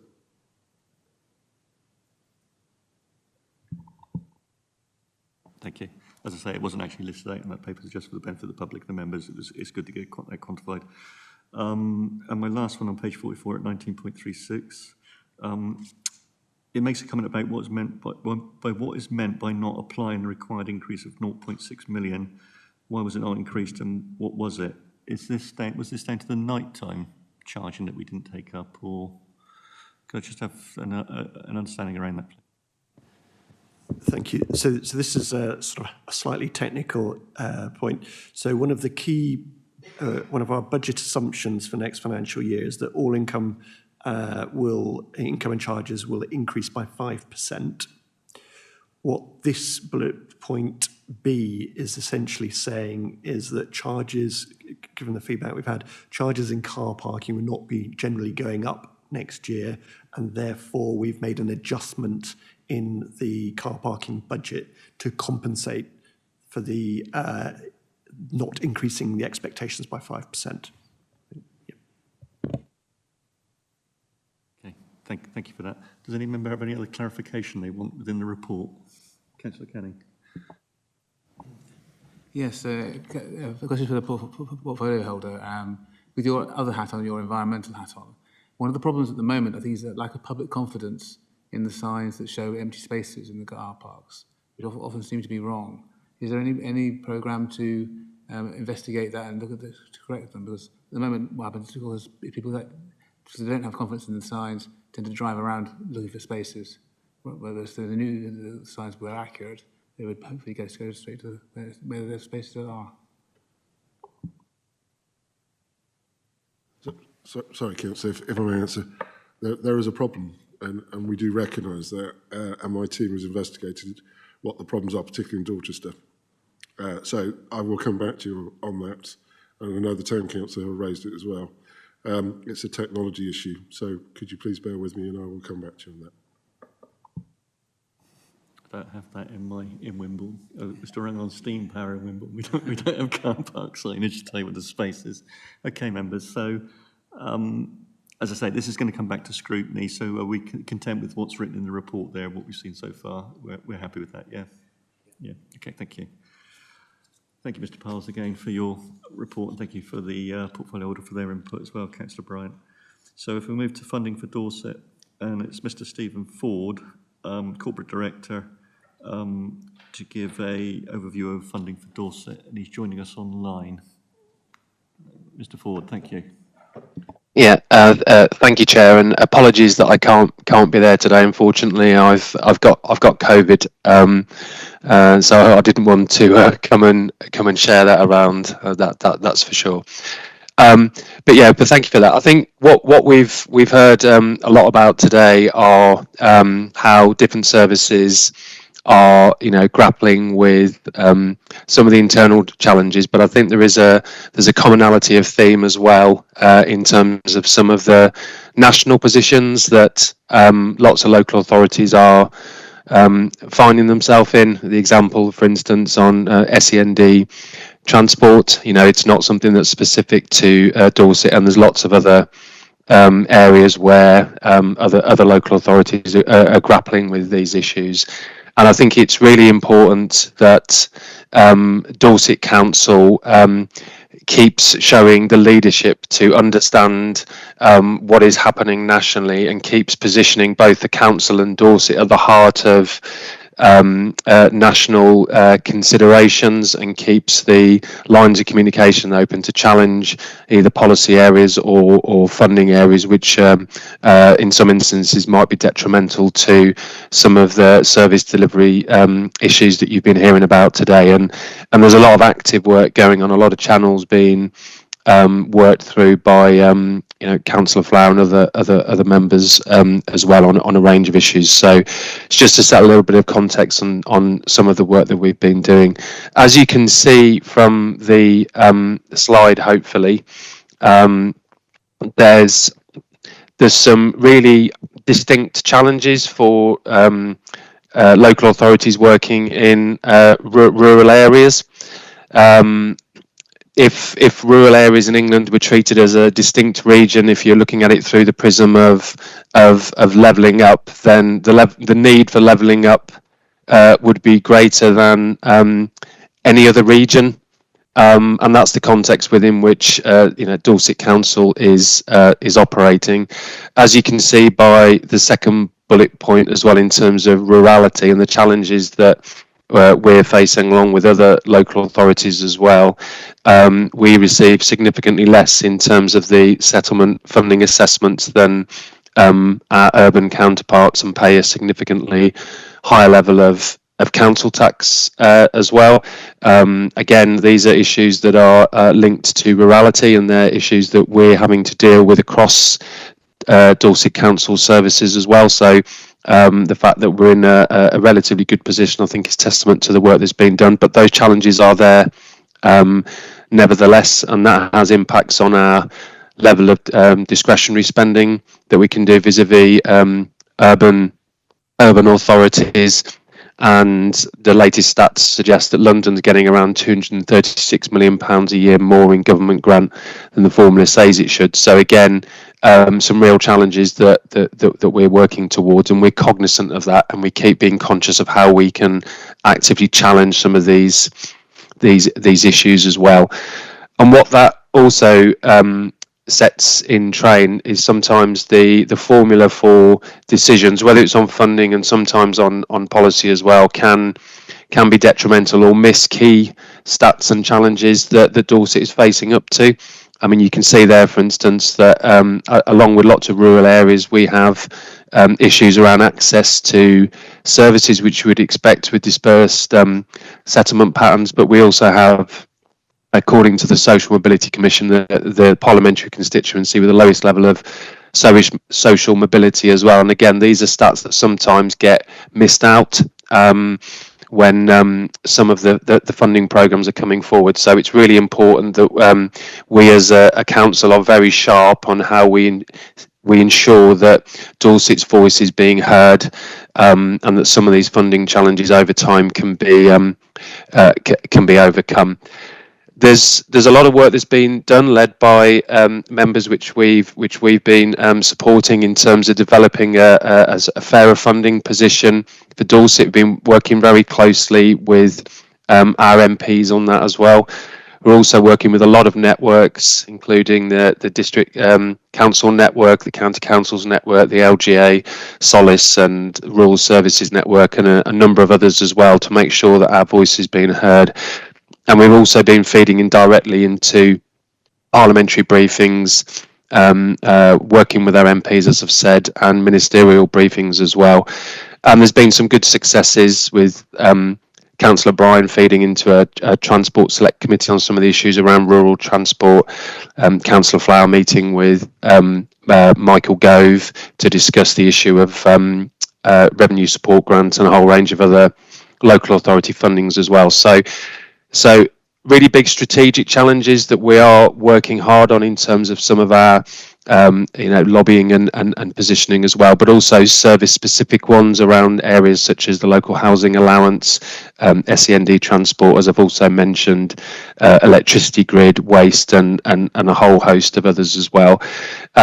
This type of work is always complex. It's always very difficult in terms of how you can measure impact, but the general feedback that we're starting to get, certainly from a lot of the work that that members have been doing with some of our MP colleagues who've been doing some sterling work, I would say, has been that our voice, along with that of others, is starting to be heard, and there's a commonality of language now around some of the inequity of rural local authority funding. And I think it's really important that, given all the challenges that you've heard today from different service areas, that as a collective, as a council, we keep pushing hard on these areas, but we also do it as well to make sure that we're getting the best possible dividend for the residents of Dorset as well. So that was all I was going to really talk through there, just to give you a sort of a snapshot of some of the work that that members have been doing to ensure that we're sort of standing up for Dorset and fighting for a fair funding position vis-a-vis other councils as well. So thank you for that. Happy to take any questions. Thank you, Mr. Ford. And I was made aware that you were also. Thank you very much for getting off your sick bed to join us online, and I wish you a speedy recovery. Members, I wanted to have this slide within the presentation just so that we could have insight into the situation that Dorset's in and the lack of funding that Dorset has got. Now, we know that since this council came into conception, that the leader has made great efforts to try and increase that funding from government. And we also know that we, as a scrutiny committee, have instructed both the leader and portfolio holders, Councillor Bryan being one of them, in the past to go to government, with the scrutiny committee behind him, to say, this is what Dorset Council needs, this is what the Dorset area needs, this is what our residents need. So I wanted to have this slide in there. Now, I think when you just read that, the one that stands out is that the South Dorset parliamentary constituency, which includes Weymouth and Portland, is the worst constituency for social mobility in the country, according to the Social Mobility Commission, which really isn't good enough, And when you look at the funding on page 28 within the report, at 13.14, if my maths is correct, counted along that line, it would have been helpful actually to add numbers along the bottom, but we're the 50th worst funded unitary authority in the country. So the reason I just want down here, I don't necessarily need a question and answer session over this, but it was more to get a feeling from you that I believe that we should be, as a scrutiny committee, empowering the leader of the council and the portfolio holders to continue that dialogue with government, demand a better funding deal for Dorset. I'm going to quickly go to Councillor Gibson, portfolio holder. Thank you very much, Chair. Councillor Simon Gibson, portfolio holder for economic development and levelling up. I just wanted to pick up on the point that you made quite rightly about the work that we do need to do. The statistics around the South Dorset constituency are something that we collectively, both inside and outside of Dorset Council, need to improve on.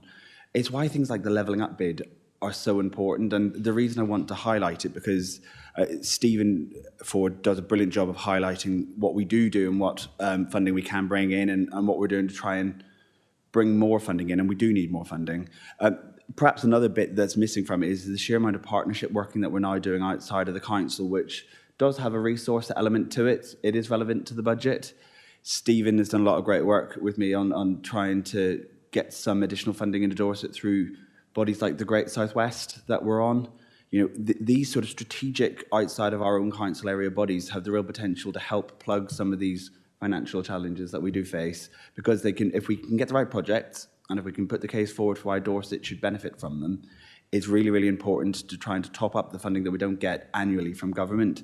So it's really just to highlight the positive benefits of things like that and the need to keep resourcing them internally, because they're quite time intensive at times.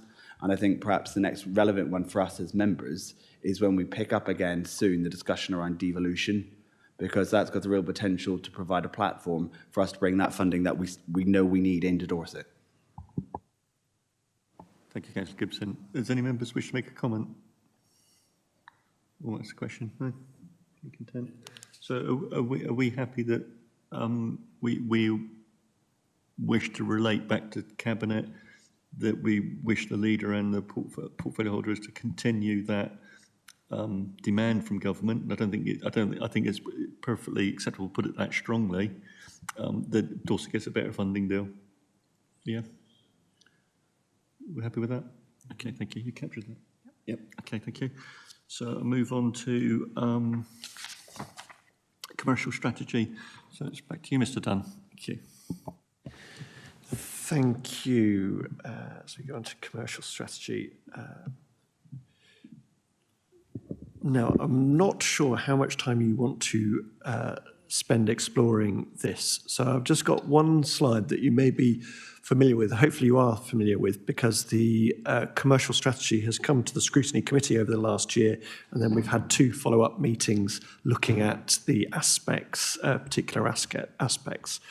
And so a lot of what I'm just going to mention, we've already discussed today. So we've got 4 angles of our commercial strategy, or 4 pillars, as it were. So first of all, we want to behave as a council in a more business-like way. And so we've talked earlier about sort of being more effective with our contract management. So there's training, commercial training, but behaving in a more business-like way also can relate to things like our use of business cases on asset disposals.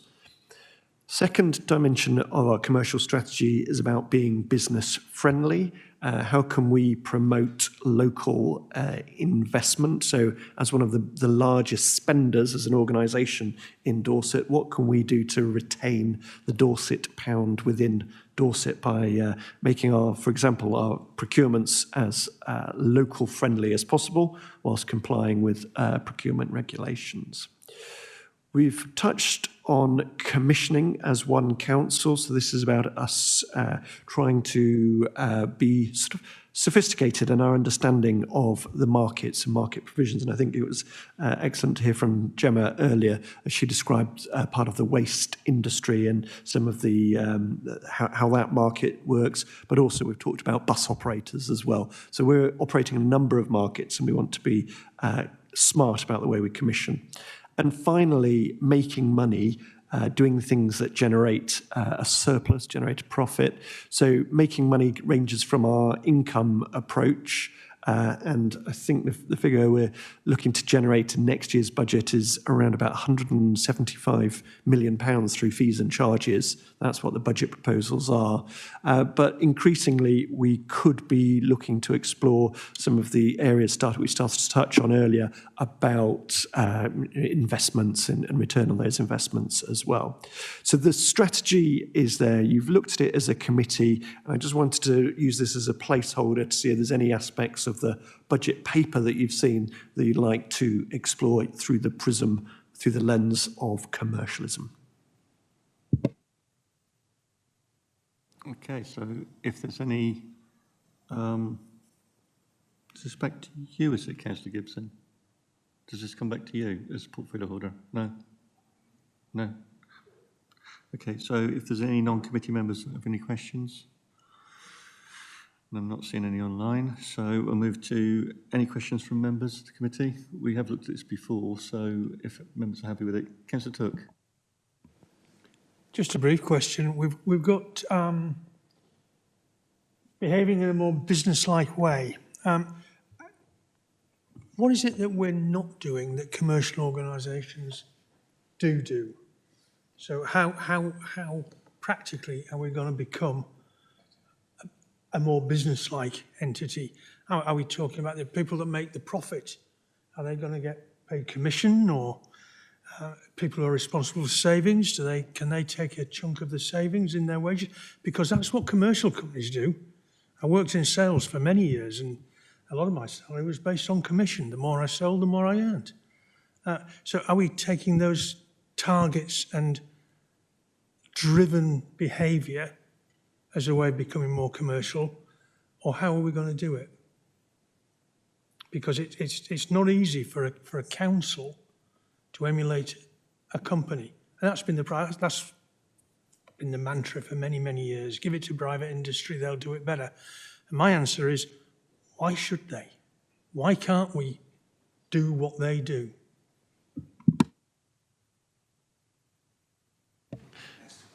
Thanks. So, Chair, if I can give a view rather than the view, because frankly, I imagine everybody in this chamber has got a view that might be different, and I think we've chosen the words quite carefully in the sense of behaving in a more business-like way rather than necessarily behaving as a business. There is a subtlety and a distinction, and I think just picking up. In my view, we could perhaps have that debate.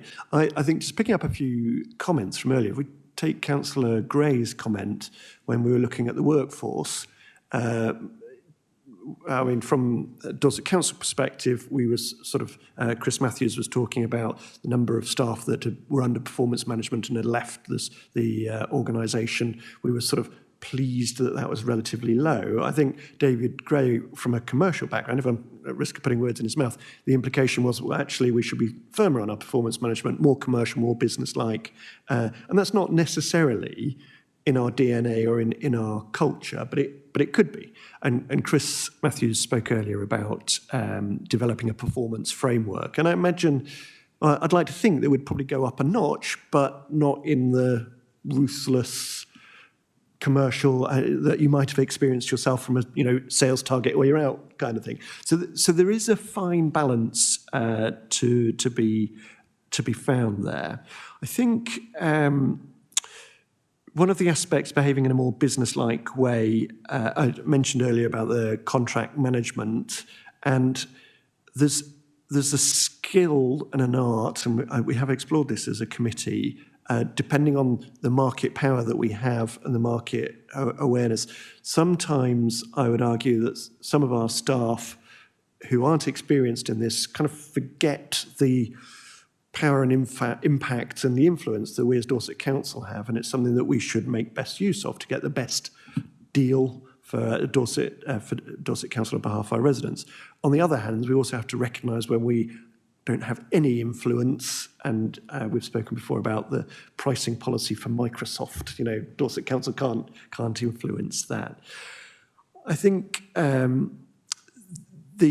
fundamentally the the direction of travel for Dorset Council has got to come from sort of in my mind, from the politicians in terms of the steer of to what extent do you want it to be all about the money, to what extent do you want it to be about business versus our wider kind of social responsibilities as well. So it's difficult, would be my perspective. And frankly, I'm not sure if this is the right time, Chair, but it's the sort of thing we need a big discussion.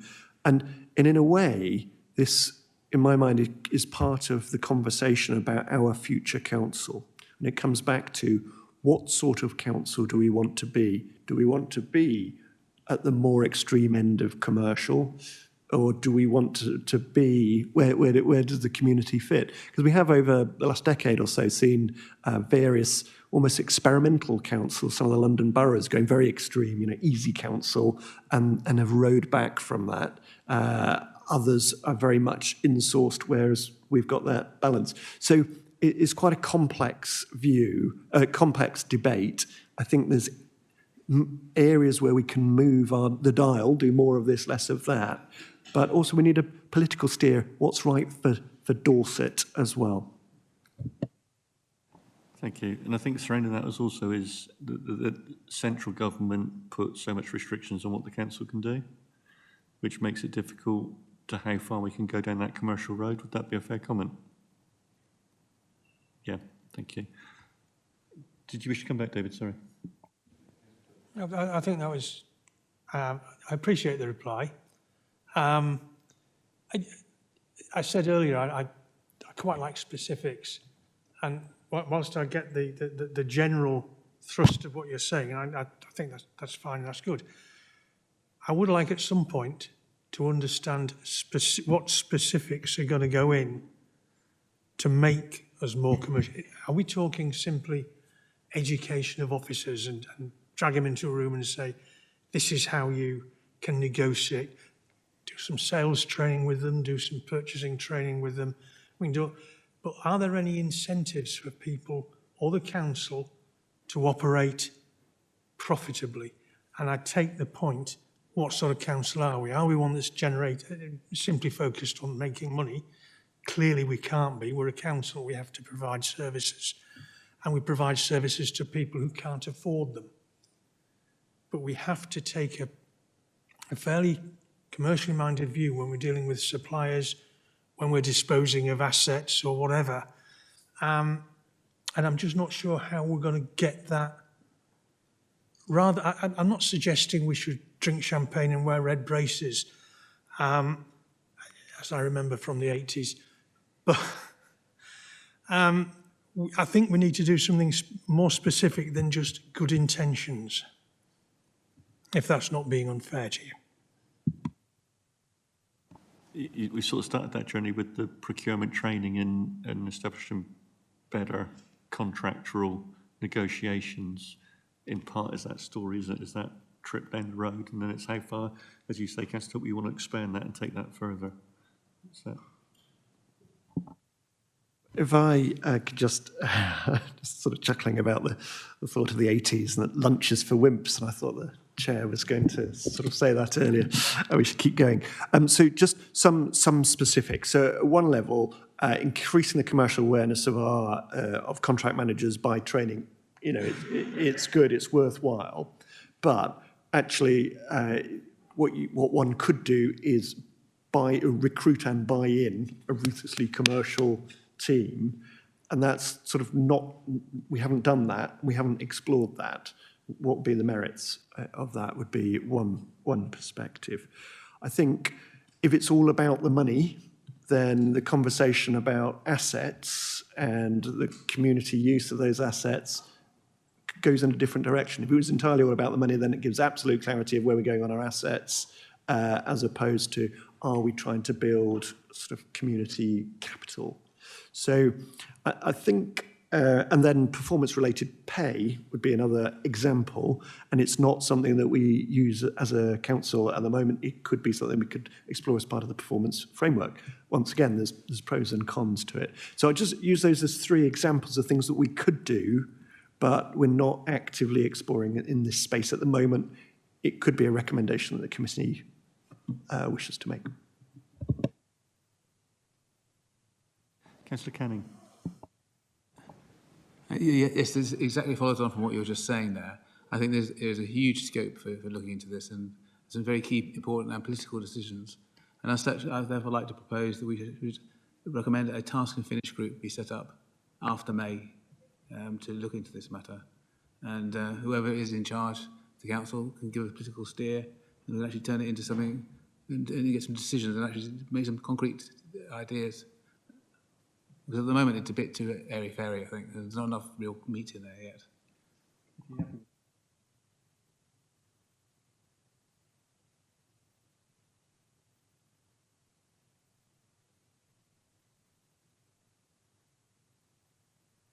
Sorry.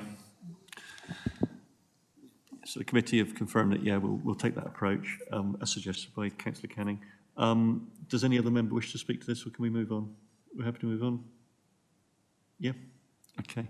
So we'll go to the partnership working with Jen Lewis, Head of Strategic Comms and Engagement, to give us the briefing. Thank you, Jen. Sorry you've waited so long to get here. Thank you. Oh, I should say thank you. Mr. Ford, I believe I remiss of me that I didn't thank you. My apologies. Jen, if you can carry on, thank you. Thank you. Thank you, Chair. Hello, members. I'm Jen Lewis, Head of Communications and Engagement. Sorry, I'm not in the chamber. I also have COVID, so joining remotely. Very briefly, I just wanted to talk through the benefits for our budget of our partnership working as a council. So firstly, in general terms, through our partnership working, we're able to ensure coordinated and efficient use of all available resources, ensuring that we avoid duplication of activity between partners. We often take an approach, particularly with our community working, where each partner brings their own strengths to the tables to resolve, for instance, an issue for that community. And the outcome of that work is that the whole of what we achieve is often greater than the sum of the parts. So partnership working really brings that efficiency.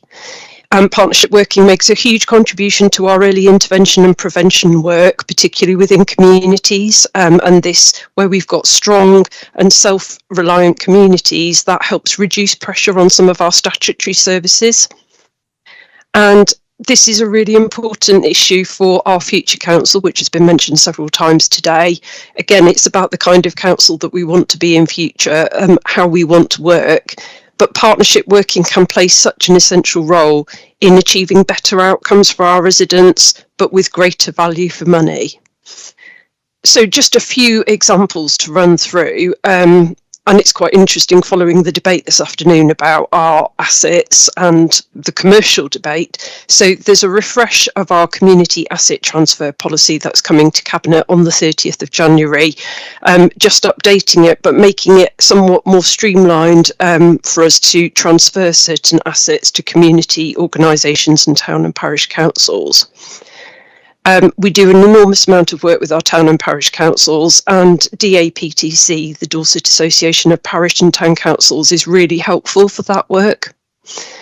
Our voluntary and community sector are just essential for helping the council to deliver its services, and we've seen outstanding work over recent years with the response to communities through the COVID pandemic, and more recently how we support our residents through the cost of living challenge, and schemes like supporting our Ukrainian refugees. We've supported over 900 refugees in Dorset. And I just wanted to mention about the integrated care system. So that's how the council works with health partners and other partners to deliver health and care across the county. Again, if we can work together, we have a much more efficient way of working, and we are looking at things like whether we can jointly commission through the integrated care system, which achieves better outcomes at lower costs. So I didn't really want to go into any further detail at the moment. That just gives a brief summary, but happy to take any questions. Thank you, Ms. Lewis. Councillor Gibson, did you want to say anything at this point? No? You okay? Okay. Can I just say that that list that you've got, I'm assuming isn't exhaustive, Ms. Lewis. The one thing I would point to on that is our direct involvement with town and parish councils. because not all of them are actually members of the Dorset Association of Town and Parish Councils. So I think that needs to be picked up on to make sure that we actually have that direct engagement with Town and Parish Councils going forward in that partnership working. Yeah, happy to comment. We do absolutely work directly with town and parish councils and agree that not all are represented through the DAPTC. Thank you. So I'll go to non-committee members. I've got Councillor Brenton.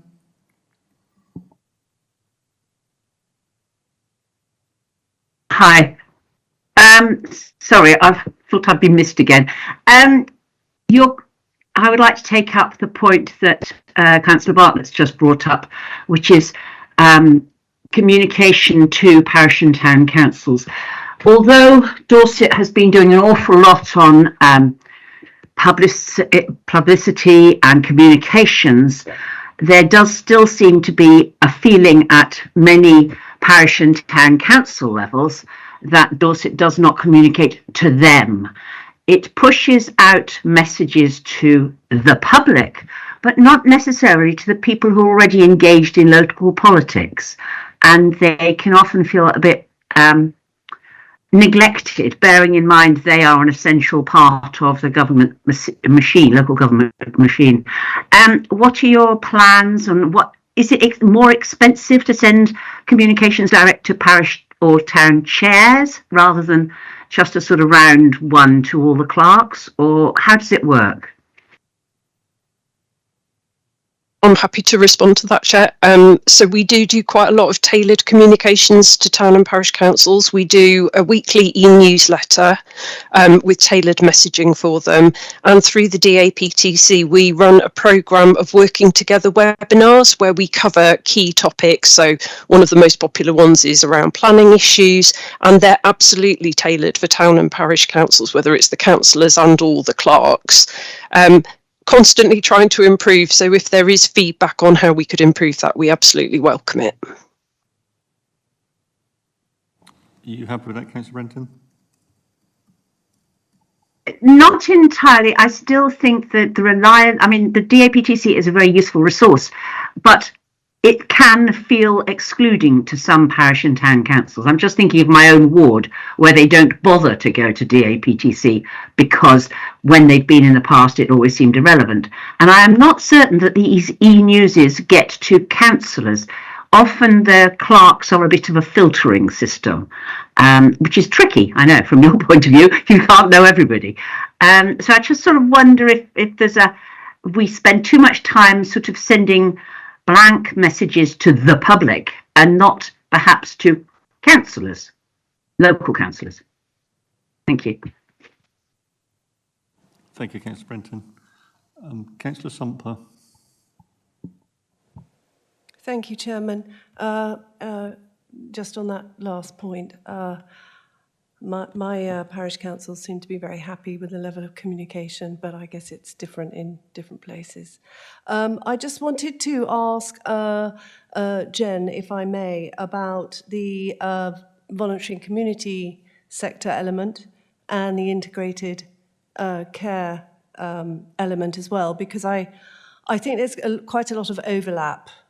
And obviously you're aware, as you've written a strategy, on the many numbers of organisations that are carrying out that very important VCS work, and how one, or as a group or as a whole, avoiding that duplication and finding ways of even the organisations being able to work together. I recognise that's a large task, bearing in mind the number of those organisations, but I think that will, by at least having that as an aim and an objective, I think that will really help align that integrated working far better, in my opinion. And I just wanted to know if you've sort of been looking at that area as well. Thank you. Thank you, Councillor Somper. You raise a really, really good point there. So we are aware that from the council's perspective, whilst we have really strong working relationships with some of the larger voluntary and community sector organisations, we know we aren't reaching and working well with a lot of the smaller ones. And bearing in mind there's probably 3,500 voluntary community sector organisations across the Dorset Council area, then that's a lot of potential that's untapped at the moment. And I think you're right. I think there is certainly lots of potential for joining up better how we work alongside how we work with our health partners. So we've started having conversations through the ICS about joint commissioning of voluntary and community sector organisations, which would really help. The other development I just want to mention is we've got a new voluntary and community sector assembly which has been created over the last year, and that's a forum to represent the whole sector, including organisations of all size. So again, alongside health partners, we're really hopeful that that assembly will be a way that we can reach individuals and organisations right across the sector and work together more effectively. And again, I think that will bring financial benefits for us as well. Are you happy with that, Councillor Somper? Thank you, Ms Lewis. I've got a question around a strategic approach for you, Ms Lewis, and for Mr Dunn, around the fact in terms of the rurality and being a rural council authority and the costs that there are in running an authority like this, and what our strategic approach going forward is going to be with town and parish councils in view of that partnership working and where that funding is going to come from. So Dorset Council, in terms of its budgetary constraints, it is obviously a struggle to everyone. It's obvious. And there are certain things that can be paid for, certain services that can be contributed to through the precept within towns and parish councils. So I just wondered whether there was a approach like that. Some towns and parish councils are already doing it. So if we take rural bus services, some villages, some parishes, some towns already stepping up to the plate and putting funding in to ensure that their residents are able to have access to a rural bus service. But that's not across the board, across Dorset in its entirety. There are some that aren't, you could say, stepping up to the mark and doing that. And their precepts that they're raising are quite small, and they could possibly accommodate raising bigger precepts and actually helping to fund the services that are needed within a rural community and taking that cost pressure off of Dorset Council.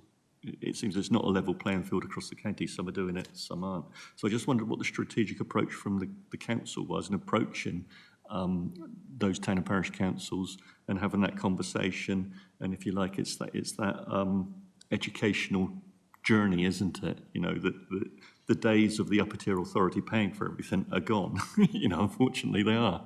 And that's the reality situation. So I'd just like some feedback on that from Ms Lewis and Mr Dunn as to where we are with that strategy, if it indeed exists. If it's okay, I'll defer to Aidan on the tax question. But just to mention that our future council, one of the aspects of that we're really going to be looking at is how we work, how our working relationship is between the unitary council and town and parish councils, locality working, where services sit, and it's an opportunity to decide, and councillors will want to give their steer on this, whether we want to redesign that a bit. So I don't think I've got anything further to say, but I'll hand back to Aidan. Thank you, Jen. So I'll try and give a sort of a strategic level response, if I may, in the context of a few things that are actually sort of flowing through Cabinet over the coming months. So what is the best level of government and local government for services to be delivered, commissioned, provided from? So this is an issue, you know, if we look at devolution, so the potential devolution deals of transferring responsibility from Whitehall to collective areas. So that's an area for debate. And then there's, if we move into that space of potential sort of double devolution, what gets devolved to us as a local authority, and then we're able to devolve other aspects. So that first point, I'd reinforce what Jen has just described, that our relationship with our communities, our relationship with our town and parishes is something that we need to review as part of our future council, as we're more established now in our own right. What's the best way to ensure quality services for the residents of Dorset? It's not necessarily Dorset Council, and that's an area that's going to be explored. In order to make that happen, or not to make it happen, in order for it to be able to happen, this is where things like the community asset transfer policy that's coming to Cabinet will be looking, as Jen described. So where if communities want to transfer assets from Dorset Council, then kind of have a fast track process, essentially. So I think kind of keeping that at a strategic level rather than getting down to the individual conversations of why is one town and parish doing that and another town and parish doing this. I think what we're trying to create is a framework that enables things to move quickly for local communities and what works for those communities, I think. So, and that's part of our thinking around our future council. A risk around that would be whether you get buy-in from some parish and town councils and not from others, isn't it? So we still don't end up with that level playing field. I think there needs to be, as I said, that educational trip where there needs to be that conversation that Dorset Council is not going to be in a position that can provide those rural services necessarily, and those other council authorities will need to actually look to fund some of the things themselves to provide for their residential population. Is that a fair comment? Thank you. There is always going to be something about our communities are different. Our communities have different capabilities, different aspirations, and there are different sizes and views. So there's a balance to be struck between one size fits all, which might be convenient for us, for Dorset Council, but not convenient or fit with what our local communities want. So I think we've got to find a way that's a middle ground, I would have thought. And I think that's probably all I can say at this stage. Councillor Canning? Yeah, I just wanted to follow up from that. I think it'd be very helpful if Dorset Council produced a list of things that it might consider sharing. So rather than saying, wait for the town council to come forward with ideas, to say, here's a whole list of things you might be interested in, and just giving them something to choose between. Because I feel that some very good progress was made prior to the LGR. And Bridport in particular, I think, comes to mind as somewhere that got a very good devolution deal under the old system. But then all the others that were sort of in the pipeline all just fizzled away when the new council was formed, and then with COVID came along, that sort of thing. So I think the whole process needs to probably a kickstart from possibly from our end. So that's why I say if we had an idea of what we would consider devolving, that would help with the situation. Could I suggest in that case that the committee make that as a recommendation? I'm conscious that not all the relevant parties are able to be with us at this stage of the afternoon, and it's certainly something then that Cabinet will be able to have a response to in the budget papers. I think that would be helpful. Thank you. Members happy with that? Yeah, you captured that. Yeah. If we've got no more questions, then we'll move on. Ms Lewis, thank you so much for your input and for your presentation. Thank you. So we're just going to briefly return back to Mr Dunn, Section 151 Officer's original slides, just to have a quick overview over that again and pick up the last of the financial questions that will come forward now that we've finished all of our focused areas that we were dealing with. So Mr Dunn, if we just do this really briefly, really quick, and we'll pick up the questions that come out of that. Thank you. Thank you. So yes, at the outset of the session, I drew out a series of slides just to recap on the scene. So the contents in the budget papers. So from my perspective, over the last 5 or so hours, we've explored the high risk aspects of the budget, and that's been really, really helpful. I think from my perspective, committee members have sought assurances on the key aspects of the place and corporate budget. So we've explored in real detail homeschool transport through to property and assets and highways. I think... Sorry, can we just get the the slides up so you can just quickly work through them. Just clarify, can we just clarify which slide you want to?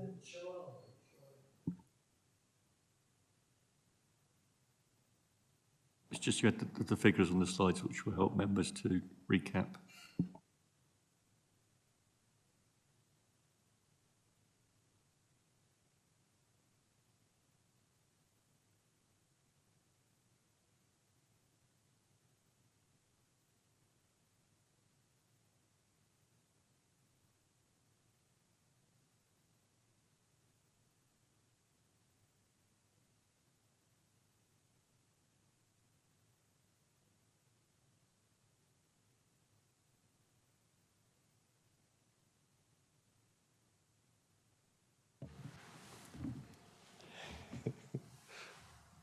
Thanks.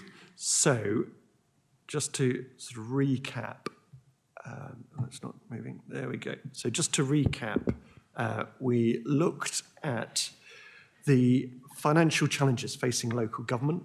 I think we observed that we at Dorset Council are in a better position than many other local authorities. And we looked, we've also explored with Steve, Steve Ford took us through the apparent unfairness in the funding formula. And that meant that we don't receive our fair share from our perspective of government funding. And as a consequence, that's why we have a relatively high level of council tax. So this high level of council tax isn't about choice, this is about necessity to fund those statutory services. So we've explored the fact that many other local authorities are struggling, and I've hopefully been very clear that we are not at risk of insolvency, we're not at risk of issuing a Section 114 notice, and we are not on any government financial watch lists. But the point that hopefully has come through as we've gone through these slides is that we are under financial pressure, and we can't and mustn't be complacent. We need to value both our time and our money. We have reserves, and we are not using those reserves to fund services, but to underwrite the risks to our budgets.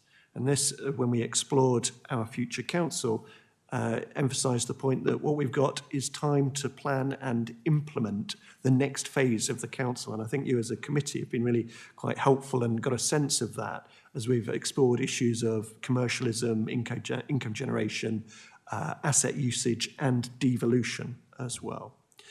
And this slide I've got right in front of us here, we spoke about, we recognise the significant increase in funding required by the Police Directorate, the 27% there, and that the conversation led on to a sense that as a committee, you're recognising that significant investment is required, but also a sense that that needs to be accompanied by significant reform, that the Police Directorate needs to be at the heart of our future council model. So hopefully, as we've gone through the session over the last 5 hours or so, you've helped, you've had a sense you've been able to sort of shape and challenge and critique the budget. This is now a sort of a final opportunity for any points or recommendations that can be fed through to council, fed through to cabinet and then on to full council. So I'll just a reminder of the budget overview there on screen. But Chair, I'll stop at that point and take any final questions that you may have. Thank you, Mr. Dunn. That was really helpful. So if I've got any non-committee members that wish to ask a question, doesn't appear to be any. So I'll go to questions from the member committee. Councillor Canning. I just want to, sorry, I just want to follow up on one of the questions asked in the briefing beforehand, which is that if the £12 million does not happen, what that would mean in terms of making staff redundant and the amount of cutbacks we'd actually have to do instead. So this is as this slide outlines, we've got £18 million worth of efficiencies that we're looking to deliver, and then there's 12 million through our future council. We're setting aside as we do for all of our budgets, a reserve to fund that. And as a consequence, as I outlined earlier, we're planning for September, October to have a review and a stock take.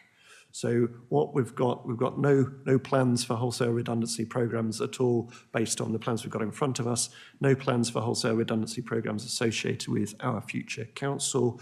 What we've heard is a series of themes and explored that today.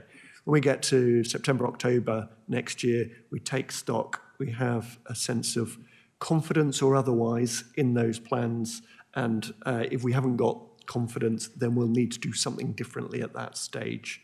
But in the meantime, the financial risk for next year is underpinned by reserves. And I come back to that. There's a subtlety, and we touched on it earlier. So what we're not doing is using reserves to plug a gap in the budget. What we're doing is saying we've got plans that you've started to explore today about how the council will be in the future. And if those plans don't come to fruition, we've got the reserves if necessary. I'd rather not use them. Thank you. Thank you, Mr. Dunn. That's made that quite clear. Members, any questions? Any further questions from members? No, I've got a couple to pick up myself. Just a confirmation on page 26 of 13.8, as I understand it. If you can confirm, in order to get the full Treasury support, we have to increase our council tax by 3% or 2.99%. It's almost an insistence from government. Do I read that right?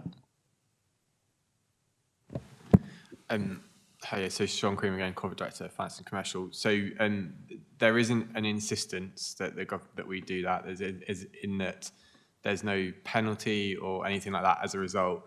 But the government's assumption is councils take the full flexibilities granted to them under core spending power. So in order to unlock the headline 6.5% increase to core spending power, a key assumption is that councils take the full flexibility on council tax, but there is no financial penalty. Perhaps you remember in previous years, if councils froze council tax, they received essentially a grant to offset that. There's no kind of financial incentive or disincentive in terms of government funding we receive. But in order to unlock the full core spending power, it's a local decision on council tax. Thank you.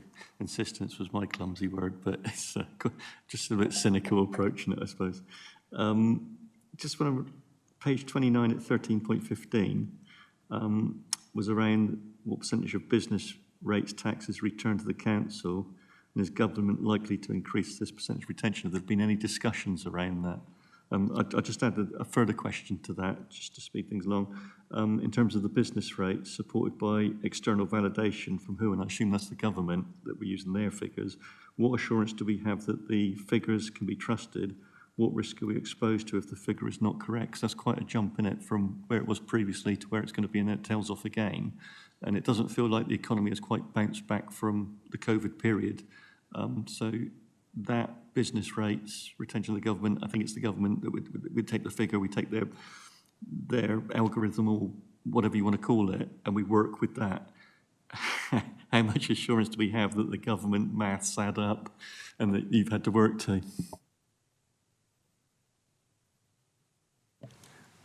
So I think two parts to that. One was around the changes of business rates retention going forwards, and then the second one I think was around the exposure to fluctuation. So in terms of the retention, there isn't anything currently planned based on the current local government structure, which would see us increase our rates retention. That is part of, or being discussed as part of some of the devolution deals and some business rates pools being set up around the country. Dorset's not involved in a pool at the moment, but obviously devolution is being discussed. So that may come in the future as part of funding some of the devolved services and powers, perhaps comes with some ability to retain or change local taxation in order to fund those. So that may happen in the future, but there's certainly nothing on the immediate horizon for Dorset in terms of medium-term financial planning that we're assuming changes to that. In terms of the exposure, so the government, as part of core spending power, work out what they think our business rates is going to be. We also have a consultancy firm called LG Futures who work with councils up and down the country in terms of modelling in some of the local factors. So there are some things such as the rates list changes. So every few years there's a new rating list which changes the business rates values. There's also things around our appeals provisions, bad debt assumptions, etc., that all factor into our collection fund calculations, which are locally determined. So, for example, how many people we think are going to appeal their business rates valuation, how many historic appeals we've got to provide for, are local things that only we kind of know locally. They're not necessarily something that central government can assume. So those are the types of local adjustments that we're doing, and they're based on fairly extensive modelling. So we believe they're robust.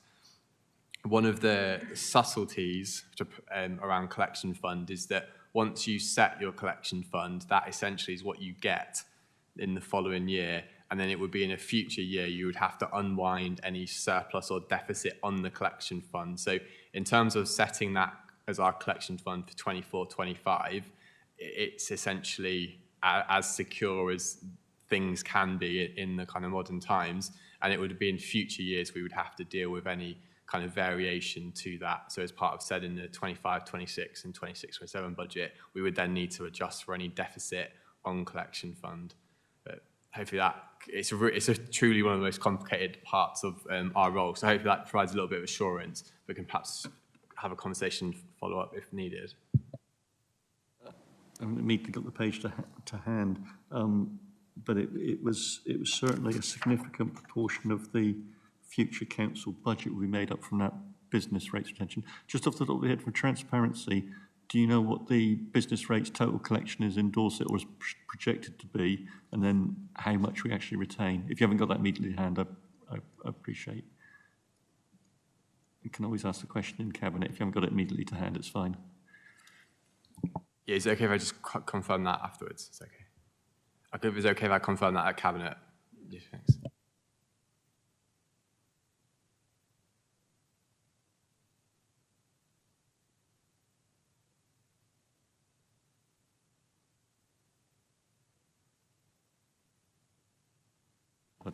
There was a question around the rurality grant on page 31 at 13.34, which with the budget paper, it just says the national allocation of rural services delivery grant will remain unchanged. Therefore, Dorset Council share remains at 2.8 million for 2024-25.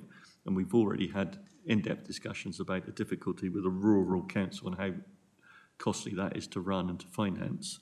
And I just wondered whether you had any insight as to why that rural services delivery grant has remained unchanged and why we've been frozen.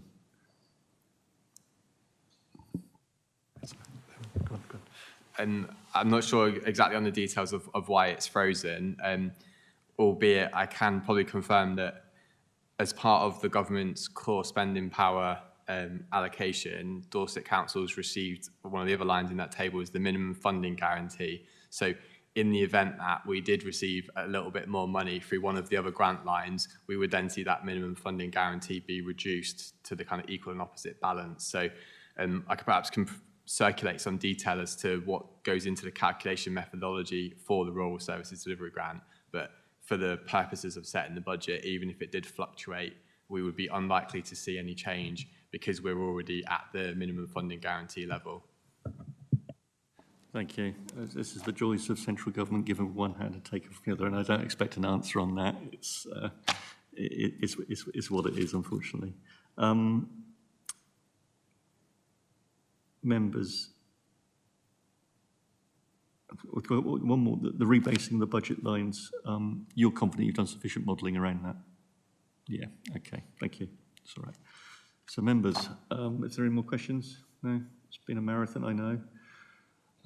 We've got to that point as to how we feel about the budget. Are we willing to recommend to Cabinet that we've got a confidence within the budget as it stands?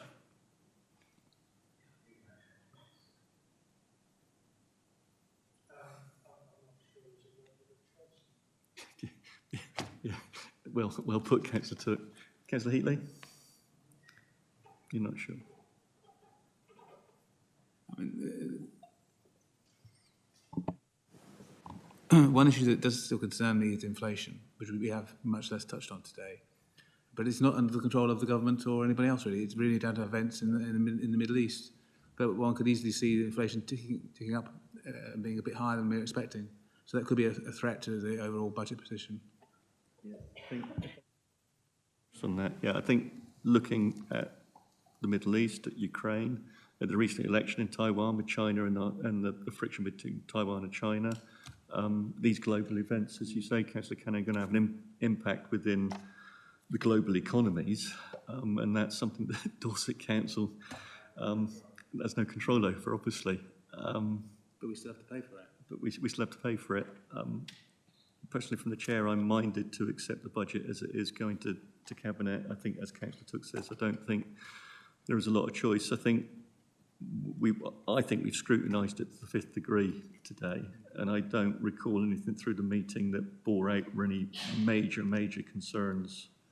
But I would like a consensus of the members that are here about how we approach that to Cabinet and whether we can give. Well, I think we make the recommendations we've agreed. Yeah. We've gone through. Yeah, we're happy with that. Okay. That's a bad job, yeah. I think I'm sadly, well, that's no reflection on you, Mr. Dunn. That's the financing of local government from central government, I'm afraid. And we would have thought after 40 years we'd be used to it, wouldn't you? Okay. Yeah, I think we present the comments. I don't think you're not being asked at this stage to necessarily say whether or not maybe that's for council, isn't it? But the comments and recommendations that you have made will be presented. But it's scrutiny going to Cabinet as to whether what sure position we feel in. consensus No, I there, think are you? probably not. Okay. Okay, so we conclude that part of the meeting. So thank you, Mr. Dunn and Mr. Kremer, for all of your input, all of the work that you've done, and all your team, all the financial team in the background. Huge undertaking, I know. And thank you for the input and the answers you provided today. Okay, thank you. Okay, members, we're nearly there. So we'll move to the agenda item 7, Place and Resources Scrutiny Committee Work Programme. To note the items for the next meeting in February. And Ms Watson, just to quickly run through it. It will be quickly. Sorry. I think, yeah, given the length of your meeting, the work plan is at page 81 to 84. You've got 3 items for your next meeting. And so unless there's any questions, I will leave it at that. And if I move to agenda item 8, the same with the executive forward plans for Cabinet. Ms Watson, if you could just quickly run through that, please. Yes, you have various documents here, Cabinet Forward Plan, decisions, and then the forward plans for the 2 shareholder committees that the Council has. They are there for you to use to see what's coming up at meetings, and you can use them to identify if there's any potential areas for further review. So again, I think I will leave it there for today. Thank you, Ms Watson. Agenda item 9, urgent items. There are none, you'll be pleased to hear. And agenda item 10, exempt business, and there is none, you'll be pleased to hear. So on that basis, members and officers, I will close the meeting at 15:42. And thank you for your indulgence. Thank you very much.